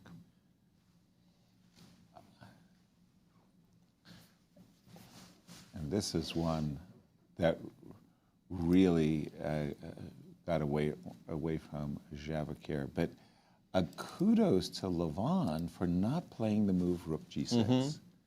Because clearly when he went into this whole variation, he was expecting rook g6 and an easy draw. And then we said, wait a minute. Of course it's a draw, but it's not so easy. You're seeing laughter and smiles and maybe incredulity on Levon's face. How did this happen? Of course I was going to play rook g6, explains Levon. Of course I thought it was a draw, and I was so shocked to realize I'm lost. And Javokhir is probably saying, well, where did I miss? I don't think he's realized that the f3 move was ill-timed. Probably not yet. Yeah, maybe he thinks that f6 rook a6 is a kind of a miraculous draw, which it isn't. But it is a very good practical shot by Levon, understanding that this way he gives his young opponent, I think, more of a chance to go astray. And this is exactly what we saw. Yeah, not too many. Fabiano. Let's just jump to Fabiano and his winning chances for this one, Maurice. Pick it up. We just have the move king f7 on the board, and how is Fabi supposed to continue? Well, he's played the very next move that creates problems, and that is the weaknesses that black has. First, he's down a pawn. Secondly, he's got weakies to defend. He's got a d5 pawn to defend. He's got the a5 pawn he's got to pay attention to. And the only thing keeping him in the game is the presence of this knight, or at least the restraint on this knight, because if the knight shows up, the game is done. And that is really what this position is all about. In fact, we can analyze one line, king e6 trying to defend the pawn. It is possible to even give back the pawn, although one would wonder why you want to do it. But after this check, you start to see why it's not easy to put the king on any square in this position, because this move walks into a killer fork, a royal fork. This one walks into another fork. Bishop is hanging as well. And if you move the king backwards, anywhere you move it, this pawn is dropping. And so you're still down this pawn, and the a pawn is strong, and the king is exposed, and the knight and queen work incredibly well together. So that's one line his opponent will have to defend. And in fact, how else do you defend this pawn? This pawn is just hanging. Queen would properly defend it from the d8 square, but that's just not legal. I mean, possible. He played king e6 by now. There is no choice. And Fabi did see the b4 option. He did play king e6. Yes, he did. He did play king e6, and Fabi did find the magnificent b4. When the guy takes a swig of water right there, that's a sign. This almost forces resignation. Quench my thirst, because I'm about to eat the cooked food. Yeah. And that one there is just such a blow to his opponent's position. You can't allow two connected passers to just roll up the board, or even just one passer, but he's threatening to take your a-pawn as well as play knight d4. There are just simply too many things to defend. And Fabi, give him kudos for finding this fantastic move. He will likely be the only winner of this round. Right. And traditionally, from the numbers I've seen, the person who wins in the first round by themselves usually goes on to win the tournament. Usually. I know that sounds crazy. It's just the first round. But man, this was such a technically proficient game on Fabi's part. What's not to like? Yeah. Looks great. It's a great sign for Fabiano and Fabiano fans. It's a very worrying sign for Jorden because he did get his prep. His prep was on the board. He had a great position. Fabi played that move, cagey move, queen to f1 after a long thing. And just to get outplayed so clearly for the next 6, 7 moves, just retreating all the time, being hesitant with your decisions, it just does not bode well for Jorden's chances moving forward. He's definitely not in the greatest of shape. He needs to do something for the next few games in order to turn the tide. But right now, he's about to resign. Yeah, he's That just played the happens move so Bishop often takes too, before. though. You get your prep, you play quickly. I remember playing against Korchnoi. Game, I got everything that I had prepared. Then he just played one different move. I didn't know what to do about it, and he smoked me like salmon. I mean, collapse. It was just. It's just sometimes you rely so much on your prep that you realize you have to think. You're not familiar you're not with just the position. memorizing moves. You have to stop and think and really feel the position. Well, I think you, Peter, mentioned the position looks simple, but when you're facing it over the board and you played it against Hikaru, it becomes very unpleasant very fast because White is just getting dynamic play. I lost it with White, actually. Oh, with White. Yeah, it's a strange position which, if you misplay, it could become dangerous for either both side. sides, I made a couple of suboptimal moves, and I suddenly found myself without anything to do, and I drifted into a very poor position and lost. Yeah. And I think this was already mentioned once on air, but let's restate. Jorden is also black tomorrow. And Yes. we do This have just against finished. Wesley. we do have a draw as the. Yeah, they did found a somewhat logical threefold, and the game ended, which is often the case in these types of very, very level positions where no one. The birthday is boy pushing. Prague did not lose on his Yeah. birthday. Exactly. One of That the was more our painful fourth draw. things to happen in life. Right. I've done it. The good news is I bounced back and got my 3rd GM norm and title in that same tournament. But definitely lost in the second round of that tournament on my birthday to one Greg Shahadi. No kidding. That bum. Beat a guy on his birthday. I thought you were my friend. I'm not sure I ever.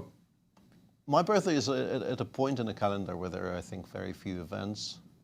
So I'm not sure I even played many or. Oh no! I actually this year I played on my birthday. This may have been the first time in my entire career because, yeah, mid-June is normally a kind of a place of rest and. What about you guys? You get played on your birthday? It doesn't come to mind, seriously. Doesn't Same come for to me. mind. I'm sure I have, but just it I doesn't mean, stand out. January 6th, so it's right at the beginning of the year. Usually you have absolutely no. Yeah, Jan 6 is a very safe spot for. But Hastings. I'm actually always out of town as a coach with my university team because we do have the Pan Americans Yeah, the during Pan exactly Tour. that day. So for the last, I would say, 4 years, I think I've been traveling on my birthday. But dude, So I'm not playing, but I'm junior coaching. coming up, your teenage years. Never played on. I don't think I've ever played on my birthday. Remarkable. Yeah, so you must have played on your I birthday. must have, but again, it just doesn't come to mind. I mean, I played other. Judith was the one. It was her birthday that we played that came to mind, and but that's it, not mine. How'd you do on her birthday? Well, it was a terrible situation. It was actually the World Team Championship. I'm playing for the United States. She's playing for Hungary. We're about to play, and the arbiter says, and by the way, just like Chris Bird did, a big shout out, congratulations to Judith on her birthday. Potentially, maybe even a bouquet and everything. Right. And I said, oh my gosh, Judith, if I had known, I would have brought you a present. And she said, Yasser, you can take anything you like. You can take anything you like off the board. And I was The option still exists. I was thinking about Bobby Fischer saying to the Soviets, I could give the female world champion night odds. And the Soviets said, okay, we accept the challenge. And Michael Tal famously said, Bobby's Bobby, but a night's a night. Bobby said, no can do. So to show what great progress women have made in chess, I reached across the board and I took her knight off the board so that she could give me knight odds. she said, Yasser, give me back my knight. I said, no. You told me I could take anything I wanted off the board. And she said, are you ready? Yasser story. She said to me, you're not a gentleman. And I said, correct. And I was still holding on to the knight. So I was holding on to the knight on G8 for a longest time. The arbiter insisted. So I very reluctantly released the piece, and our very first move was knight on G8 to F6, making sure it stayed on the board. And that was very funny. It was a great, it was a great moment. Though. I won, but it was a great Yeah, sir, we knew you weren't a gentleman. Right at the very end. On her birthday. You beat her on her birthday. And making the story even worse, at dinner, she came over and gave me a piece of her birthday cake. I mean, I felt terrible, but the birthday cake was really good. I felt terrible. Okay, let's go back to Like I said, you don't want to play on your birthday. Even the great Judith Polgar went down. Yeah, I mean, but let me put the blinders on. That was a bad moment. He actually volunteered this story. No, he insisted. No, we were asking you about playing on your birthday. And I couldn't think of one. You volunteered this, like, I'm looking at you in a completely different light. You know, I've known you for decades by this point, and like, I'm ashamed. You know, I mean, a birthday's a birthday. You know, to give Yasser some credit, but chess is chess. Chess is hey, look. Yeah, there's no love lost between friends. I don't care what day it is. Why is Fabi? He's looking for more. More than Queen takes D5? Yeah, I don't, it's completely winning. I'm guessing you can play Queen G8, and it also is pretty good. Like I don't think you can actually ruin this position convincingly enough. But yeah, why not just take with the check? Okay, I'm assuming that Jorden is going to play King to C8, if you don't mind. Just put those moves on the board for a second. There's a Queen E6 takes F6 probably forces the quickest resignation, I thought. Yeah, pick another pawn. Why not? Yeah, when I get to a position like this, sense. Honestly, and I've done this seriously, because pretty much every move wins here. That doesn't drop a piece. Right. So you start running this kind of an equation in your head, like, what can I do here to make sure the game ends as quickly as possible? That's exactly right. So we don't stay there for an additional hour. Right. And the thing is, Jorden is waiting for exactly the same thing. Yeah, I think he is. Get my pawn on F6 and make me resign. Yeah, exactly. At this point. So you're saying Queen E6 just Queen E6 takes F6, and I mean Queen takes F6, Bishop C3 is not a blunder. You can take on A4, but then I take H8, I mean H7 and G6, G6. All of them with check, and I think that's probably the... Queen D7, Queen C4 is the problem. So you're not even taking not on even A4. getting that. No, yeah. you're not taking the pawn on A4. Yeah, we're not even getting that. Yeah, Queen C4 wins the bishop. It's completely over. Oh, that's even worse. Yeah, and obviously, like I'm pretty sure Knight B5 is winning very comfortably as well. But maybe you don't actually want to play this endgame. I mean, you know it's winning, but you will probably have to calculate a little bit because you're probably losing the A4 pawn, and your king isn't on D5 yet. So why bother? Right. No, take the pawn on F6. Yeah, just do that. Check. Yeah. Queen takes D5. Really curious, though. I mean, the question is very legitimate, though. What is he considering that is not Queen takes D5? Yeah, second best is Queen G8. But just to give our viewers an illustration of how winning this is, H3, H4 plus 3.5. Basically pass is plus 3.5 here. Yeah. There's wow, I didn't realize that was that great. Yeah. Wow. Simply doesn't have any moves at this point. H3, H4 plus 3.5. Finally, he took the pawn. Yeah. Wow. Here we go. That was a good 5-minute think, right? I think more than that. Maybe more even. I think more than that. It was noticeable that he spent some time choosing the option here, but yeah. Wow. Okay. King C8 resigns. King Queen E8? D6. King E8? Queen E8. No, King 8, Queen G8. I got Bishop F8, right? Queen takes F8 is painful. Let's show this. Let's show Yasser what I potentially have missed. Yeah. That clears the cobwebs. I mean, that is not great. No. I was looking for a check. I was going to get a spike check. By the way, that's all it would have been. And now that we're into storytime territory, on the topic of choosing moves that win, this is still one of my biggest regrets in my entire chess career. And it's been a reasonably long chess career. I was playing in a French league in, I think maybe early 2010s, I want to say. And I played a very nice game with the white pieces against a French grandmaster. I don't want to misname him. I think it was Eric Prier, but I'm not 100% certain. And we have a position by move like 30. I'm completely winning in like 5 different ways. And I'm sitting there thinking, okay, which move will actually make him resign straight away? Because I have 2 moves which are clearly winning immediately. One is Queen f7, one is Queen e5. And Queen f7 is winning sort of more material on the spot. Queen e5 maybe gives mate, but material stays level for maybe a couple of moves longer. So I weigh all of these things up. I go Queen f7, he comes to the board, he resigns. Worked as planned. And like 3 hours later, I realize that had I played Queen e5 and he resigned, the final position would be kind of unique, because I think I had 11 pieces left with white. All of them would have been on dark squares. Checkers. All 11 of them would be on dark squares. And I never came close again, obviously, like with this amount of pieces. Right. And I really should have played Queen e5. It's still bugging me. It's been 15 I got 2 winning moves. One keeps everything on the dark squares, and one Queen f7 It's still bugging me. You know, chess players, we're weird. We can't. He's worried about whether or not we're perfectionists, everything even on dark when we squares. shouldn't be. So this is what's tormenting Peter Svidler. Yes. How to torment Peter Svidler. We have a new segment on the show, everybody. By the way, we did. I think Jorden played Queen d6. Yeah, he played Queen d6, Queen b7, King e8, and yeah, on the board. Yeah, and now, okay. I mean, where's your one move?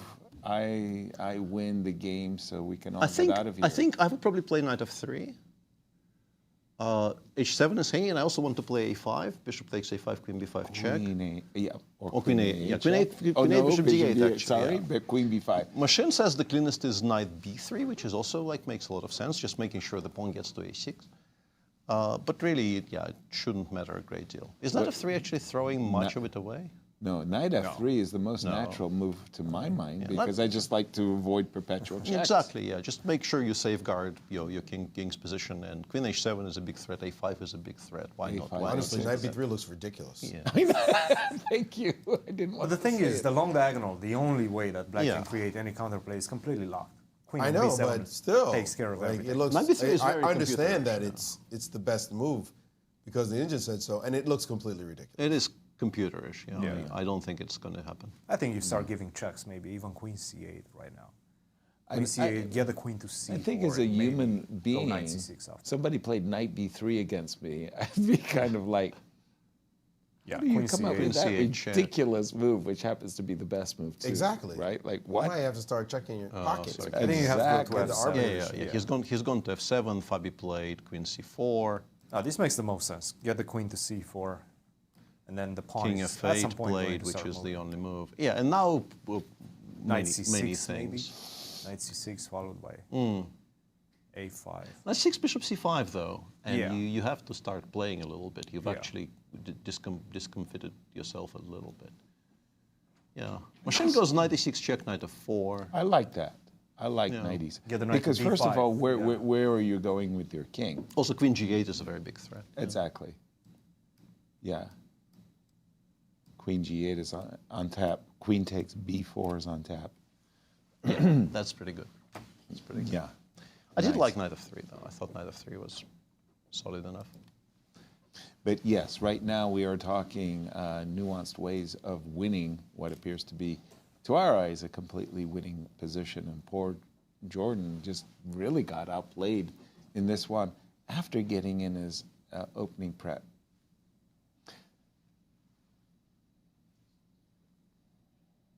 And he did play, by the way, the whole knight e6 move. But we're going to pause our analysis and we're going to toss it to Maurice with a very special guest. Yes, as we see Fabi look to roll that one up, we're with Javokhir Sindarov, the World Championship Challenger. Javokhir, it seemed like you were this close. Yeah. Like this close. Walk us through this. You got what looked like a little bit of an edge in the opening. Was this your preparation? Yes, I mean, from Levon, I expect something different line, not this, because he always plays something some lines which you never expect. I was ready to any line, but yeah, this line I checked a little bit, and yeah, with my preparation ends like after knight d7, bishop c3, knight c5. Like, I mean, here I have like 2 moves, I think. No, if I not, yeah, maybe here queen d4, but I cannot remember some line with knight d2, e4. But okay, he played bishop c5 very fast, e4, which is also good. Take, knight f6, bishop g2, and like from start I was thinking like it's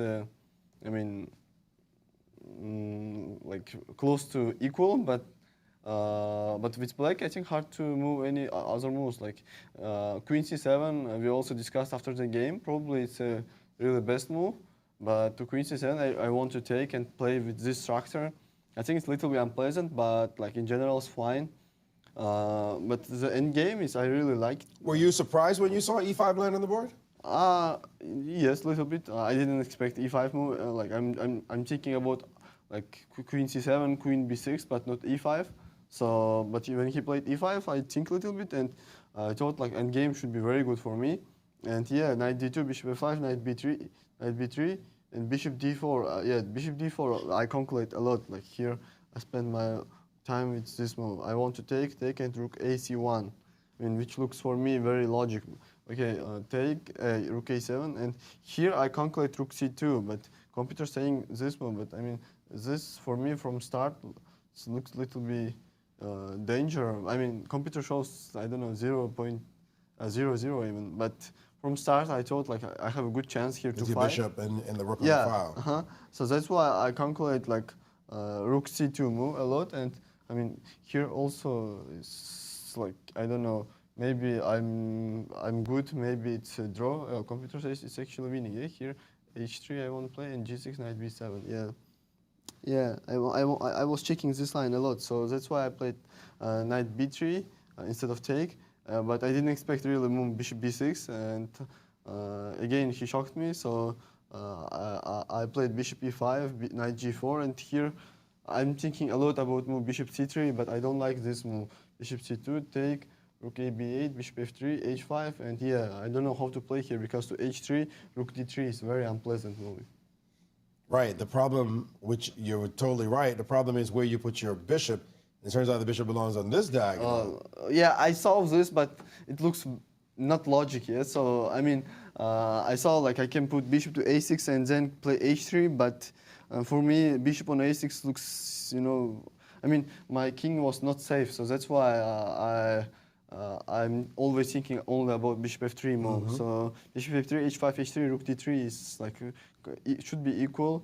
Yeah, and that's why I played bishop f4 and go to this endgame, which is like very close to draw. But I'm playing like I had like small chances, and yeah, and he played bishop d5, which surprised me.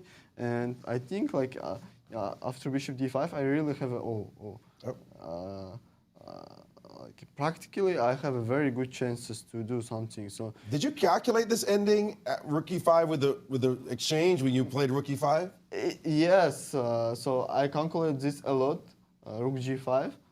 But I was thinking during game, it's my only chance to play something. Okay, computer shows like it's a draw, but I mean practically it's not so easy to play this position draw. But I saw some ideas to put with black, but probably it's very hard. Yeah, after f6, I'm just winning. Yeah.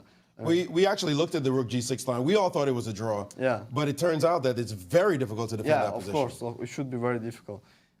Oh, I need to play. Here, computer says king g2, so I was thinking about this move, king g2. Or king f1 is actually quite easy also. King g2 is also for me looks very good. I understand the idea. So. Like I really want to do something like this, but I mean I scared from bishop e6, rook f4, rook a2, and the computer says I need to go to king f1, king e1. It's a big mistake. I didn't. I mean I like to go with king on. I mean g4, king g3, but even king if I put king f1, king e1, a little bit passive, but my pawn is very good. Yeah, so. Yeah, I understand. But here I was thinking some tricks, like f3, bishop e6, rook e4. Yeah. Yeah, probably King F2 is just this I spent my time with calculating this also. Rook C4, Rook B2, King G1. I don't know, it's winning or no. Like that's how we felt as well. Yeah, it's hard to say something about its position. The computer says it's winning. Yeah, probably. No, I think it drops down to it drops down quite quickly. I'm not sure it's winning. It's not so easy. Yeah, actually. I'm not sure it's winning. Yeah, because pawn comes to B3. And okay, if I put H4, then even G5, some moment he will just give pawn and will stay. I don't know. Maybe it's a draw, but yeah, I was thinking about this, but yeah, then I saw this line with G4, G5, and from start, like I think it's a very good chance because I was calculating this: King G7, King G3, Rook C3, and here I should be winning. Oh, I'm not winning. Yeah, here King F5 now. Yeah, no wait, how? King G. Take, and computer says any move. Yeah, oh, any move. I was thinking I'm winning if I put my king to d4. Oh, I need to check this endgame. Well, apparently Peter had a similar ending against Kramnik and resigned this similar position. So it's not just you who are confused. But how to play draws here? Like actually, if he doesn't put bishop to d3, I was thinking like some moment he need to play like maybe a lot of only moves. But even how like. If I put king e3, h4, then somewhere f4, king d4, king c5, and like... Maybe we're still in time to go king e6, king d5 here? Huh? Maybe king e6, king d5? No, king e6, king d5 is... You cannot go because I have f4, yeah? It crosses. Yeah. Mm-hmm. So, like, this computer is... So hold on, king e6, king e3, king back king to f5. f5, it's like, how? Should be impossible in this position. It's true. Yeah, it's quite extraordinary as we're all looking at it confused. I was thinking if I put my king to d4, I'm just one because somewhere I give my pawn h to and get b pawn and fb is winning. Yeah. Lot to learn, even as a challenger to the World Championship title, huh? Yeah. I mean, this opposite color bishop endgames is always very hard. Indeed. All right. Well, it was definitely a great effort on your side. You must not feel badly about the result. You were laughing at the end with Levon. Yeah. Okay. We're playing every day. I mean, not every day. With Levon, like maybe day after day, we're playing like card games a lot with him, and I mean, we are discussing about everything. And like in this tournament, like in St. Louis Rapid and Blitz, I played 4 games against Levon, and 4 games here maybe I'm just like somewhere I'm very good, but other games completely winning. And we played all games draw, and it's crazy. I mean, with Levon, it's Levon. My every game was going crazy. That's why we are smiling. So, yeah. Levon is that kind of character. He says he loves to play the young kids. They teach him a lot. He's also very savvy, wily veteran. You think you have him, and then he figures out some way to get out of it. Sorry? You think you have him, but he always figures out some way to get out of it. Yeah, I mean... Slippery. It's his style, yeah? He find, like in general, in this game, he really find a lot of, like, only moves after he get very bad position. One last question for you. You have a situation where you're fighting for the finals of the Grand Chess Tour, and you probably have to score a good result. Any of that on your mind as early as round 1? Like I mean, I'm not thinking about this. Everything is like, it's a very long tournament, and I know like everything can happen. So I'm just focusing my every game. So I'm not thinking about these other things like to qualify or no. So I mean, of course, if I qualify, I will be very happy. But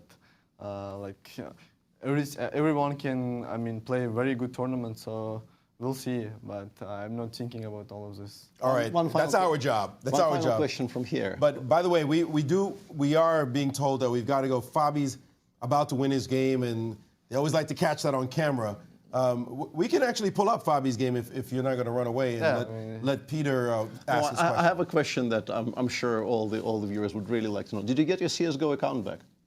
Yeah. Yeah, I'm playing very actively. Good.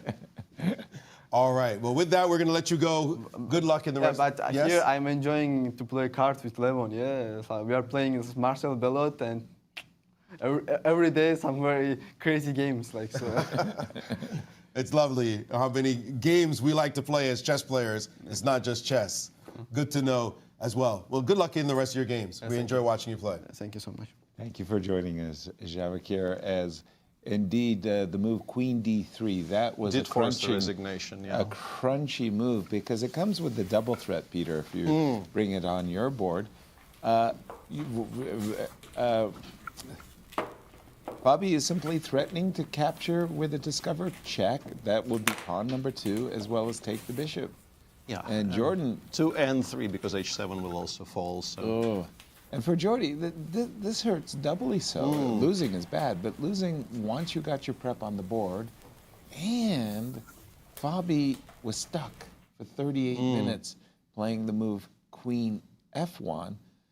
You thought that the momentum was on your side if you're in Jordan's shoes. And Yeah, you feel very just got comfortable outplayed. at that point. And then 5 moves later, it looked like he was in pretty big trouble and never really recovered. So very nice game by Fabi. Once again, I really like the decision to play Queen F1. I'm pretty sure Fabi didn't even forget his prep. I think he was just trying to find something that wasn't their mutual prep that would immediately begin an original game of chess for both of them.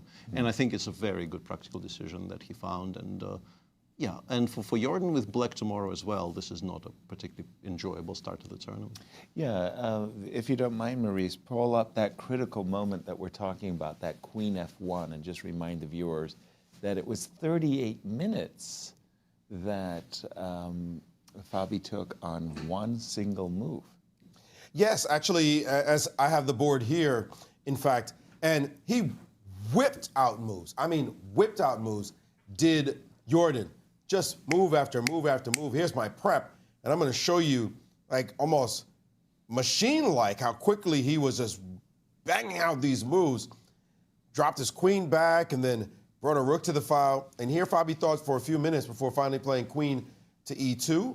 And queen C8 also banged down on the board. And here, with both of them sitting at 125, both of them, Fabi spent 38 minutes and made a modest queen retreat. That's a lot of time to think about a short move like that one, the shortest move a queen could possibly make. But this seemed to confuse his opponent. Instead of just putting something on the E file, he decided to retreat another piece, retreat another one. Then he finally shifted his rook and retreated again. 4 out of 5 piece moves retreating. And while Fabi was making complete progress in this situation, his opponent was busy backing out pieces. And then it didn't take much longer after this move, no, you can't have my bishop, for this to happen, knight h4, and then a trade of the bishops. And you could just look at the difference between the pieces a moment ago to this situation. And then Fabi, after his opponent thought for quite some time, hit him in the face with bishop takes b7, grabbing a pawn. And that was really all she wrote. So Fabiano Caruana, 1-0, the only winner in this event. Absolutely. Thank you, Maurice. As we have bonus coverage of the Cairns Cup with Almira and Nasi, I'll turn it to you, Nasi. And welcome back to the Cairns Cup. Almira, we had a lot of results, so tell us about the current standings. Yes, let's have a look at the standings. We had a few decisive games in the first round of the Cairns Cup. The first win was Tan Jong-gi against Carissa Yip.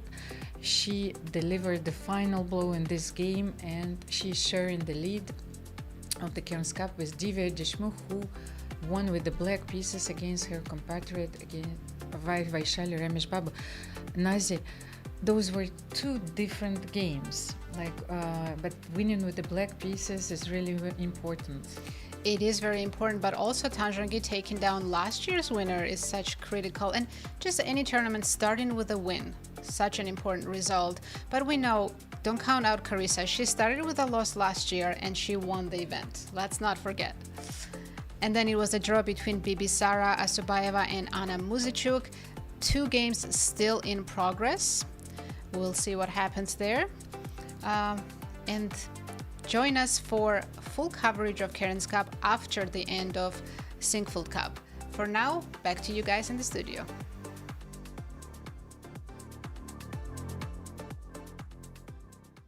Thank you, Nasi and Almira. It sure looks like you guys had a lot more decisive games and still games being played.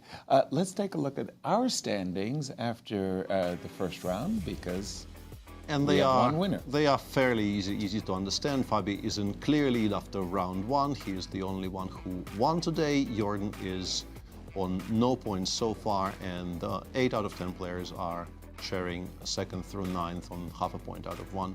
Jorden playing black against Wesley tomorrow. Maurice, I'm reminded of how you started the show by telling us nobody has ever won the Sinquefield Cup by losing round 1. I don't have any recollection, and I don't think it's ever happened. And actually, the stats also bear that out. Leonard, our friend Leonard, also said, no, actually, there was one Magnus who lost the game, but then I think he only had a plus score after that. Right. So, no, you don't. I think it was the inverse is not exactly true, though. No, it's not. It's not 100%. Winning in round 1 doesn't guarantee you. No, but it's a big number. Actually, it's a bigger number than you'd think. Just winning the first round. Usually, and there've been multiple people who've won the first round as well. Remember, it could like 3 people who win the first round, but one of those goes on to win the tournament normally. Right. So it's just a trend, positive trend. Be no surprise if Fabi ended up winning this, and he knows how to win these things. He also happens to be the #1 rated player in the tournament. Right. And his numbers bear that out in terms of the stats that say the one with the best odds. I guarantee you Ben's stats are going to start looking a little bit more in terms of Fabi winning the tournament. I'm actually curious if there's been any Grand Chess Tour season where Fabi hasn't won an event. Not recently. I think not recently. Maybe not recently. But I know, for sure. I'm pretty sure when Wesley won. Certainly in 2016, I think, when Wesley won. But sometimes Fabi always finds a way to win at least one event. Yes, but I don't think he won that year. When Wesley won all those events that year, that 2016, I think it was. But in some years with Magnus in it, I don't think Fabi won. But you were saying his consistency. But recently... Exactly. Well, he had, in this season, he had 2 second-place finishes.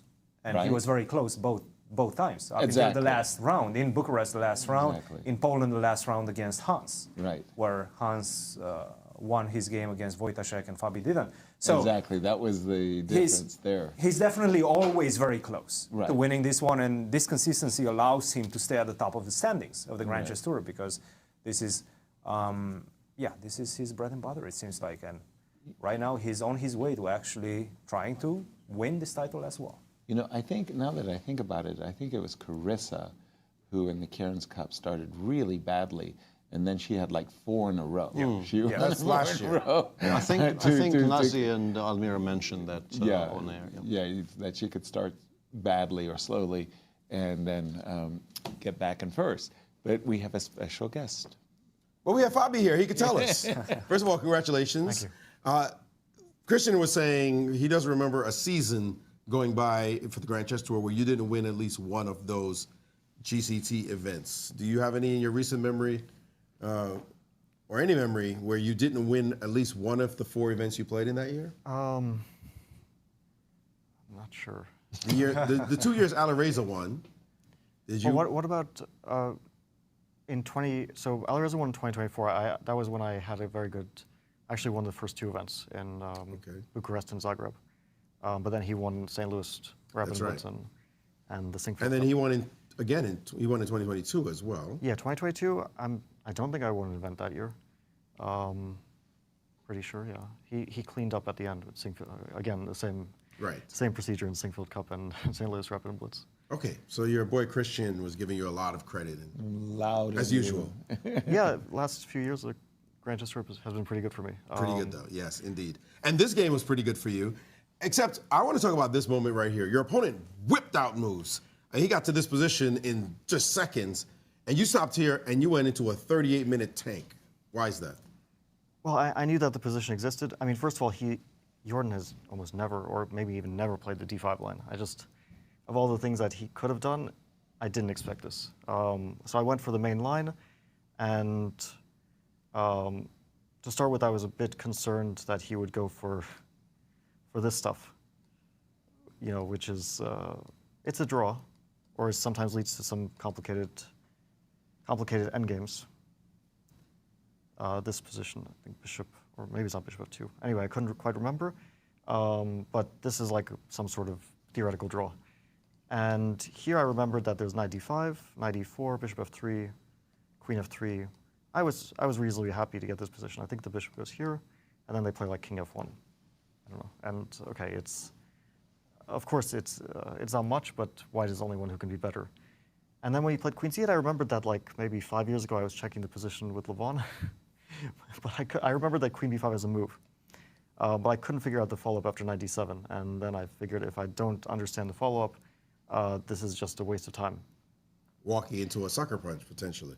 Yeah, I mean, I'd just lose time like this otherwise. Okay, I see that knight h4 is a move, but it's probably good I didn't go for this anyway, because he would have been ready in this direction, most likely, since it is, I think, the main move.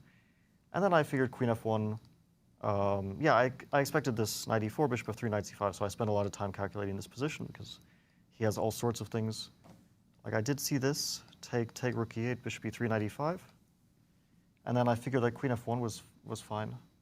Yeah, I guess it's fine for black too, but you know, I was just trying to play in a more or less safe way. And if bishop e7, actually I didn't consider this move, because I considered bishop f8 and then I was happy about knight h4. Bishop e7, queen b5 I thought was, anyway, that's what I was calculating. So bishop e7 immediately I didn't think about, but I guess this is the cleanest way for him. So you're just trying to keep the game going, basically, and stay away from his prep.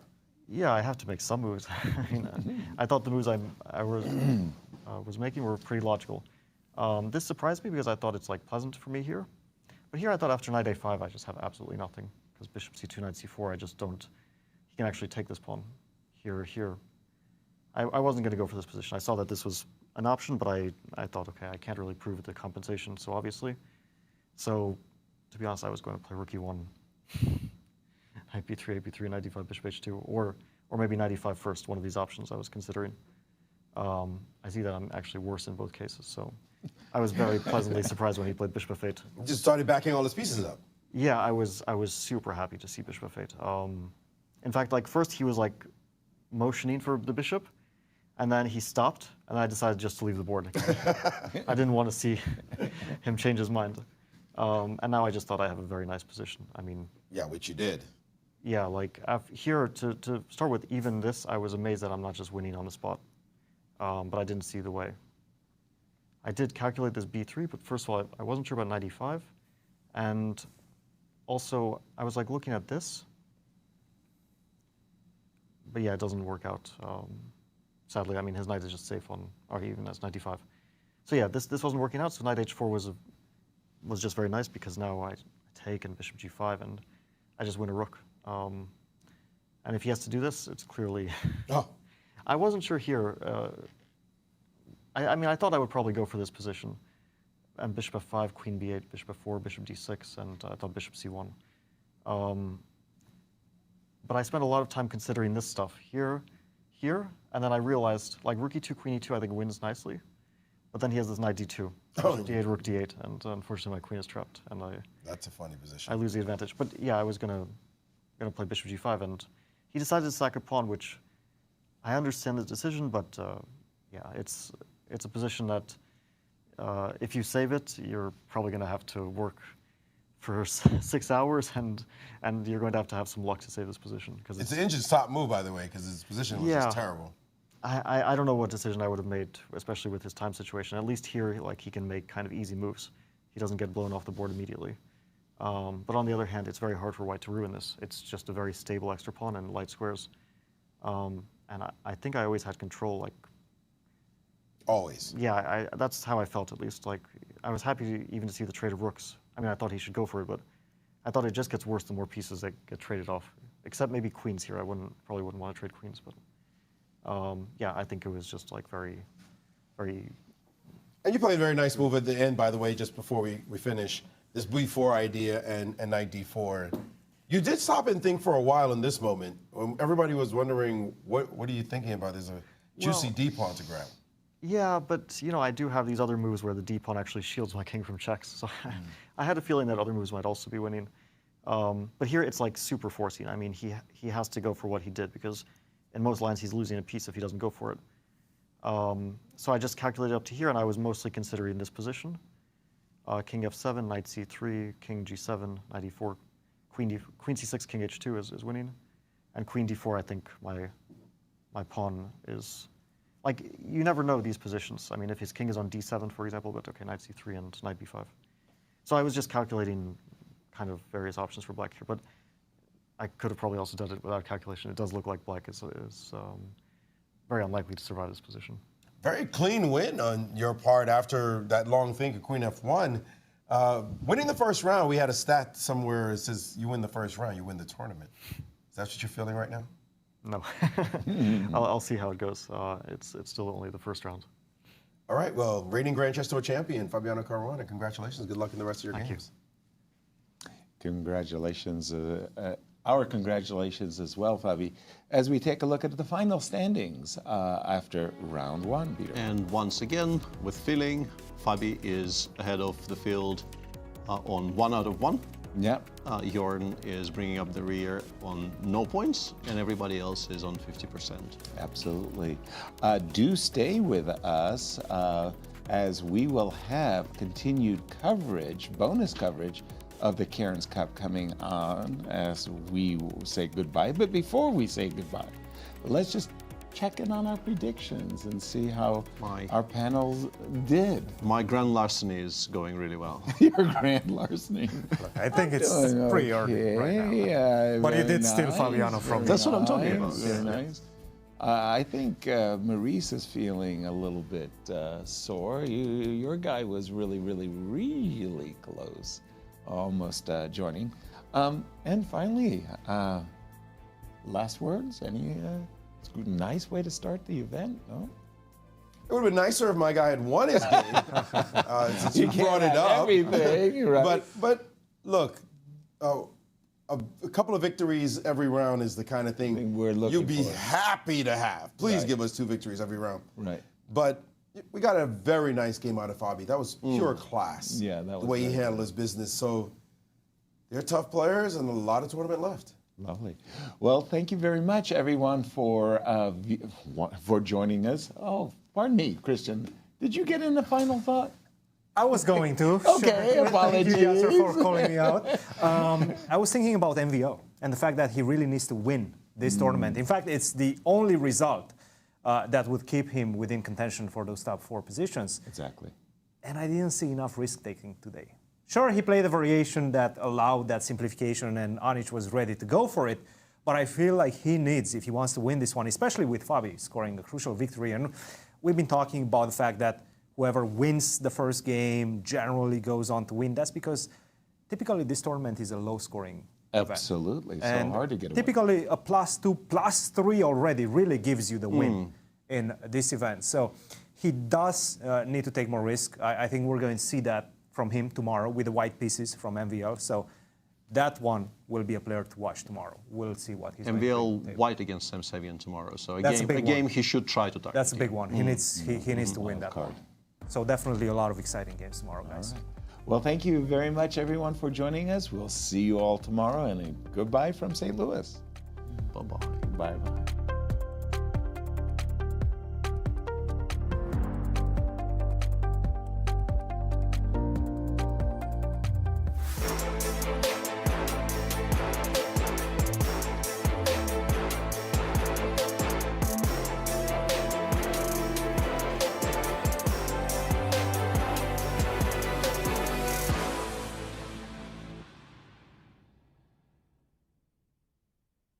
This has been a presentation of the St. Louis Chess Club.